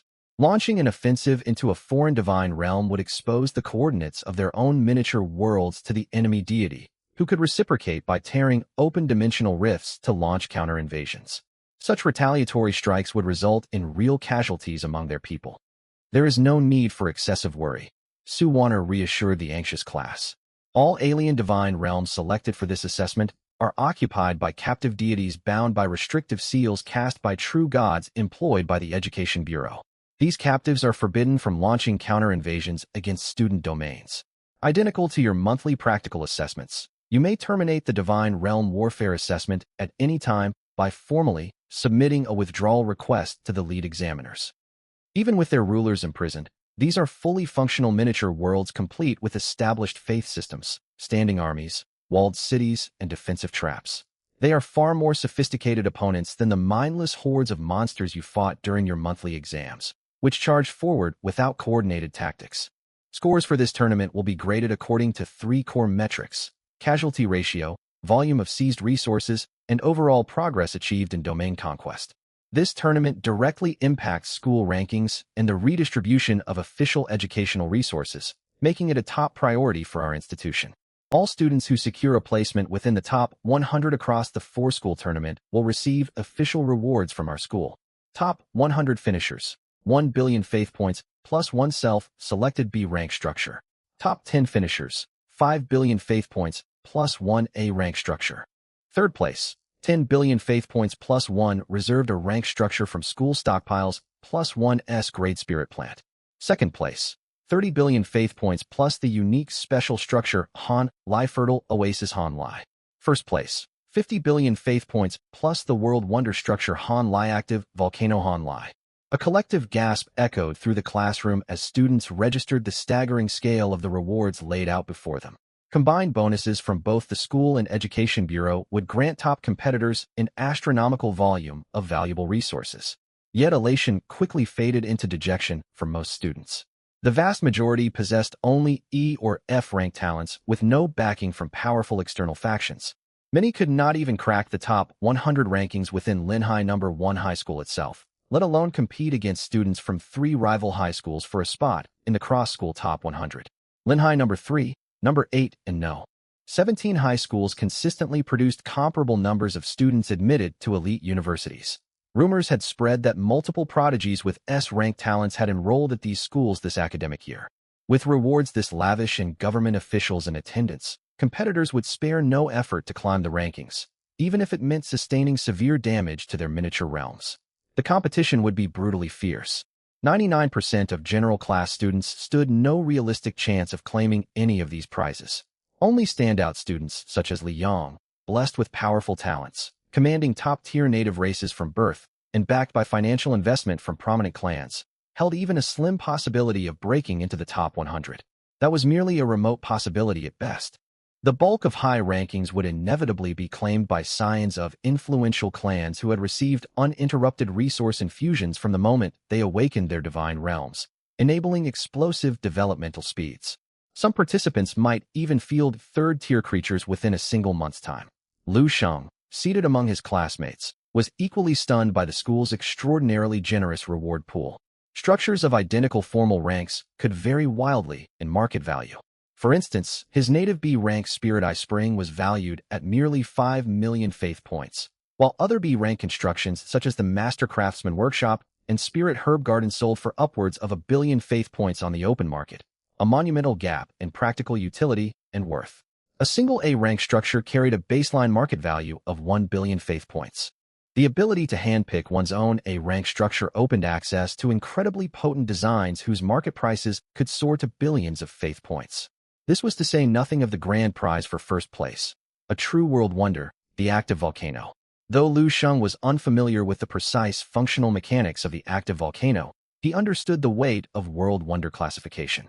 These landmark structures blessed every corner of their host miniature world with universal boons, regarded as priceless treasures coveted even by fully fledged true gods.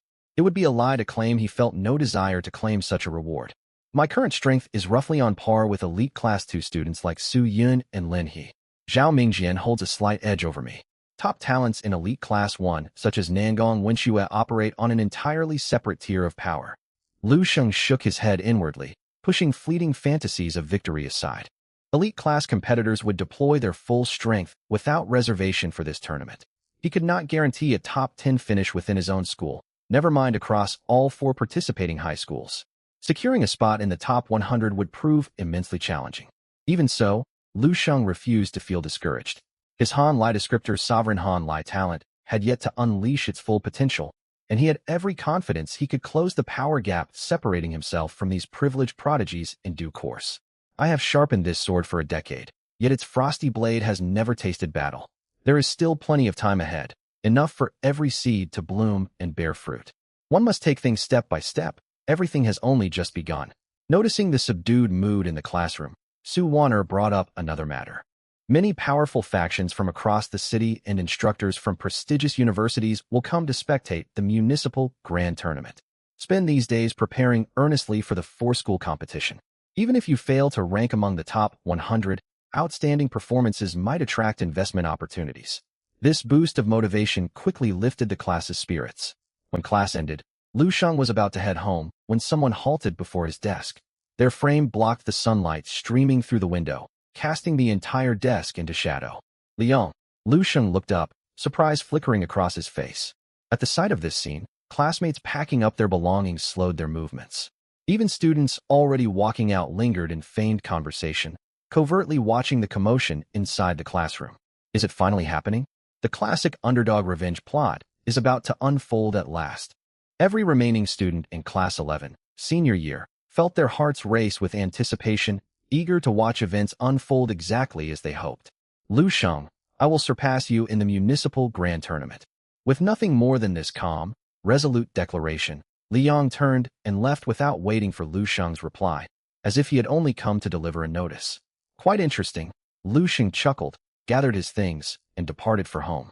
That night, the Han Lai Lord of Lexicon's Han Lai glowed brilliantly.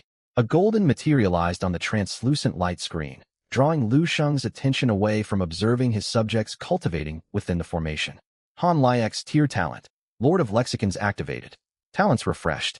New Lexicon unlocked. S-Rank Bloodline Lexicon. Berserk Physique Han Lai Berserk Physique. The more severe the wounds your subjects sustain, the greater the percentage increase to their strength, speed, and defense attributes, capped at a 300 boost. Pain perception is fully numbed when they hover on the brink of death. During life or death combat, they gain a high probability of breaking their bodily limits, surging past their current cultivation bottlenecks to advance to the next realm. Han Lai. Consolidated narrative text. Within the miniature world, every clansman of the Giba tribe was suddenly overcome by an indescribable sensation. A strange energy washed over their bodies before vanishing in an instant. The tribe's disabled warriors were the first to detect the change. My strength has grown. A warrior who had lost his right arm in battle was practicing swordsmanship with a heavy fine iron greatsword in his left hand, only to feel the 100-gene blade grow drastically lighter. It was not the sword that had lightened, it was his own physical power that had expanded. He repeated the sword forms from his martial arts manual, effortlessly executing moves that had once proven far beyond his capability. My body feels incredibly robust now. I swear I could knock an ox dead with one punch. I broke a leg during our expedition into the outer realms, but now I run faster than I ever did. The divine being has shown mercy to us wretched souls and blessed our flesh and blood. Praise our Lord.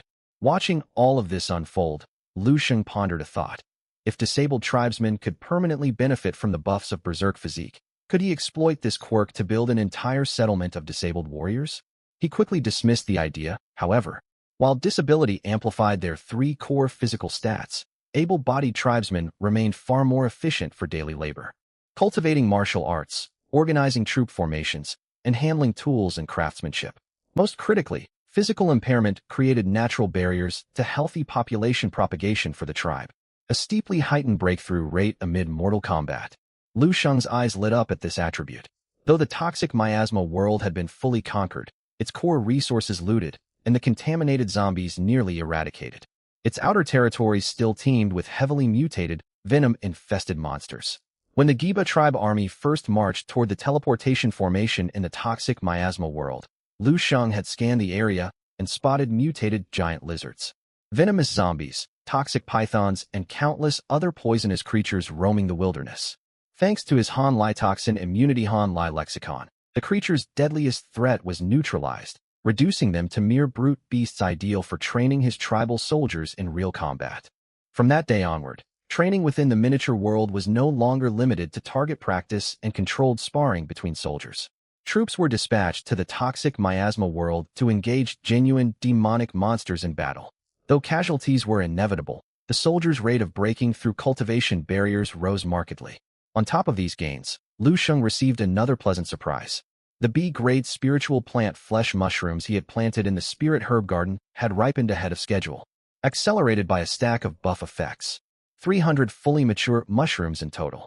Priced at 900,000 faith points apiece, the entire harvest was worth a staggering 270 million faith points. A sum even Lu Sheng hesitated to spend lightly. He had originally purchased the mushroom seeds for a mere 3 million faith points 40 days prior. After brief consideration, Lu Sheng opted against selling the flesh mushrooms. He issued a divine edict ordering Yu Zhou to select young warriors who had reached the peak of the body refining realm and reward each of them with 1 mushroom. The warriors lived up to his expectations. All 300 successfully advanced the very next day, adding 300 new second-order entities to the tribe's ranks. If only the spirit herb garden were not merely a B-grade structure with such limited planting space, I would carpet this entire miniature world with flesh mushrooms, Lu Sheng sighed. Flesh mushroom seeds cost only 10,000 faith points each, yet mature specimens sold for 90 times that value. Without the garden's growth acceleration aura, he would have needed a full 100 days for a single harvest. Long after the 4-school competition had concluded, higher-tier A-grade gardens offered hundreds of times the cultivation area, yet their prohibitive price tag placed them completely out of Lu Sheng's financial reach. In the end, he spent 200 million faith points to purchase 100 stone milk bamboo saplings for planting.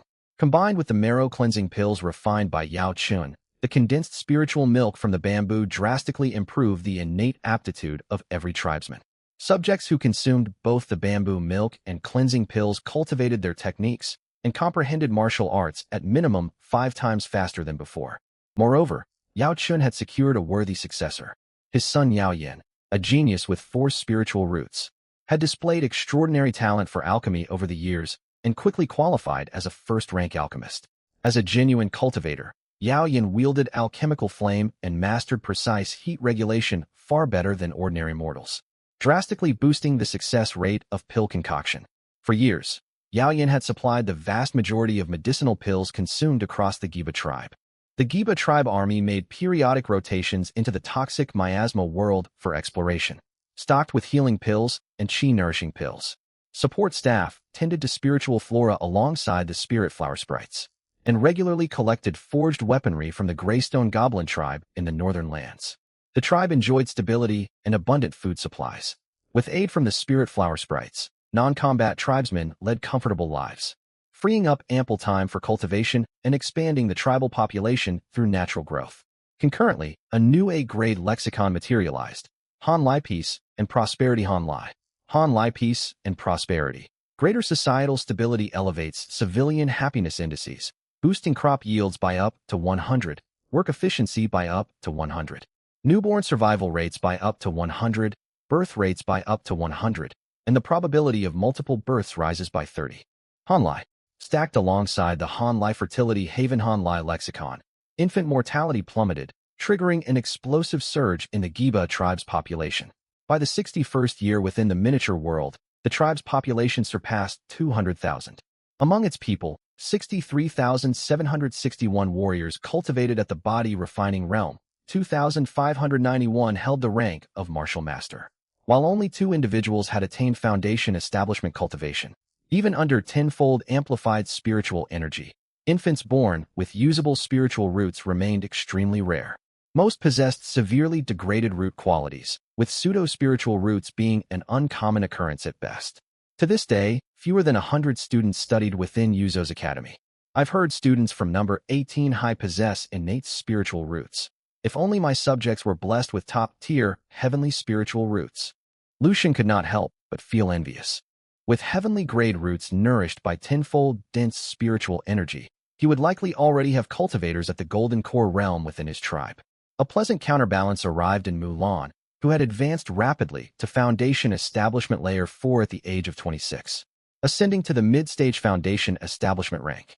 Equipped with second-order talismans, she could effortlessly defeat Yuzo, the tribe's veteran Foundation Establishment cultivator, cementing her position as the Giba tribe's strongest combatant. Back in the mortal realm, Lu Sheng maintained his regular school schedule. His head teacher, a demigod specializing in educational theory, shared countless insightful perspectives that benefited Lu Sheng greatly. Theoretical knowledge accounted for a full 100 points on the National College entrance exam, leaving no room for slacking off. During this period, the ice blossoms matured once more. Lu Sheng sold all 2,300 fully grown blossoms together with the A-grade spiritual fruit Icefire fruit cores. Combined with spoils gathered from the toxic miasma world, his total faith points climbed back to 500 million. He immediately invested 400 million faith points to purchase 200 more stone milk bamboo saplings, filling every available plot within his spirit herb garden to maximum capacity. The initial batch of 201 bamboo plants had fully matured, producing over 2,000 drops of condensed stone milk annually, yet the output still failed to meet demand amid the skyrocketing tribal population. Furthermore, military deployments into the toxic miasma world drove consumption of E-rank and F-rank weaponry to 10 times ordinary levels, overwhelming the Greystone Goblin's manufacturing capacity. Various systemic problems stemming from rapid population growth were beginning to surface across the tribe. First came critical issues with residential space and resource allocation. The sharp population boom overcrowded the inner city of Blackstone City, forcing waves of residents to relocate to the newly constructed outer districts. The outer zone housed military barracks, weapon depots, storage yards, and waste disposal facilities, resulting in far poorer living conditions compared to the inner city. Meanwhile, Distribution of high-grade resources was monopolized by the Council of Elders, the city's ruling body founded in the earliest days by Lu Sheng himself. Its members were founding elders who had witnessed Blackstone City's birth, relying on their long-standing loyalty to their divine ruler and revered standing within the tribe. The elders hoarded disproportionate shares of premium resources for themselves and their kin. As overall tribal strength rose, growing numbers of young tribesmen forged powerful cultivations, advancing to martial master and second-order status. Resentment toward the unfair resource distribution system swelled relentlessly. Why should we toil endlessly in cultivation, expending immense time and effort to earn merit points for flame fruits and marrow-cleansing pills, only to watch the elders' relatives claim these treasures without effort? Why must we risk our lives harvesting spiritual fruits and herbs amid the deadly toxic mist, just to have our spoils prioritized for elders who idle away their days in trivial pastimes? Merely because they served our divine Lord in the tribe's earliest days? Merely because they hide behind the excuse of ancient tradition? Buffed by the Han-Lai Civilization Acceleration Han-Lai and Han-Lai Ancestral Wisdom Han-Lai lexicons, the Giba tribe's societal cognition advanced at an accelerated pace. Most tribesfolk understood the unified camaraderie of the tribe's founding era was long gone. All subjects stood united with unwavering loyalty in the presence of their divine patron. But within Blackstone City's walls, they split into distinct social classes, individual clans, and self-interested factions competing fiercely over finite resources. A collective awakening of social consciousness. Far sooner than I anticipated, Lu Sheng sipped refined milk and watched the unfolding events with keen interest. As the supreme divine being, he had no intention of micromanaging every trivial detail of his divine realm. He only set overarching developmental directions, letting his subjects organically evolve their own societal frameworks. So long as core stability of the divine realm remained intact, internal resource allocation would naturally gravitate toward the most rational structure, mirroring the mortal world's order. Talented individuals would naturally secure superior resources, climbing the ranks to eventually evolve into sovereign deities bound by cosmic laws. Conversely, those with meager talent, or those unable to awaken higher awareness within the divine realm, would become supporting subjects to stronger divinities or take up logistical divine roles, forced to surrender their hard-earned resources at minimal compensation. This was an immutable law of the natural world. For that reason, Lu Sheng would never intervene unless internal tribal conflicts threatened the foundational stability of his divine domain. And so, the first civil conflict within the Giba tribe erupted. Within the miniature world, what do you think you are doing? This is the Council of Elders compound. A portly, luxuriously robed elder stood before the Vermilion Gate, roaring in anger at the intruder's insolence. To hell with your Council of Elders. A burly man clad in rough linen garments radiated unbridled fury. He threw a punch that sent the elder crashing to the ground. He stamped hard against the pavement, leaping onto the rooftop with a thunderous crash visible to hundreds of Blackstone City citizens gathered below, then kicked the council's carved plaque clean off its frame, shattering it completely. Multiple council members shouted accusations from the ground. Do you comprehend the gravity of your actions? Would you destroy the legacy left by our divine Lord? The council was established by our Lord himself. Your blasphemy against the founding elders is a crime worthy of severe punishment. You show zero respect for your seniors or established customs. When Lord Yuzo returns, we will file a formal grievance and have your limbs broken. Their shouts and condemnation did nothing to faze the burly warrior, whose expression remained stone cold. He pressed his foot downward, triggering a sharp creaking groan from the solid wooden mansion gate as spiderwebbing cracks spread rapidly across its surface. I, Chen Guang, demand only one thing this day: fairness. Unconditional, uncompromising fairness. Chen Guang threw his arms wide and roared. The aura of a second-order martial master billowed outward as a blazing wave of vital energy, sending the ranting elders stumbling backward, their faces drained of color. With that single kick, he had shattered not just a wooden plaque, but the unchallenged authority of the Council of Elders. Countless residents who had endured unfair treatment out of fear of the elders' influence stepped forward to rally behind Chen Guang, including multiple second-order martial masters. The tide of public sentiment tilted overwhelmingly against the old council. They finally understood fairness was never granted freely. It had to be fought for with their own hands. Once the powder keg of resentment ignited, unrest spread across Blackstone City like a plague. Council elders were rounded up one after another, their manors seized, their stockpiled resources confiscated. and they were expelled from the inner city to dwell in the inferior outer districts. Several hardline traditionalists perished amid the upheaval. The Council of Elders was formally dissolved within Blackstone City, replaced by a new governing faction named the World Assembly. Members of the Assembly still maintained sincere reverence for Yuzo, Blackstone City's ruler, yet pushed for a complete overhaul of resource distribution, establishing a merit-based system where rewards matched individual contributions and capable individuals held authority. Shortly afterward, the Tribal Expeditionary Army returned home. Upon learning of the civil unrest, Yuzo met with Chunguang for formal negotiations. The outcome was inevitable. Henceforth, strength and competence would govern tribal hierarchy, with those delivering the greatest value to collective tribal growth granted priority access to premium cultivation resources. Lu Sheng did not need to lift a single finger. His subjects had resolved their internal strife independently. Still, he opened his divine smart wristband to browse commodities tagged with waste decomposition and waste purification functions. While he abstained from intervening in internal tribal power struggles, the massive volume of refuse generated by the booming population of Blackstone City required a practical solution. He soon locked onto a suitable structure displayed on the holographic screen. Han Lai C grade structure. Waste conversion pool description. Automatically converts domestic garbage and industrial waste into usable biological fertilizer upon disposal. Price: 100,000 faith points Han Lai. The cost was negligible for Lu Sheng's current wealth, and he immediately purchased 10 units to place across Blackstone City. Fortunately, early investments in large-scale farming supplemented by multiple yield-boosting lexicons and the later development of animal husbandry ensured the tribe never faced food shortages, even with a population exceeding 200,000. Lu Sheng then turned his attention to the Greystone Goblin tribe in the Northern Territories.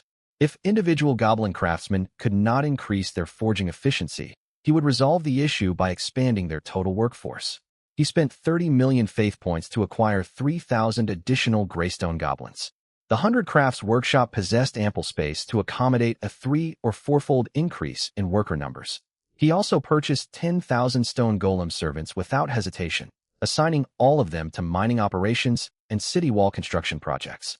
Weapon production could be sustained thanks to the E-rank fine iron vein, yet medicinal pill supplies grew increasingly strained. Over 20,000 tribesfolk, with at minimum 10,000 soldiers deployed to the toxic miasma world per rotation, relied on healing pills and chi-nourishing pills as essential field provisions, resulting in massive daily consumption. Add to this the constant refinement of marrow-cleansing pills and other medicinal formulas. And even Yao Yin alongside his 100 apprentice alchemists could barely keep up with the overwhelming demand. The root of the problem lay in the scarcity of citizens bearing spiritual roots.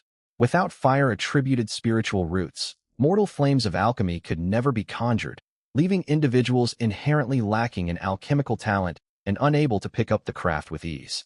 Without divine sense, practitioners could not regulate the minute details of pill refinement, resulting in abysmally low success rates. Ever since the training initiative within the poison miasma world was launched, Lu Sheng had to expend roughly 10 million faith points daily to sustain pill supplies for his troops. That summed up to 300 million faith points each month. He would have long been running at a loss if the poison miasma world was not teeming with abundant natural resources. Lu Sheng sighed deeply, unable to devise a viable solution after prolonged contemplation. He unlocked his smart wristwatch and pulled up a group chat. Group name: Hall of Gods. Zhao Mingjian had created this group back when they joined forces to clear the poison miasma world. The chat was never disbanded after the campaign concluded, evolving into a private discussion hub exclusively for its original members. Lu Sheng planned to consult Lin He. Both ruled human subjects following identical cultivation paths, so Lin He was very likely plagued by the same troubles and might hold feasible solutions. Conversations were flowing heatedly inside the Hall of Gods group chat at that moment. At Zhao Mingjian, hey you. It's been ages since you got your hands on the Fountain of Vitality. What groundbreaking progress have you made? Spill the details. Su Yun tagged Zhao Mingjian, eager to pry into his developments. Don't even get me started. Raising mutated mermen is driving me up the wall. These creatures have insatiable appetites. A single first-order pork beast vanishes in one gulp. Zhao Mingjian vented his frustrations in the chat. Yet anyone with a discerning eye could tell he was merely showing off his gains. You've actually secured the Fountain of Mutation? You struck absurd luck to claim 2 special constructions all to yourself. Su Yun typed out his envy openly. Lu Sheng read the exchange in quiet amazement.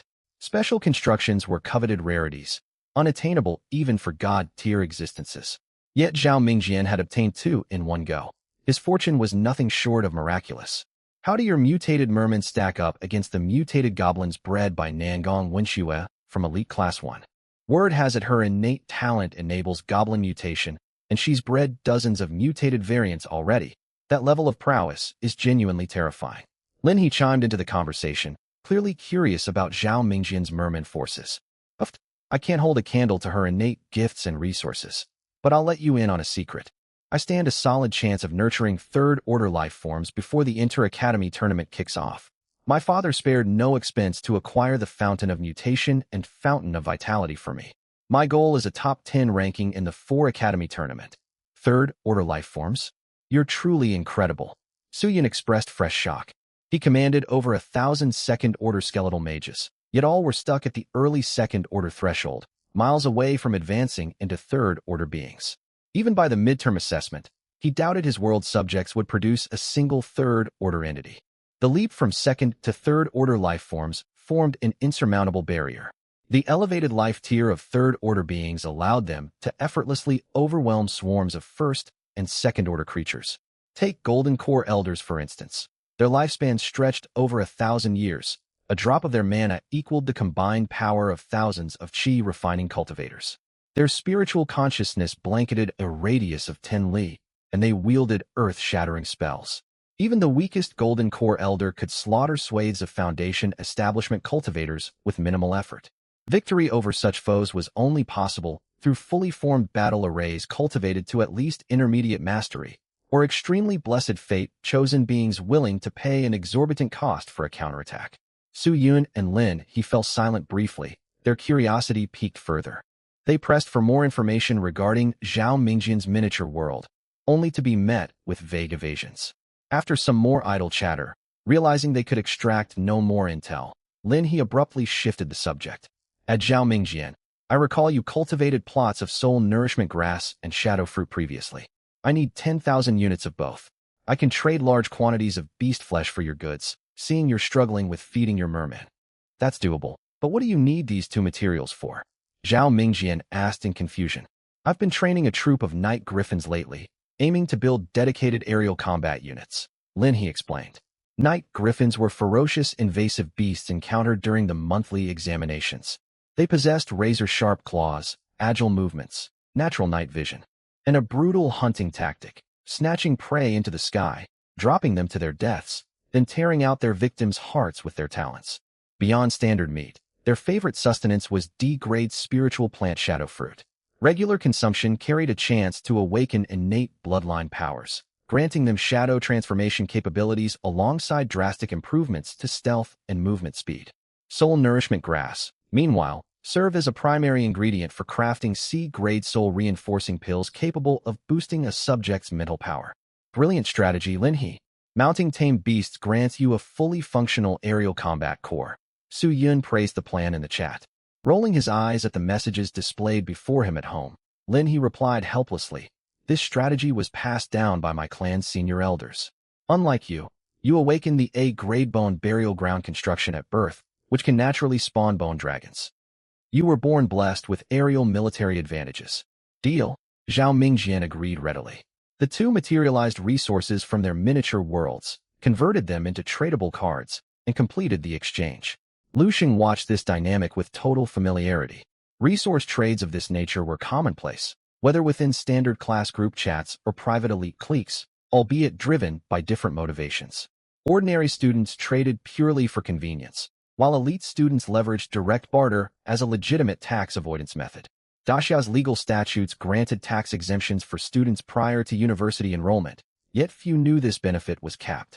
Only annual trade volumes below 1 billion faith points qualified for full exemption. Any excess trading revenue was subject to a mandatory 5% tax, identical to standard civilian taxation rates. As divine descendants, Zhao Mingjian and Lin He spent hundreds of millions of faith points monthly on basic upkeep. Easily exceeding the tax threshold, direct commodity barter was therefore far more cost-effective for large-scale transactions. Wealthy as they were not reckless spenders. Every save credit was worthwhile. At this very moment, Lu Xing stared intently at Lin He's message and sank into deep thought before suddenly tapping his forehead and leaping to his feet. How could he have overlooked this possibility? Ground-based forces faced severe vulnerabilities against aerial attackers. Conversely, possessing aerial combat units would grant overwhelming supremacy during invasions of alien god realms staffed solely with terrestrial life forms. I already unlocked the Beast Tongue proficiency trait. If Yuzhou trains the griffins using the Beast Taming Cannon, the synergy between riders and mounts will reach absolute perfection. Lu Sheng's heart surged with excitement. He also possessed the pinpoint precision trait. Stationing archers atop night griffins, firing arrows laced with venom from poisonous beetles, would amount to dimensional suppression when invading foreign god domains. He had been right to follow this group chat. Its conversations were brimming with invaluable insights. Working up the courage to send a message, Lu Sheng typed, "At Zhao Mingjian, Brother Zhao, I share Lin He's goal of developing aerial combat troops. Do you have leftover stock after your trade with him? I can also offer beast flesh in exchange." Having liquidated all spoils harvested from the poison miasma world recently, Lu Sheng's annual trading quota was nearly maxed out. Tax avoidance via direct barter would be highly beneficial for him as well. Sure thing. My soul nourishment grass stretches across several kilometers of farmland, amounting to tens of millions of individual stalks. I only require flesh harvested from first order or higher beasts as payment though, Zhao Mingjian replied. Lu Sheng moved into a private chat with Zhao Mingjian immediately afterward. He traded 100,000 blood swine and 300,000 Red Bulls, valued at 13 million faith points within his miniature world, to obtain 3 million stalks of soul nourishment grass alongside 10,000 shadow fruits. Once the transaction concluded, Lu Sheng returned to the main group chat to pose his question. At Lin He, Brother Lin, I've expanded my population and military size drastically to prepare for the inter-academy tournament. My alchemists cannot refine pills fast enough to keep up with army consumption. Do you know reliable methods to mass-produce qualified alchemists? How large could your population possibly be? Just purchase pills externally to cover shortages, Lin He replied straightforwardly. In his reasoning, human reproductive rates were inherently slow, compounded by infant mortality, congenital deformities from inbreeding, plagues and illnesses. Even over 60 years, a human civilization could barely swell to tens of thousands of residents. Even a fully mobilized standing army would generate negligible pill consumption costs, easily covered by Lu Sheng's poison miasma world spoils. Lu Sheng responded with a bitter smile. My miniature world currently hosts over 200,000 subjects, with a military force exceeding 60,000 troops. Daily pill expenditures drain massive volumes of faith points to fill supply gaps. I'm hoping to learn standardized methods to cultivate batches of alchemical practitioners. He omitted any mention of how many first and second order entities resided in his realm, only stating plain population figures. Even so, the single sentence landed like a meteor crashing into a lake, stirring massive commotion within the chat window. A flood of messages popped up instantly. Lin He, Zhao Mingjian, Su Yin, Li Jiasin. Even the perpetually silent Li Jiasin emerged from lurking to send a string of question marks. In that instant, she understood precisely why Lu Sheng had rejected her S-grade contract offer all those days prior. Lin He quickly sent a follow-up message. Are you cheating the system somehow? I installed multiple constructions boosting reproductive rates and cultivated special crops to elevate mating urges. Yet my population only tops 50,000 to this day. I own the bone burial ground which mass produces undead soldiers, and my population has only just hit 200,000, Su Yin added. Zhao Mingjian exclaimed outright. Brother Lu, your boasting skills surpass even my own. All three agreed that without a grade or superior construction buffs, human populations could never expand to 200,000 within 60 standard years. Li Jiasin interjected into the debate. Have you forgotten Lu Sheng's innate talent is fertile homeland? Civilization birth rates surge alongside societal stability, with a maximum reproductive efficiency of 100%. Furthermore, Lu Sheng boasts comprehensive theoretical expertise in nurturing his subjects. Combined with his talent, world constructions, and spiritual plant cultivation yields, a population of 200,000 over 6 decades is entirely feasible. Lu Sheng felt a flicker of surprise reading Li Jiasin's words. He had rejected her contract proposal, yet she had stepped forward to defend him voluntarily. This spared him the trouble of fabricating far-fetched excuses for his population growth. A brief silence hung over the group after Li Jiasin's message, until Lin He broke the quiet once more. That does make sense now. Unfortunately, You've asked the wrong person for advice. My God realm is in a stable developmental phase with minimal pill consumption outside of cultivator personal use. Apprentices supervised by senior alchemists fully satisfy our domestic pill demands. From my observations, subjects bearing fire spiritual roots display exceptional alchemical aptitude. You ought to prioritize recruiting such individuals for pill refinement work. Lu Sheng let out a helpless chuckle upon reading the reply. He wished that solution was viable, yet fire spiritual root bearers were extremely scarce among his tribe's folk. He could not reassign every fire-rooted citizen solely to alchemical work. Unless the proportion of spirit-rooted individuals spiked dramatically, the total pool of alchemists would always remain insufficient. The chat continued scrolling with new messages from Zhao Mingjian, who posted a lengthy analysis. Brother Lu, there is little need for you to continuously purchase pills with faith points. Constant external pill procurement creates a false sense of unlimited medicinal supply within your God realm, which directly suppresses incentives for your subjects to pursue alchemical training. Humans are an intelligent species organized into complete social hierarchies with clear divisions of labor. When pills grow scarce and their market value rises, the social standing of alchemists will naturally climb. Higher economic rewards will drive more civilians to study alchemy professionally. You only need to lower the entry barriers for alchemical learning to accelerate this natural progression. Lu Sheng processed Zhao Mingjian's explanation thoroughly and experienced a sudden moment of clarity. You truly possess profound insight, Brother Zhao. Zhao Mingjian had indeed showcased remarkable analytical prowess. As he stated, resource allocation operated automatically within the enclosed social ecosystem of the God realm. Mirroring the structure of the Assembly of Clans and Council of Elders, cultivation resources gravitated toward talented, powerful subjects. Civilians lacking cultivation talent would naturally reduce their personal practice hours to take up alternate occupations. Some tended spiritual plants alongside spirit blossom dryads. Others cultivated spiritual rice and farmlands, raised war beasts for meat supplies, or dedicated themselves to alchemical refinement. Human societal frameworks naturally gravitated toward internal equilibrium, guiding each individual toward roles matching their strengths. Even if Lu Sheng took no active measures, internal market demand would organically resolve the pill shortage over time.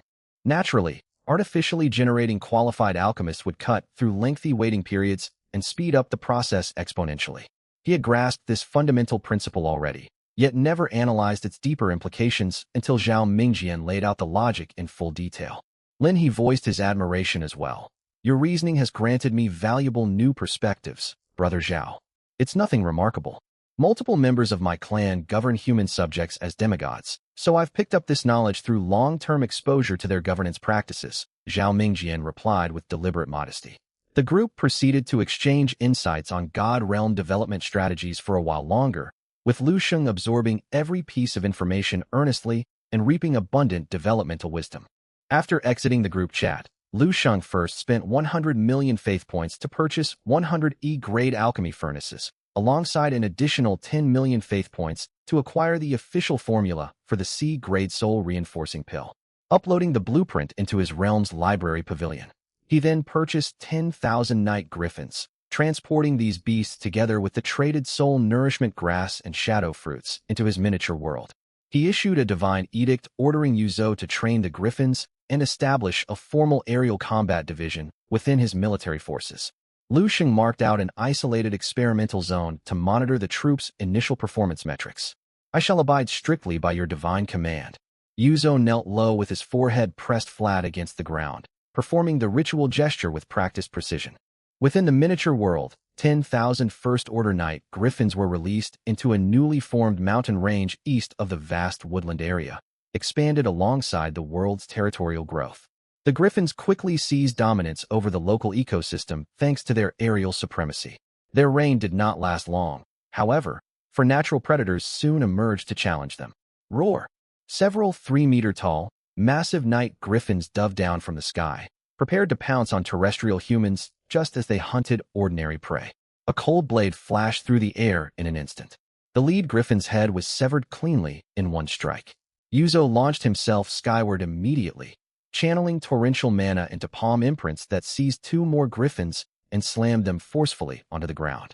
Against a Foundation establishment cultivator, these ferocious night griffins were as helpless as young children confronting an unstoppable behemoth, stripped of all capacity for resistance.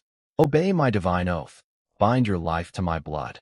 Governed by lunar force, sever your primal rage. Sealed by my lifeblood as the covenant anchor, our fates intertwined. Your destruction shall never recoil against my form. Employing time-honored ritual arts, Yuzo channeled incantations from the beast-taming canon to bind the alpha of the griffin flock into servitude. Using the subdued alpha as a core anchor, he captured the rest of the griffin swarm, confining the creatures and commencing formal training procedures. These griffins differed drastically from docile livestock, such as blood swine and red bulls. Born fierce and untamed, they retained their wild instincts even after capture and refused submission without Yuzo's targeted binding spells. 3 months passed before an elderly tribesman, seasoned in wildlife hunting, devised a rigorous taming method. He bound the griffin's claws and wings with hemp cords, blindfolded their eyes, restricted their food rations and sleep cycles, posting rotating sentries to oversee the restrained beasts around the clock. Subjected to sustained deprivation and restraint, the griffins gradually had their feral spirit worn down and slowly grew responsive to the elders' commands. This domestication method spread rapidly across Blackstone City, earning itself a new moniker among the citizens, Griffin Breaking. Shortly afterward, Blackstone City's Archer Corps was split into 2 detachments. Archers with mediocre innate talent remained assigned to ground combat duties, while gifted warriors supplemented their regular drills with griffin taming training. 7 years later, Blackstone City fielded a full 10,000-strong Griffin Knight Regiment. Fueled by Lu Shang's beast tongue proficiency trait, riders and their griffin mounts forged bonds as deep as lifelong companions through constant coexistence. Several night griffins permanently fed shadow fruit awakened their innate bloodline powers and advanced into second-order life forms, claimed as personal mounts by high-tier martial arts experts from Blackstone City. With aerial units now operational, the Blackstone military gained unrivaled observational range throughout the poison miasma world. Troops could preemptively identify hazardous terrain and hostile factions, boosting global exploration efficiency several-fold. A further decade elapsed, expanding the Griffin Knight Regiment to an even larger scale. Yuzo integrated the aerial corps into the Army's coordinated battle arrays, doubling territorial advancement speeds once again. That same year, cultivation of the 4 divine beast arrays, Black Tortoise, White Tiger, Vermilion Bird, Azure Dragon, reached a pivotal milestone, with all 4 formations cultivated to intermediate mastery and manifesting faint divine aura. Overall military combat strength surged roughly tenfold compared to the pre-mastery era. Additional passive traits further augmented the realm's capabilities. The newly unlocked E-grade night vision granted all subjects unobstructed daytime level sight after dark. The C-grade swift feet trait doubled overland marching speeds for every soldier. The E-grade underwater respiration trait allowed ordinary civilians to remain submerged underwater for multiple hours without holding their breath. Expedition progress across the poison miasma world far exceeded Lu Shang's original projections. 3 years afterward, the expeditionary force struck an exceptional stroke of luck, uncovering a corrupted A-grade construction site deep within the poison miasma world. Lu Shang pulled up the corresponding file on his smart wristwatch, revealing its official name, Training Ground. Training Ground. Troops conducting combat and skill training within its boundaries gain a 100% increase in cultivation speed for martial arts, spells, and battle formations. Injury recovery rates are likewise doubled inside the structure. Trainees have a minor chance to break through cultivation bottlenecks during sustained practice, and long-term occupants may awaken the special attribute known as Battle Soul. Battle Soul grants unwavering resolve to press forward amid combat, moderately improving battlefield coordination between allied troops. Purchase price, 5 billion faith points. Notice, you lack current purchase authorization and may only review reference materials. A-grade constructions truly live up to their reputation. Their effects are overwhelmingly overpowered, even capable of spawning unique innate attributes. No wonder elite-class students with access to A-grade constructions experience such explosive early-stage development. Lu Sheng marveled at the training ground's overpowered mechanics. This single construction would deliver greater developmental gains than decades of manual exploration within the poison miasma world. If he secured a top 10 ranking in the Inter-Academy tournament and claimed a freely selectable A-grade construction reward, Lu Sheng stretched out a hand, releasing a pure white beam of light that purged all toxic corruption clinging to the training ground. The structure condensed into a stream of luminescence and settled permanently on the outer perimeter of Blackstone City. Beyond this monumental acquisition, Liu Shang's greatest source of satisfaction stemmed from natural socio-economic evolution within Blackstone City over decades of development. The local population voluntarily took up alchemical professions in growing numbers year by year, fully closing the pill supply shortage gap. Spiritual herbs required for refinement flourished abundantly under the careful cultivation of spirit blossom dryads, forming a fully self-sustaining medicinal production cycle. On the 81st year of the miniature world's existence, the S-grade trait divine craftsmanship manifested. All construction work is completed at double the original speed. Civilian proficiency in forging, architecture, carving, and mechanical craftsmanship increases by 100%, alongside a universal 100% boost to the forging aptitude of every subject. Beyond the dedicated Greystone Goblin forging clan, civilian craftsmen within Blackstone City gradually took up metalworking, leading to soaring mass production of E-grade and F-grade weaponry.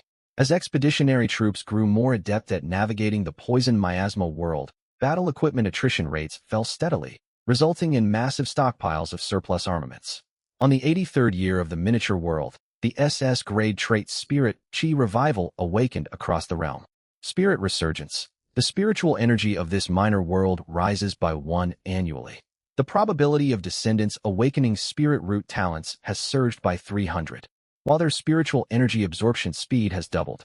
That year, children born with spirit roots emerged in large numbers, including many geniuses wielding triple spirit roots or even dual spirit roots. In the same year, the number of Foundation establishment cultivators climbed past double digits.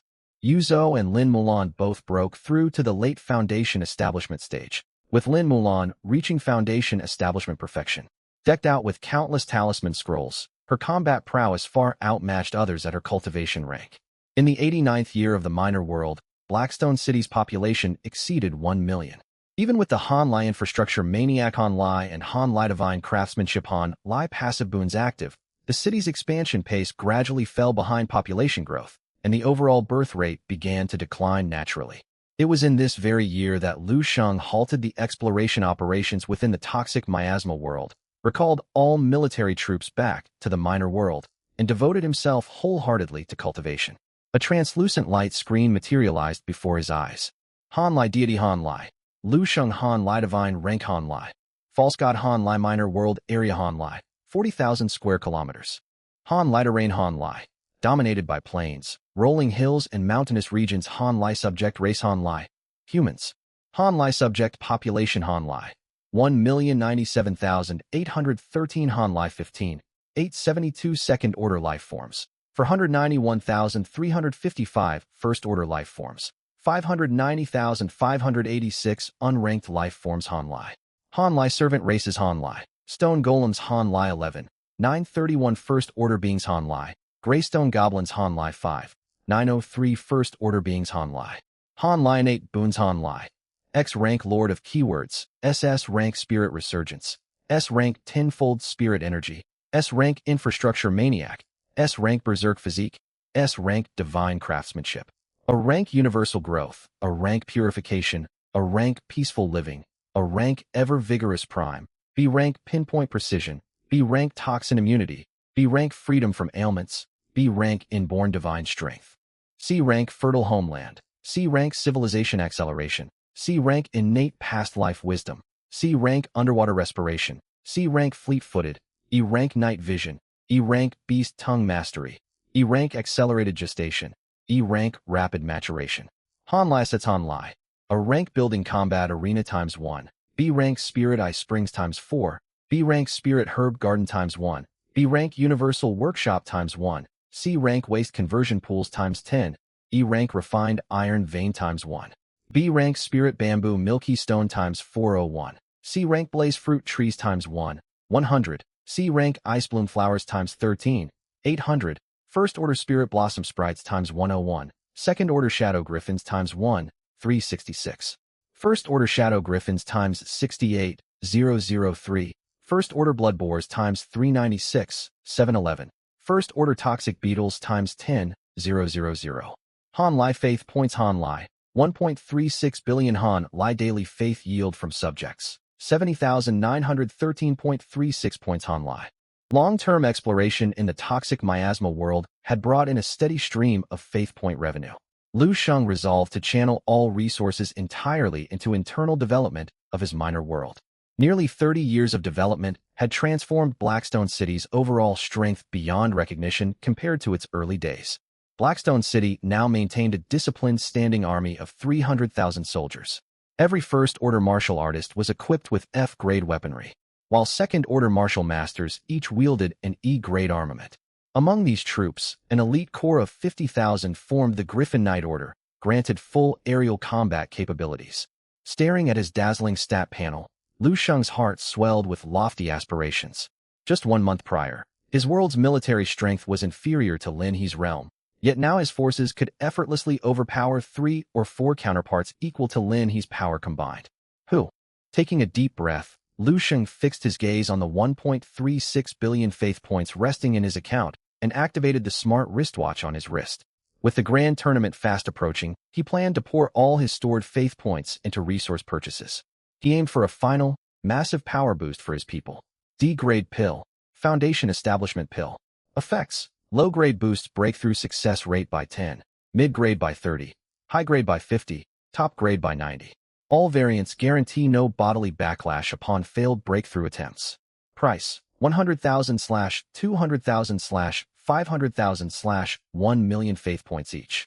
Mother Earth Spirit Liquid Han Lai times 1 Han Lai. Effects: a rare heavenly treasure commonly used by cultivators at Foundation Establishment Perfection to condense golden core. Compatible with all elemental spirit roots, raising success odds for clearing the spirit energy barrier by 10. Price: 1 million faith points. C-grade pill, Mind Nourishing Pill Han Lai times 1 Han Lai.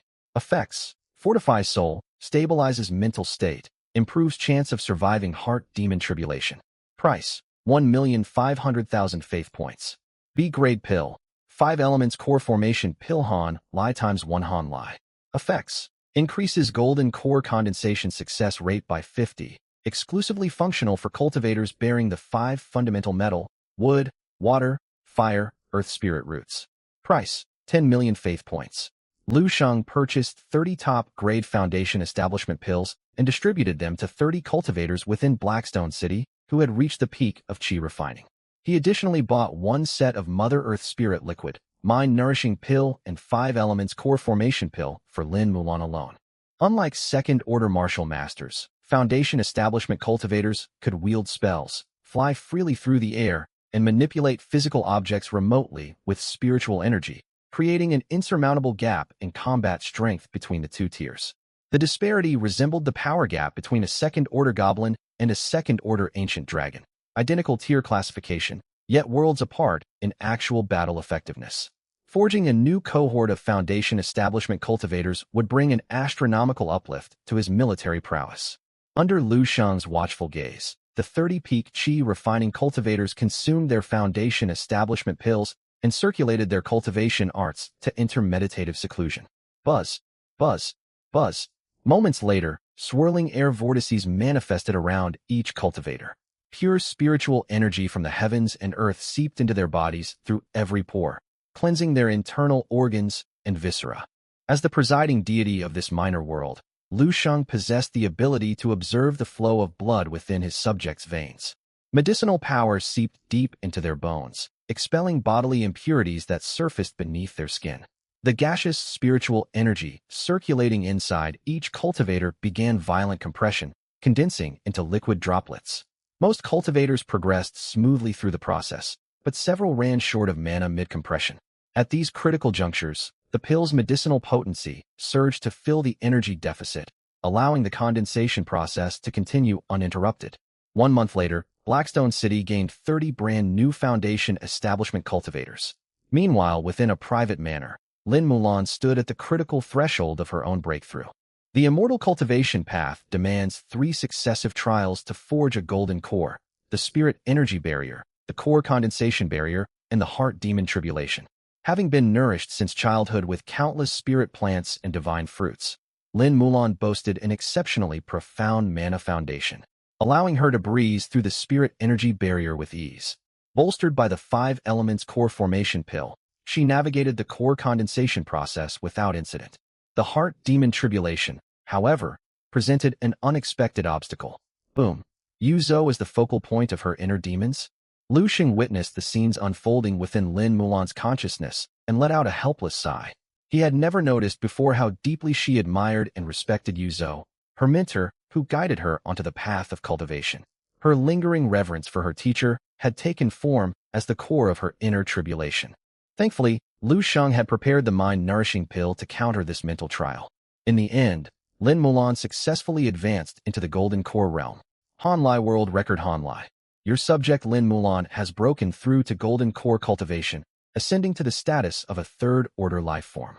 Simultaneously in the real world, Lu Xing felt an indescribable stream of potent energy coursing through his physique, accompanied by sharp cracking sounds from his bones. This was the world's reciprocal blessing bestowed upon its deity. My physical strength, sensory perception, and bodily fitness have increased dozens of times over. Lu Xing marveled at the physical transformation, eyes widening in shock. He now possessed enough raw physical power to catch a fully loaded semi-trailer truck traveling at highway speeds with one hand. Son, what commotion are you making in your room?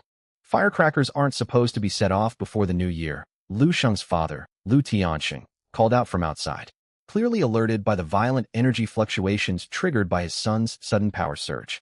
Nothing to worry about, Dad. The grand tournament is coming up soon. I'm just watching tutorial videos to brush up on divine nation management knowledge. Lu Xing fabricated a quick excuse. All right then, don't overwork yourself. Get some rest early. Good night, Dad. After sending his father away, Lu Xing gradually acclimated to his strengthened body. He reopened the divine marketplace and purchased 300,000 sets of F-grade armor, 10,000 sets of E-grade armor, and 1,000 D-grade flying swords for distribution across Blackstone City's army and Foundation establishment cultivators. He also acquired a single C-grade spirit weapon crafted exclusively for Lin Mulan. Ding. Hanlai purchase complete. After deducting a 5 transaction tax, total expenditure for this order, 252 million faith points Hanlai remaining faith points. 1,108,000,000 Hanlai. Lu Xing did not pause his spending spree. Securing a top 10 ranking in the tournament would grant rewards such as a grade divine buildings. Ding. Purchase successful. 100,000 D-grade marrow cleansing pills delivered. Total cost for this transaction, 105 million faith points. Ding. Purchase successful. 100,000 D-grade shadow spirit fruits delivered. Total cost for this transaction, 105 million faith points. Ding. Purchase successful. 300,000 portions of vitality preserving elixirs dispatched. Ding. Purchase successful. 300,000 E-grade grain abandonment pills delivered. Hanlai, a string of successive purchase notifications flashed across the interface Hanlai remaining faith points. For 32,000,000 Hanlai. Buy without restraint. Following this frantic resource procurement spree, Lu Xing delivered all newly acquired supplies into his minor world to comprehensively upgrade Blackstone City's overall infrastructure and combat capacity. He then sent a divine edict to Yuzo, warning him that a large-scale conflict would erupt soon.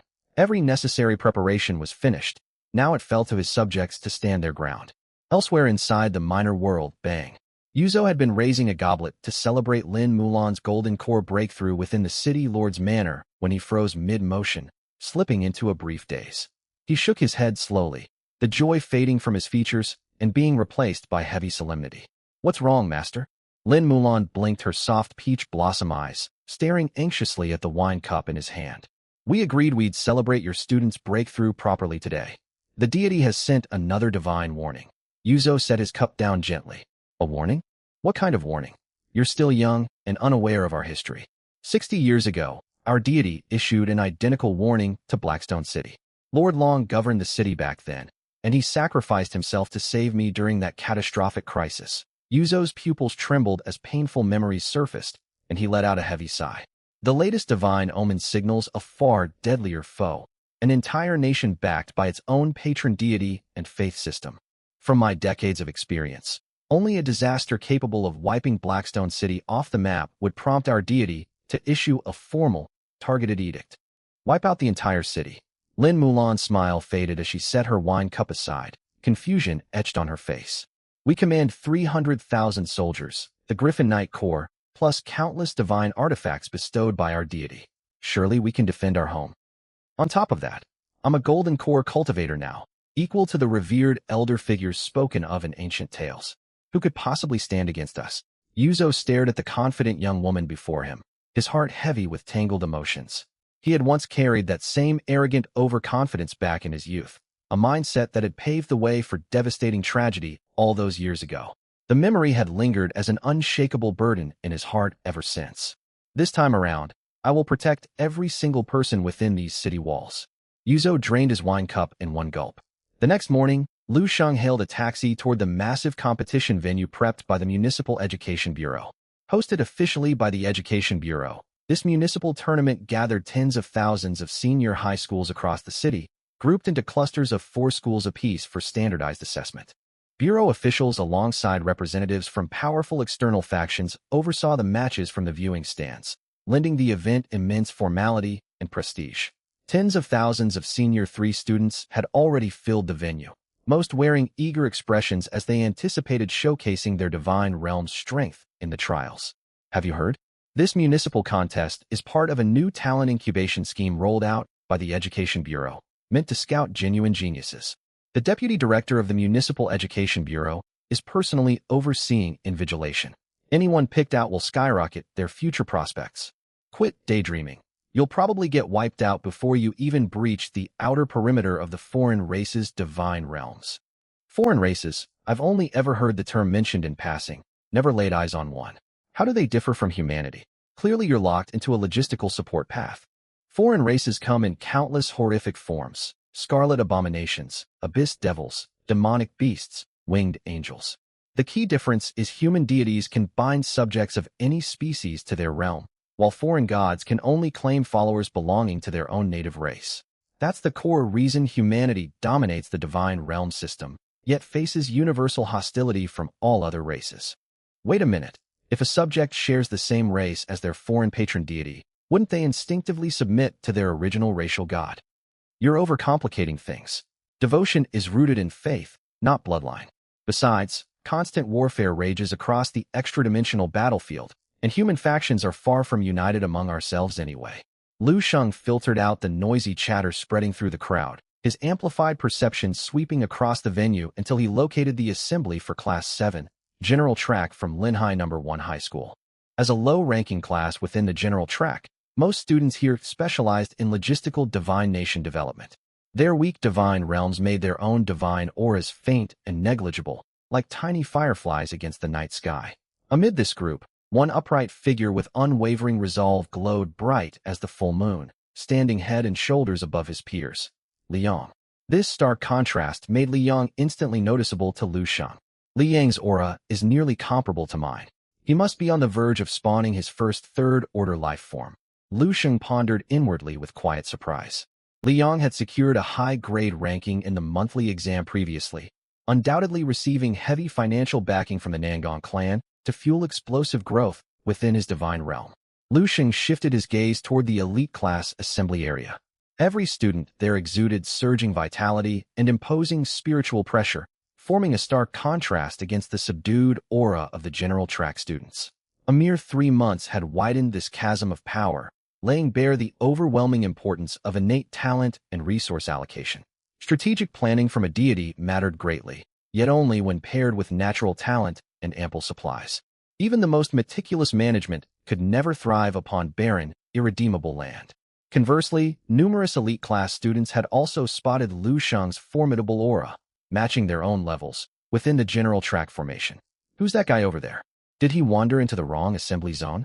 His aura is ridiculously strong for someone lined up with General Track students. You don't know Lu Sheng? He's the only student in Linhai No. 1 high school history to break into the top 10 grade rankings as a commoner with no faction affiliations whatsoever. Word spreads he built complete city walls within the first month of awakening his minor world and repelled monster incursions with ease. He even cleared the 6th wave of enemies during the practical assessment. No wonder he stands out. TCH, the elite class students simply held back their full strength last exam, letting him snag that ranking by luck. This 4-school joint tournament will be the true measure of everyone's real strength. Lu Sheng remained calm and indifferent to the whispers circulating about him. There was no need to argue with these onlookers. Examination results would speak louder than any verbal defense ever could. Lu Sheng, you've arrived. How has your minor world progressed lately? Do you hold confidence in securing a top 100 finish in the tournament? Suwan waved him over with a warm smile.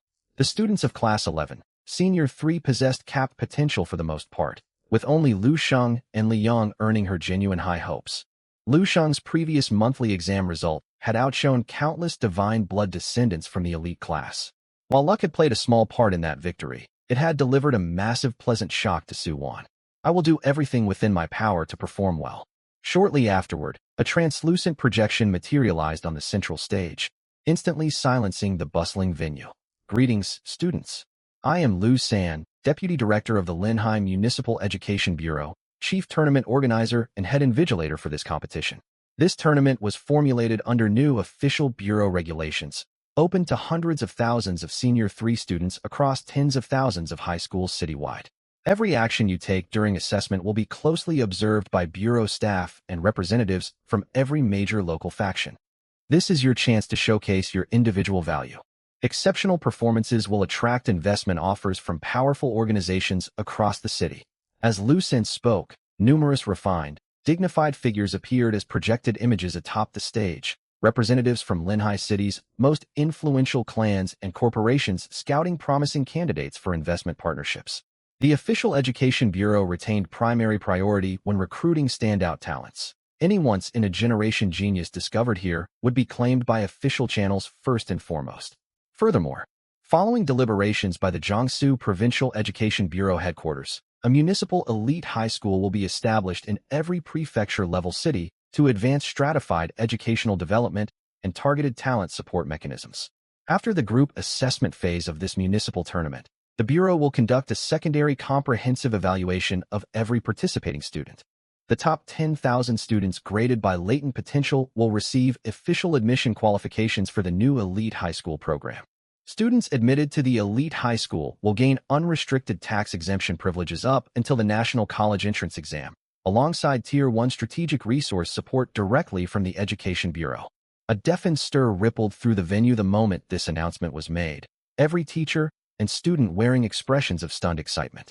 Unrestricted tax exemption was a dream for every rapidly expanding Divine Realm owner, who constantly suffered heavy losses from the mandatory 5-transaction tax levied on marketplace trades. The Tier 1 strategic resource package included exclusive A-grade divine buildings, rare S-rank spirit flora, unique exotic creatures unobtainable through standard market purchases, plus authorized access to special systems such as the War Simulator and advanced artificial life forms. Observing the fevered excitement sweeping across every student group below the stage, Deputy Director Lu San smiled faintly and continued his address. All tournament evaluations will be jointly administered by myself alongside top-tier artificial intelligence entities to guarantee complete fairness and impartiality. Now, please put on the mechanical helmets placed beside your seats. Your consciousness will automatically connect to the foreign race Divine Realm simulation to commence official testing. Lu Sheng noticed a silver mechanical helmet resting to the right of his seat. Though it appeared bulky at first glance, it felt feather-light when he lifted it into his hands. It was undoubtedly advanced machinery crafted from a mechanical race's Divine Realm. Let the assessment begin at last. Lu Sheng placed the helmet over his head, his consciousness immediately sinking into the boundless world sea. Hanlai System Log. An unknown will is initiating observation of your Divine Realm Hanlai System Log. Observation permissions have been granted Hanlai System Log. A dimensional passage has been activated. Connection between the two worlds is stabilizing Hanlai.